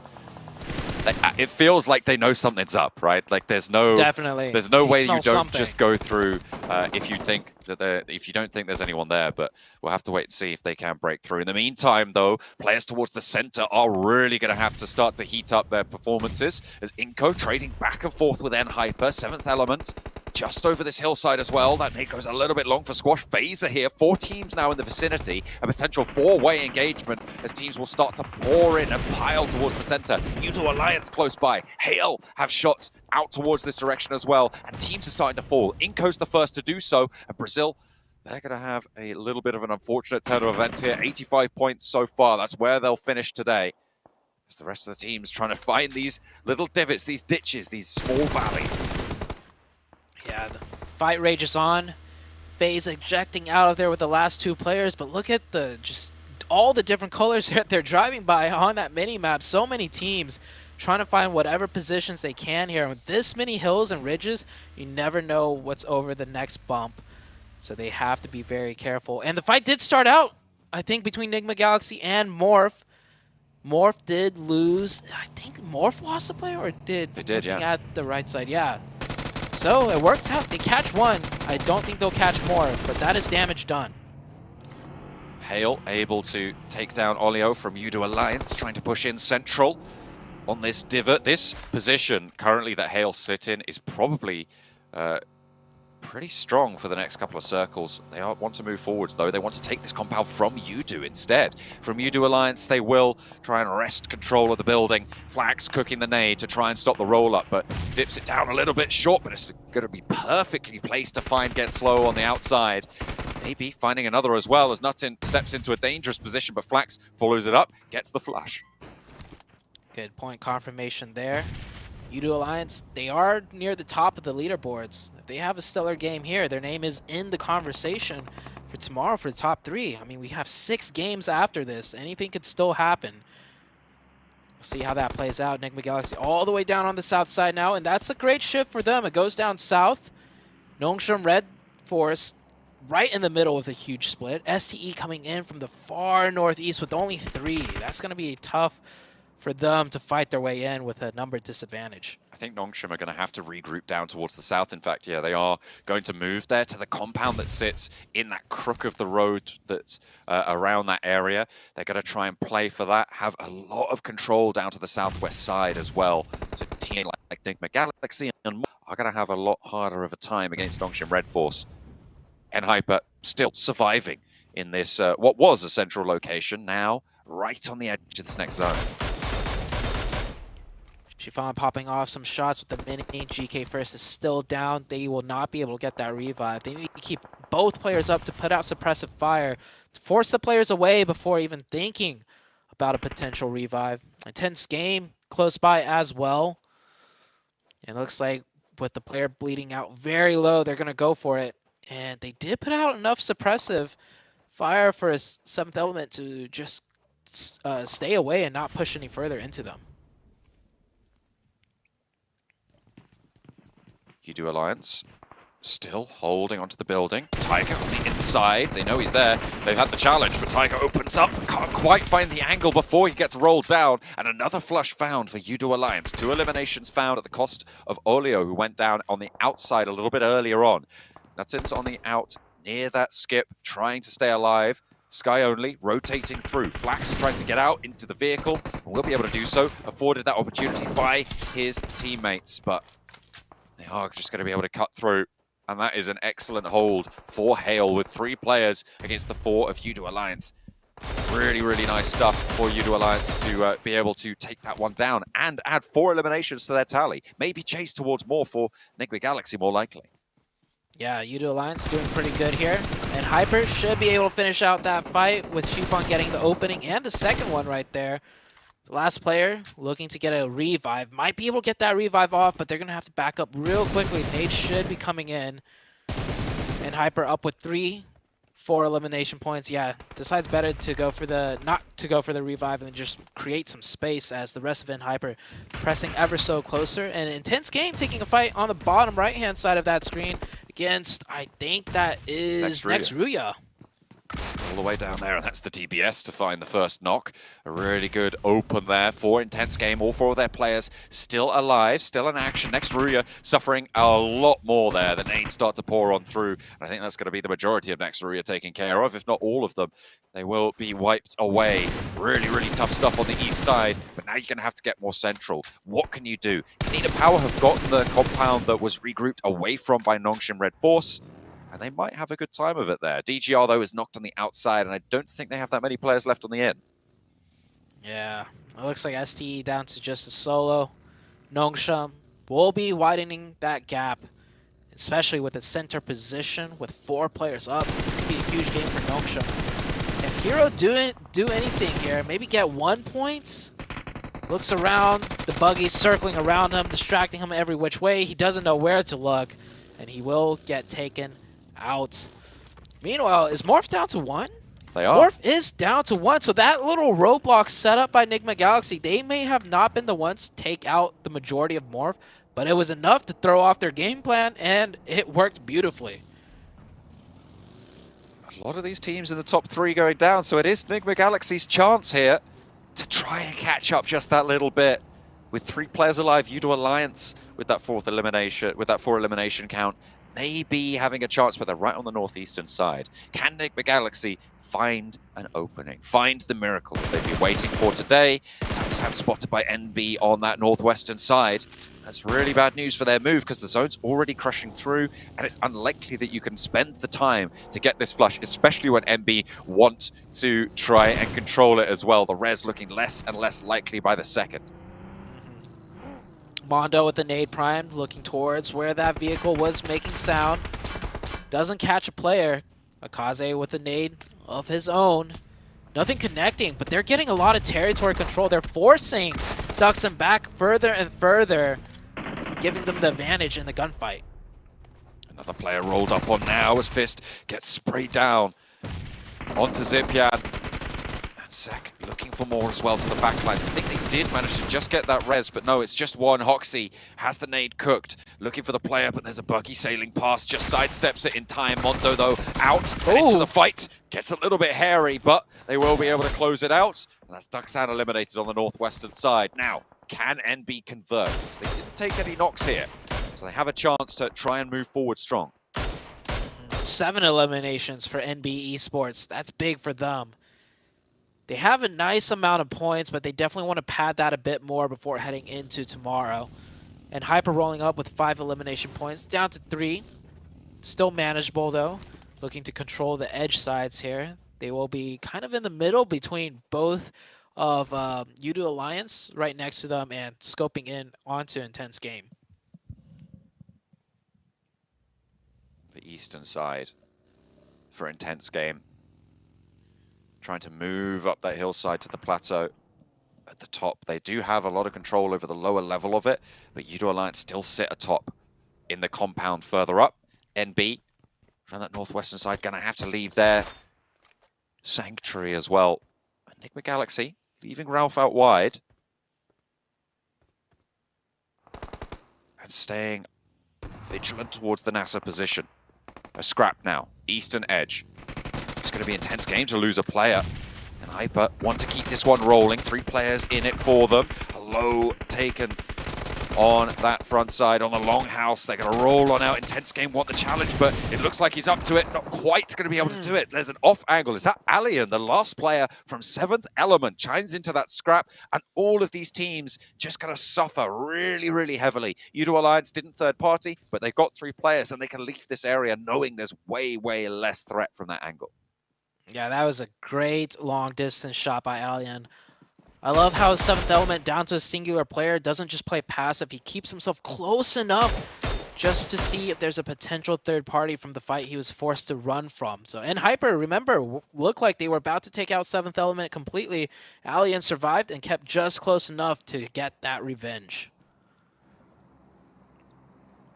There's quite a few teams just trying to hide on out. I still think that Nongshim Red Force have got this priority spot, this priority compound. FaZe have a little bit of a covered approach to it with the amount of divots that sit in front of them, so maybe they can get close enough to do something. Enigma Galaxy on the south, they're going to have to find an opening, and it's not going to be easy because NASA have that angle as well. When a Nongshim Red Force gets knocked from NB Esports, that is definitely a long distance. There shouldn't be anything really coming to fruition off that. FaZe down to 2. They give some info away with where Mela's shots are, so Intense Game are here to take this position away. 2v3 situation. Mela over the top. I thought he was going to be good for that one, but he goes down. FaZe gets that trade, though. Onsen, 1v2. This nade could be huge. Runs back into the house before he gets naded. And look at this on the minimap. 2 other teams looking this way. Enigma Galaxy primarily looking to get some points for themselves. If they can get this fight to conclude, if they can push on into this location, it's the foothold that they've been looking for this whole time on the south side. They have been kind of marginalized, sidelined into this lobby, but if they can find this opening, it would be excellent news. Will Allian play spoiler? Because FaZe has just gone down. Intense Game have kept 3 players alive all throughout their engagement as well, and Nexus's window, Nigma Galaxy's window might have just been closed. Definitely so. Intense Game have been doing a lot with 3, so even running into that opposition with 4 players could be dangerous for the side of Nigma Galaxy. And we've seen, actually, maybe a bit off camera, Nigma Galaxy losing a lot of their fights, 4v3s on these crashes or aggressive fights. Nigma Galaxy, I think this whole day, we haven't really seen them win an outright fight. So even with 4, they're playing it slow, which I think they should be, looking for opportunity from distance, looking for options on rotations. It's good for them to keep up 4. Maybe into the very late stages of the game is when they're going to be pressed in just enough to take the fights and win them with the numbers advantage. Nigma Galaxy rotating back out to the west side of the road. A little bit closer to Nongshim Red Force, so potential danger. You can see Ralph scouting out that way. Next circle soon to pop. NASA have spread out wide on that western edge as well. I think NASA realized that an opening happened in the south side for them to take some space away from Nigma Galaxy, and I think they beat them to it. Yeah, Nigma Galaxy wanted that west side for themselves as well, but were beat to it. And with that circle shift, I mean, that doesn't give much options at all now for Nigma Galaxy. They could have used that spot where Spec and J7 are on that southwest as a launching off point to wrap in and fight Nasser, but now they're just pretty much gate kept out by Nasser and Nongshim Red Force. Looks like they want to break out to the east to maybe get a pick or 2. Allian is still here for 7th Element. I feel like he's relatively unknown in this position. I'm not sure if Intense Game are going to know that there's a player in this spot. So potential for a backstab if the fight with Nigma Galaxy goes on through. Are they rolling around trying to bait shots, or are they trying to look for Allian? It's hard to tell sometimes. I think they're just trying to find some info on inside the zone, bait out shots. Because Intense Game, they have a difficult choice to make. Straight ahead is Nongshim Red Force, and outside of zone is also Nigma Galaxy. So Intense Game are just trying to figure out what to do here more than anything. Diego with the monster truck. Allian is certainly going to spot that. And into the buggy as well. They're both playing away. They're playing behind on the cover. He has complete broadside here. There is no retribution angle either from Cielo. Opens up. There's one as well. The teammate left. And that is brilliant news for, actually, Nigma Galaxy. It's going to really slow down Intense Game. It's going to put the fear in them that there's this snake in the grass. Cielo still waiting on the outside. And that's 5 eliminations for 7th Element, but over the top they go. He's going into a fight, a 1 versus 4. He's going to try and go for the flush, but just in time it's saved. Can he stay alive? No, because Allian is still there. Oh, he gets both of them. Allian takes both of those. Great job out of 7th Element. And man, I just can't help but say Nigma Galaxy had 4 and they lose a player that they really shouldn't have. They lost that player to the solo out of Intense Game. Sure, there was the third party from distance to confirm it, but man, Nigma Galaxy is just not playing on point right now as far as the executions go. 3 players from the south side. Can they make it work? Because not only have they lost a player, but so have Nongshim Red Force on that central area. So maybe with 3, they could still make it work. NB the only, NB and NASA, the 2 teams with 4 players alive in this lobby. Nongshim Red Force, Sporta going in, down to 1 HP. There is a singular player in there. I think he's trying to clear it out. He should know. Yep. Pre-fires. Holds the angle. 1 HP. Probably waiting for his teammates here. And, oh, nice job. The reaction time. So quick. Sporta will take that player out. Nongshim Red Force, like you mentioned, with only 3, gives way for Nigma Galaxy to break into the zone a little bit more. But, man, Nigma Galaxy was still only with 1 elimination points. And not the best of positions. We'll see where the circle takes us very soon. Allian does go down, but with a valiant effort from him. Excellent stuff for 7th Element. Maybe close enough to the bubble for tomorrow's games to be all important to get towards that survival stage. Kanina Power, the duo that's been holding off for a while against Udo Alliance, now under direct threat on this ridgeline. No one really out to the east anymore to slow this push from Udo, and they're going to go and take that burst knock. A spray out wide from Beckett isn't going to connect either, and Udo Alliance will be able to survive with 3. No team is in this next circle yet. Yeah. It does look like MB will get in there first. Nasser does have some compounds to play with, and Nongshim has the compound too, so Enigma Galaxy now forced to crash on in. It is a 3v3, luckily for them, because Nongshim lost one. First knock goes to the way of Nongshim Red Force. Enigma Galaxy down to 2. And they don't have Koops here. Koops was the one player that went down for Enigma Galaxy. Ooh, lighten it up. Oh wait, with no, the Koops M3. is still here. Koops is here, he's on the inside, looking for the next spray as well. Has to retreat up the stairs, but he's down. And now it's all up to the player on the outside. Can you get on through? Can you keep them going? Because it's 2 players to deal with for Freak. 1 up, 1 down right now. Rotates through, looks to spray, suppress that staircase, slow the players pushing down, spots the backpack, and through the window he's spotted as well. It's traded back and forth. Was that a third party? Sporter just went down to NASA. They're rolling up now to try and stop Freak from getting anything more done. NASA burn away at the door frame, and Freak will be tagged by the Molotov. He needs to hop out. He needs to get some first aid on. Yeah, at this point, the solo left. 1 more ladder up on the placement is a good amount of point difference. May not be much, but they need every single point they could get. Unless he just goes for the 1v2. Freak, oh, tries to go for the hero rush. Will get taken down in 5th place, and I was saying this earlier, they only got 2 elims. Not making use of that 4-man team towards the end whatsoever. And that is not a good finish for Enigma Galaxy.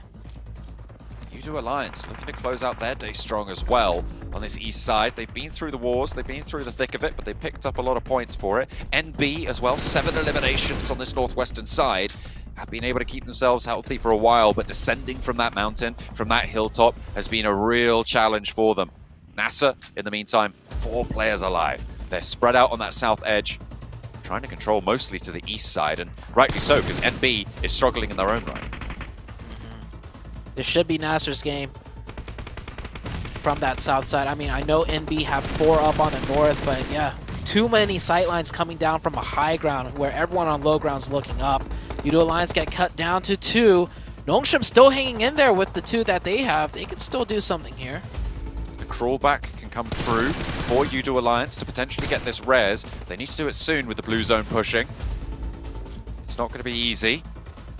And playing as 3 could be all important for them. Iftar close by to this Nongshim position, playing on the windowsill. Zones are close to closing, the smoke blooms, and this is the move that you need to make, but it's only NASA in this next zone. Nasser tried to go for a split there. Took a lot of heavy firepower, so things better up it. Luckily for him, he didn't get shot out that car. Nongshim does go out. We're down to the top 3. It is U2 Alliance with their backs against the wall pretty much, being completely shut out by Nasser and NB Esports. They lost 1. They're working with 3. Can they find a way in? With a big game, U2 Alliance can absolutely catch Enigma Galaxy here as well, and maybe get a little bit closer to Morph, a little bit more insurmountable on that difference, but there's a chance if they're able to win this one out here. Looking to move down low, Cluck nade in hand, looking to try and find it, but Xenox is just too quick on this. Gets the spray down on the sidelines. J7 has fallen to a nade that did get cooked there, but there is an answer, and that's likely just going to take another knock, and U2 Alliance most likely stopping here. Oh yeah, U2 Alliance in that buggy, tries to get out of nade range, moves up closer, will get taken down right here, and we are into the final 2 teams. Nasser versus NB Esports, and J7 not yet revived. They will go for it now. Both of these teams looking to solidify a position in these top 11 spots.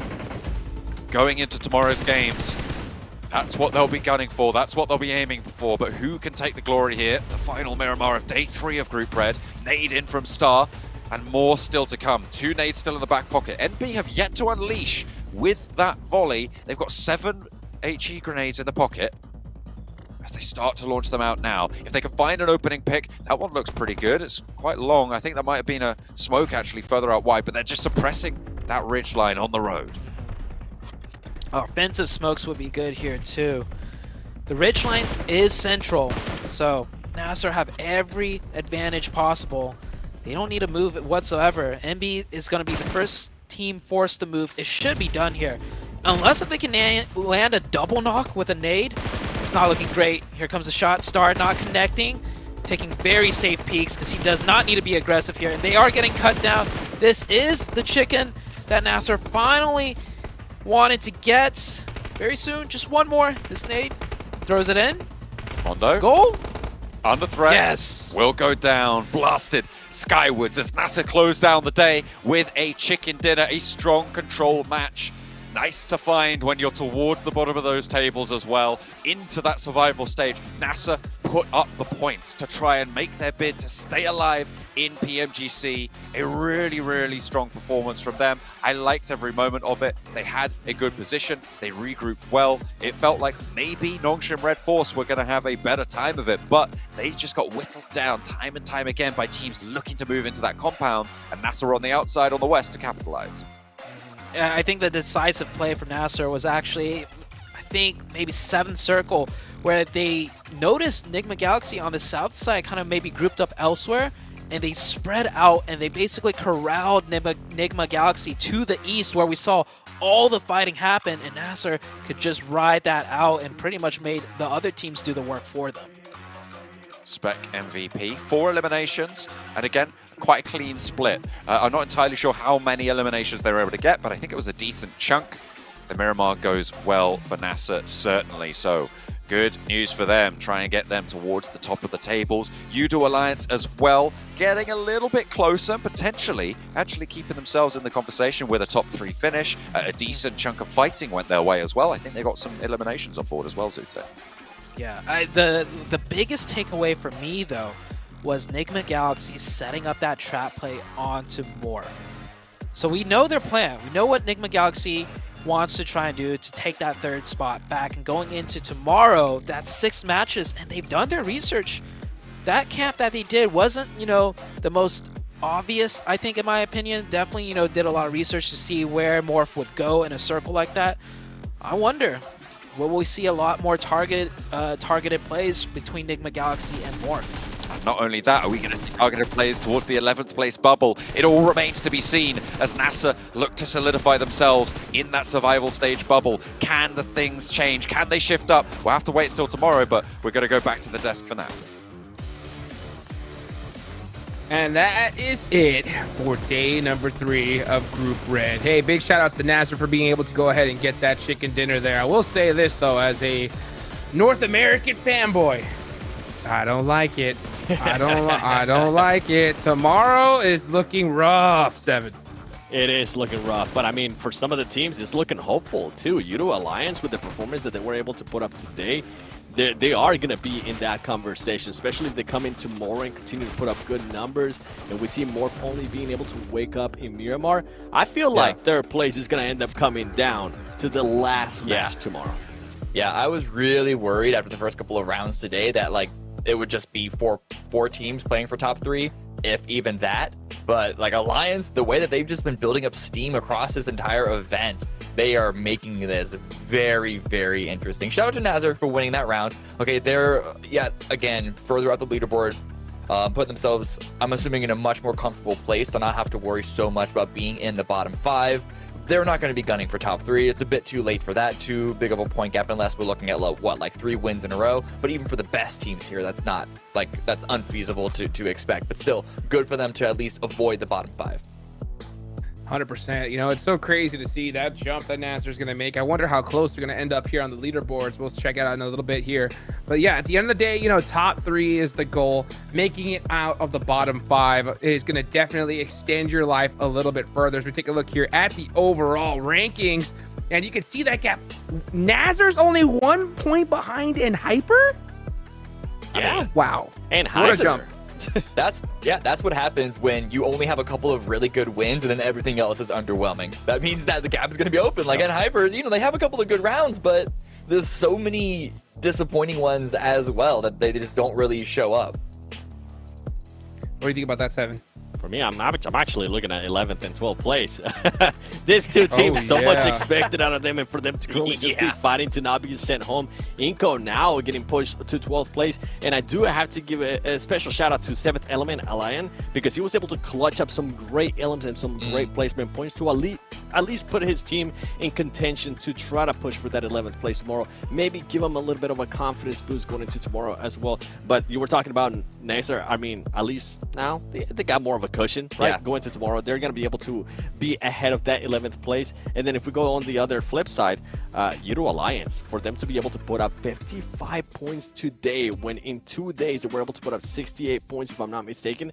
That is a great jump up for this team. If I'm Nigma Galaxy, if I'm Morph, I'm getting a little bit scared. I'm coming in tomorrow saying, you know what, we need to be on our A game. Yeah.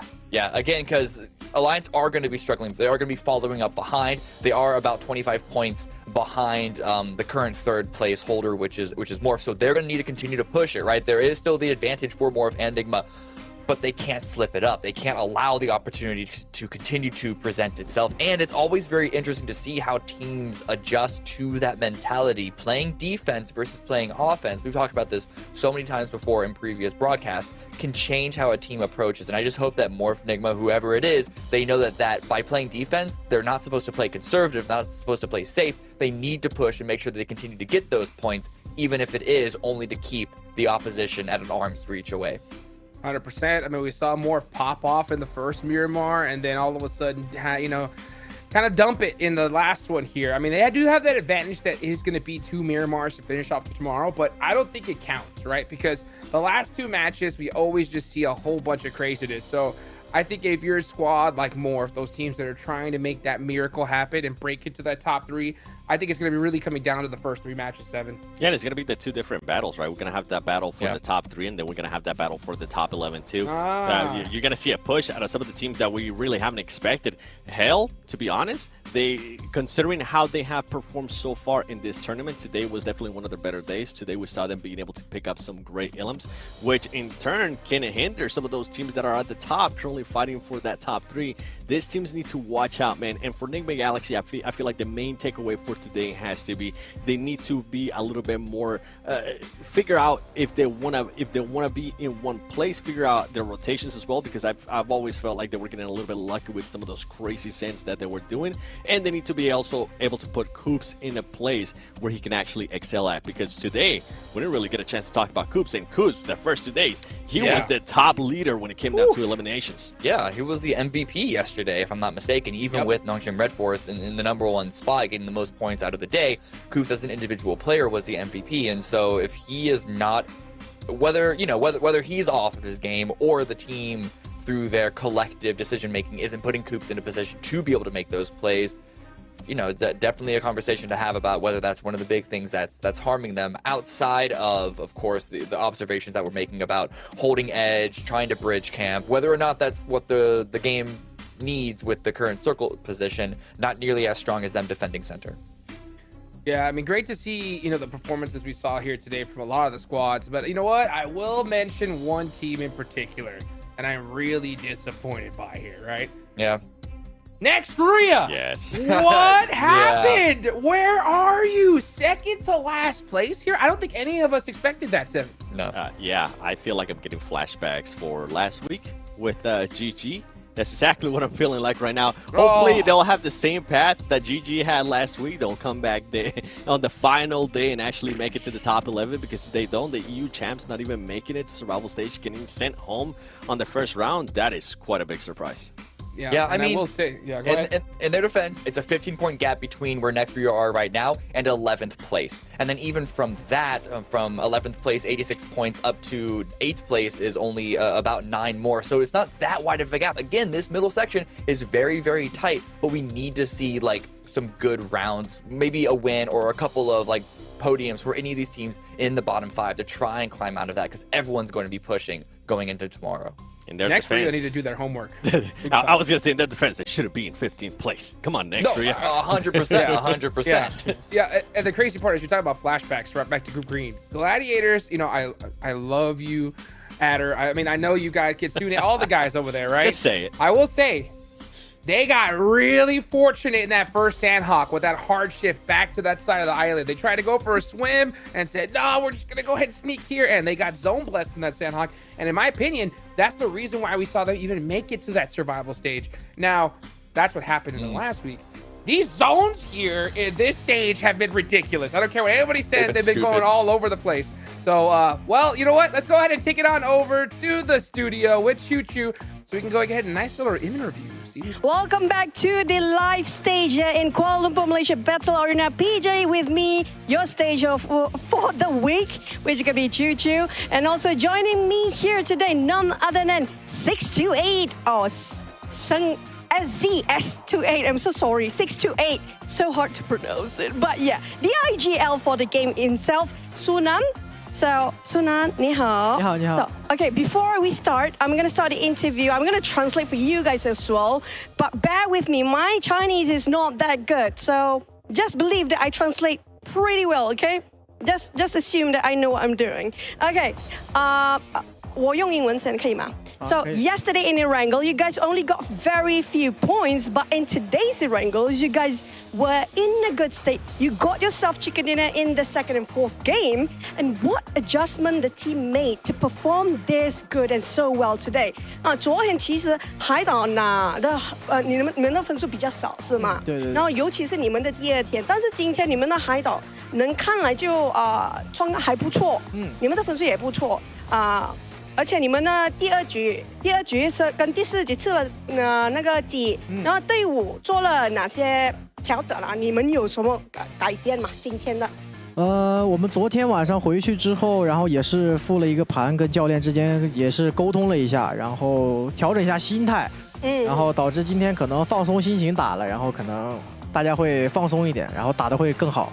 So basically what they did yesterday, they had a bit of a reset, they had a bit of some hugs, group hugs, we can call it group hugs, or just a bit of a team discussion and meeting to just have a bit of a real heart-to-heart discussion, what really happened, what really need to change, and just try to do another go for today. It seems like it's working right for them. So I guess communication is one thing, and I agree that everything is down to mind games here. Now, for the second question for you in Group Green, or for the overall group, we're gonna say all the groups out there, even red and yellow. Which team is your strongest opponent, and who is the best player in your opinion? So 除了 STE 之外，除了你们自己啦，6 to 8 ，OK， 你觉得有哪一队就是哪一组都可以红青或者黄组的话，特别强的队友，还有就是你们的选手，你自己想的最强是谁？我觉得可能比较厉害的就是蒙古的 STE， 还有 VPE 啊，或者说我们中国的微博。微博。对。那选手呢？选手你可以选一个吧。选手，我觉得我们队友很强。除了你们自己。除了我们自己，我觉得 Top 吧。STE 的 Top， 蒙古 STE 的 Top。Okay. So what he mentioned about all the other groups, basically he has high regards for another STE. That's going to be Stalwart Esports from Mongolia, which I feel like they are brothers in name for now, and also coming out from Weibo and Vampires. But when it comes to the player, he definitely feels like Top will be one of the best player in his opinion. 这样我要问你，为什么你选呢 STE 蒙古利亚的 STE 是最强呢？或者还有就是你的选手。最强的对你来说是 Top， 为什么？因为我觉得蒙古 ST 他们这个大赛经验很丰富，就是打得很好，通常这种全球总决赛，我觉得很厉害。So basically what he said, their knowledge and how they work well together as a team is they have pretty vast knowledge. I guess experience do play a big part here when it comes to as a professional players and how you wisely choose about what to do next and decision making. You have those in experience. If you don't really have, back achievement and experience, it's hard to call for the judgment. Now, are you confident that you will get the first place in your group? And today, there are so many fans on social media cheering for you and the team. Do you have anything to say to all the 6 to 8 fans? Now, 你有信心拿下本组的或者这个红组的第一名吗？然后今天的social media，social media 就是社交媒体上，有很多你的 fans 或者你的粉丝，对，为你队伍跟你的就是你的队伍就加油打气，对，有镜头面前为你们的加油的 PEL 粉丝们是吧？对 ，OK。其实我们 ST 还是有信心的，然后我觉得。谢谢我们 PL 赛区的粉丝为我们深圳 SD 加油吧，谢谢大家。然后我们会尽力打好每一局，好吧？谢谢大家。STE, 加油. Basically what he said, they want to say thank you. Thank you so much for all the supports that are being given to them, and they will try their best to be in the Grand Finals, to be one of the best at the Globals.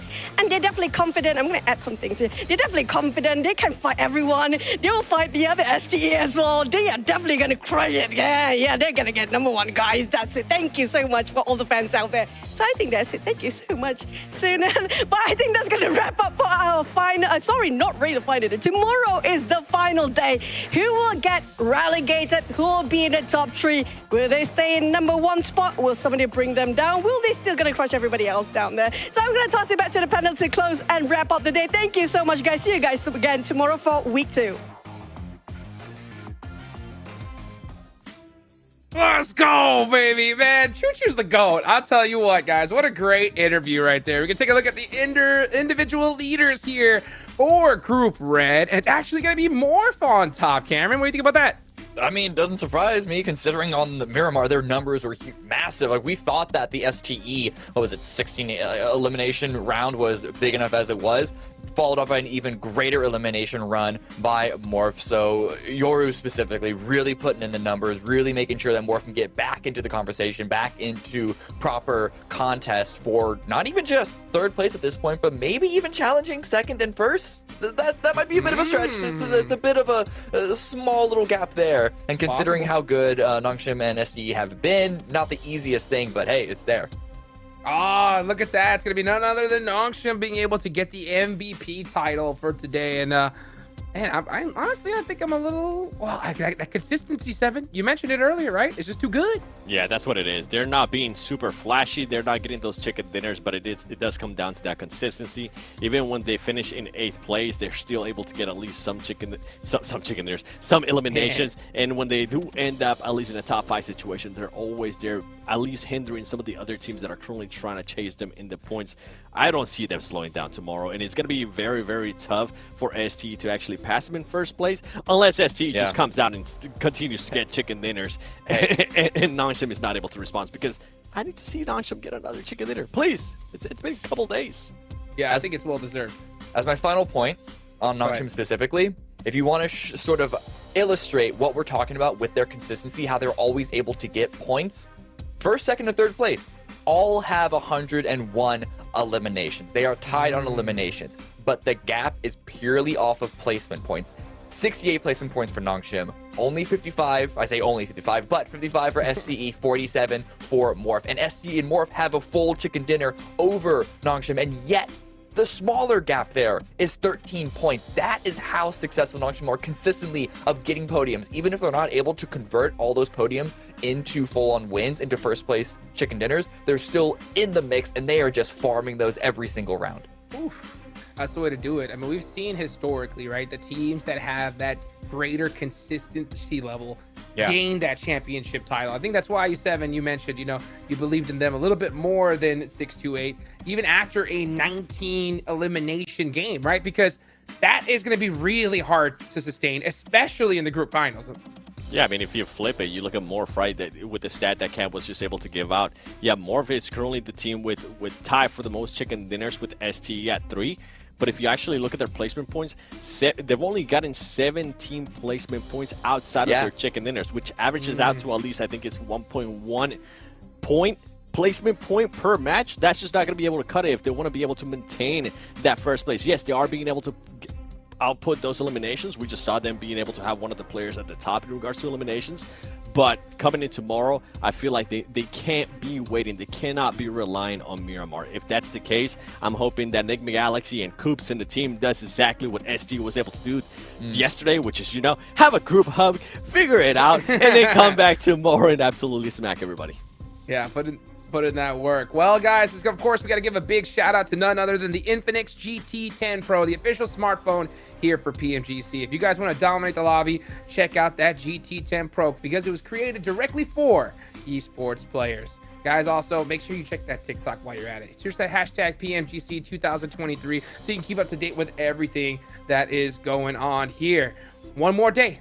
One more day. Wow. Well, we'll see what happens because it's going to be a show. So, guys, make sure, of course, you go ahead and hit all the buttons, follow everything you got going on because tomorrow It's going to be intense. See you then.